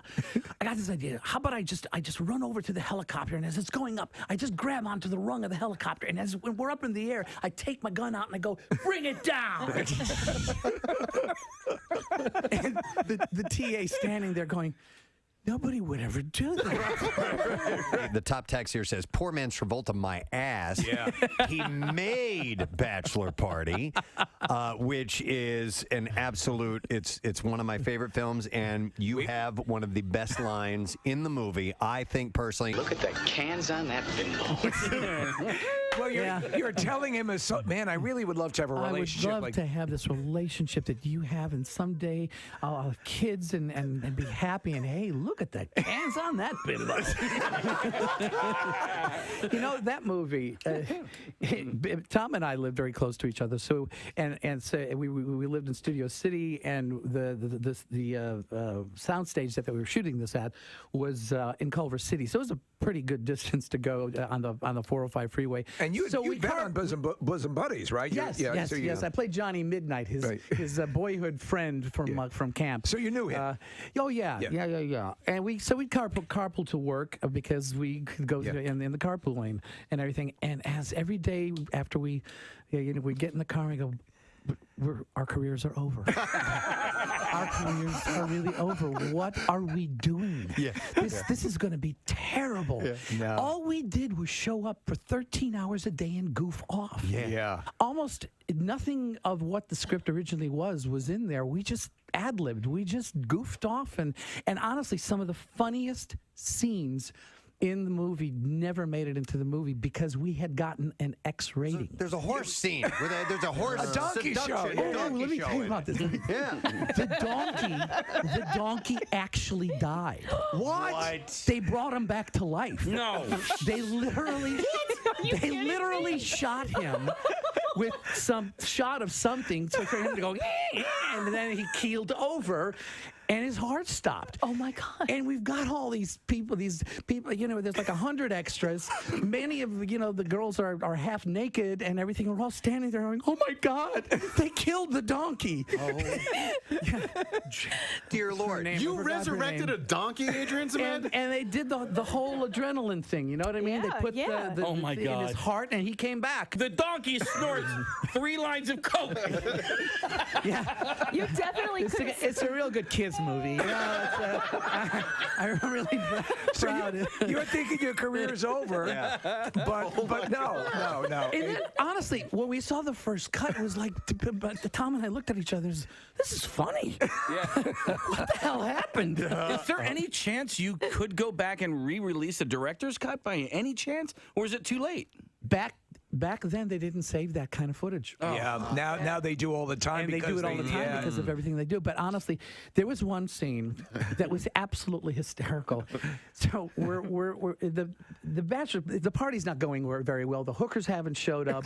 We're sitting in the hotel room looking at a Shirley Temple movie. Right. And it's just not going well. The hookers go to the wrong. Right. Yeah. So then I say, Rick, let's go downstairs and get something to eat. I'm hungry. So we get into the. I'm not gonna do this to say this on radio. This was cut.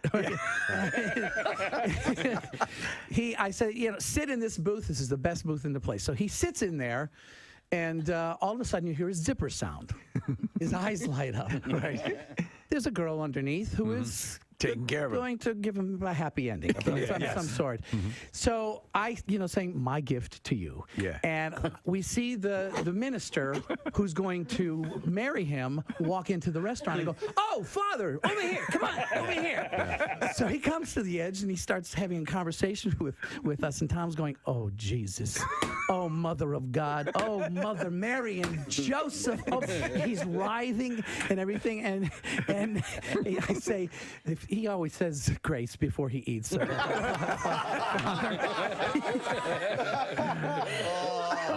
That's great. He can't take it anymore. He gets up and runs out. And I said, "Father, sit here. It's the best seat in the house." Close up on his face, you hear the zipper sound, and his eyes go like. That's great. Didn't make it in the movie. We had offended everybody else. They didn't want to offend the Catholics. It's so freaking funny. You and Tom were friends. Could you tell then what a talent he was and what he was going to go on to and be? honestly, one of the nicest guys in the business. Everything that's ever happened to him, he deserves every bit of it. He's a great guy. That's great. Very talented. Wow. Yeah. I wanted to ask you. A lot of people don't know this, but Tom was not originally cast in that role, and neither was Tawny Katane. Tawny Katane was the it girl of the time, and she was the White Snake videos. It predates, I think, the White Snake video. Who was? Well, we shot 1 month with the other guy. Rock the Offspring. 10:40. goodness. Oh, my goodness. Did they get fired? Seen more sun than I thought we were going to today. We're calling for cloudy skies. I guess partly cloudy for now, mostly cloudy by the time we get to lunchtime, and then some rain expected this afternoon/evening. But right now it's looking pretty decent. I don't know if I'd buy it. Yeah, I don't know. They're a bunch of filthy liars. But we could use some fresh water. So, yeah, that's true. Yeah, and speaking of water, I would like to thank Mr. Brian Taff from 6ABC for being on our show this morning, talking about the water situation in Philadelphia and that it's okay. Until around midnight, they're going to reassess and see if this contamination is going to make it into the system. I think they're expecting it to at some point. So his advice was to get some containers at home. You can fill up out of the tap right now and get just stockpile some stuff, and then you should be set. It is a good idea to do that. So thank you, Brian, for being on the show this morning. Looks like Sarah Parker is here this morning. Know that? Who needs water when you've got coffee, right? There you go. Of course, I'm saying. Pierre, well, you do need water for coffee. That's true. Stop messing with my logic. Pierre out just today or tomorrow Just as well? today, he will return tomorrow. Okay. All right. You get to hang out with me until 3 o'clock. That's a wonderful thing. You are a ray of sunshine, Miss Parker. Oh, thank you so much, How Press. was your weekend? It was good. It was chill, and yesterday was so beautiful. It was like this universe breathing a sigh of relief almost after that stretch of dreary days. It was terrific. so nice. Hey, it's cool to see you back doing the rock update. Yeah. The videos. Rock Breakdown. Yeah, doing that with Nick Murphy. It's fun. Yes, it's cool. My pal. Follow me on Instagram, radio_Sarah. No H on Sarah if you want to see that. SARA. All right, excellent. Well, we have a very cool prize. Let's get the letter first, and then I'll tell everybody what it is. Let's do it. All right, here we go. Preston and Steve on 93.3 WMMR. Now, the Daily Letter. And the Preston and Steve show is brought to you today by the letter S as in sunshine. Beautiful. And we have listened to this pair of the 2023-24 winter season passes for Montage Mountain, which now is the home of the Preston and Steve Cardboard Classic. Included with each pass, you can enjoy first tracks, they're calling it, on weekends and holidays. That's 1 hour prior to the public. So you get on there before anybody else. It's awesome. Tickets to Mountain Fest as well for 2024. And 10% discount on Montage Mountain food offerings and much more. Season passes, by the way, are on sale now for the lowest prices offered for next winter. With payment plans available as well. And prices will go up on April 2nd, so make sure that you do order those now. Visit montagemountainresorts.com to get yours today, but we'll give away that prize on Friday, which is wonderful. So you've got this day laid out before you. I do. What are you doing with it musically? A beautiful Monday ahead. We're doing workforce blocks at noon. That will include a block of Genesis for Tony Banks' birthday today. Excellent. I will have another concert announcement at noon as well, and also tickets to give away, and Pierre's going to have these for the rest of the week as well, for Queen with Adam Lambert coming back to the big joint on October 18th. I've not seen any iteration of Queen live except for Brian May doing a couple of songs at Taylor Hawkins Tribute in LA, and he was fantastic. So I'm like, I can't miss this show. No, I have to think see Queen. most people say that he does a fine job stepping in for Freddie Mercury and Adam Lambert, and that, you know, listen, you can never replicate it, but he does his own style, and people will respond well. Absolutely. There It's you great. go. And feel free to text me, 39333. Excellent. All right. Thank you, Sarah. And I would like to thank our sponsors, by the way. Preston and Steve Show is brought to you today by Dunkin'. Preston and Steve Show runs on Dunkin', and also Acme Markets, fresh foods, local flavors. Tomorrow's Tuesday, so we'll give away tattoos from Floating World Tattoo and Piercing. And this is really cool.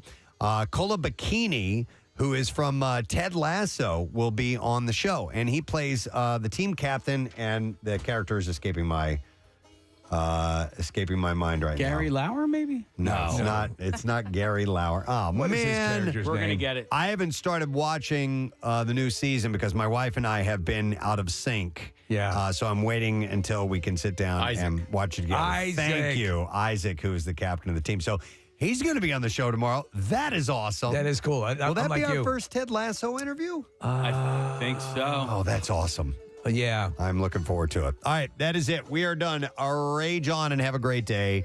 And we'll see you tomorrow, friend. Bye-bye.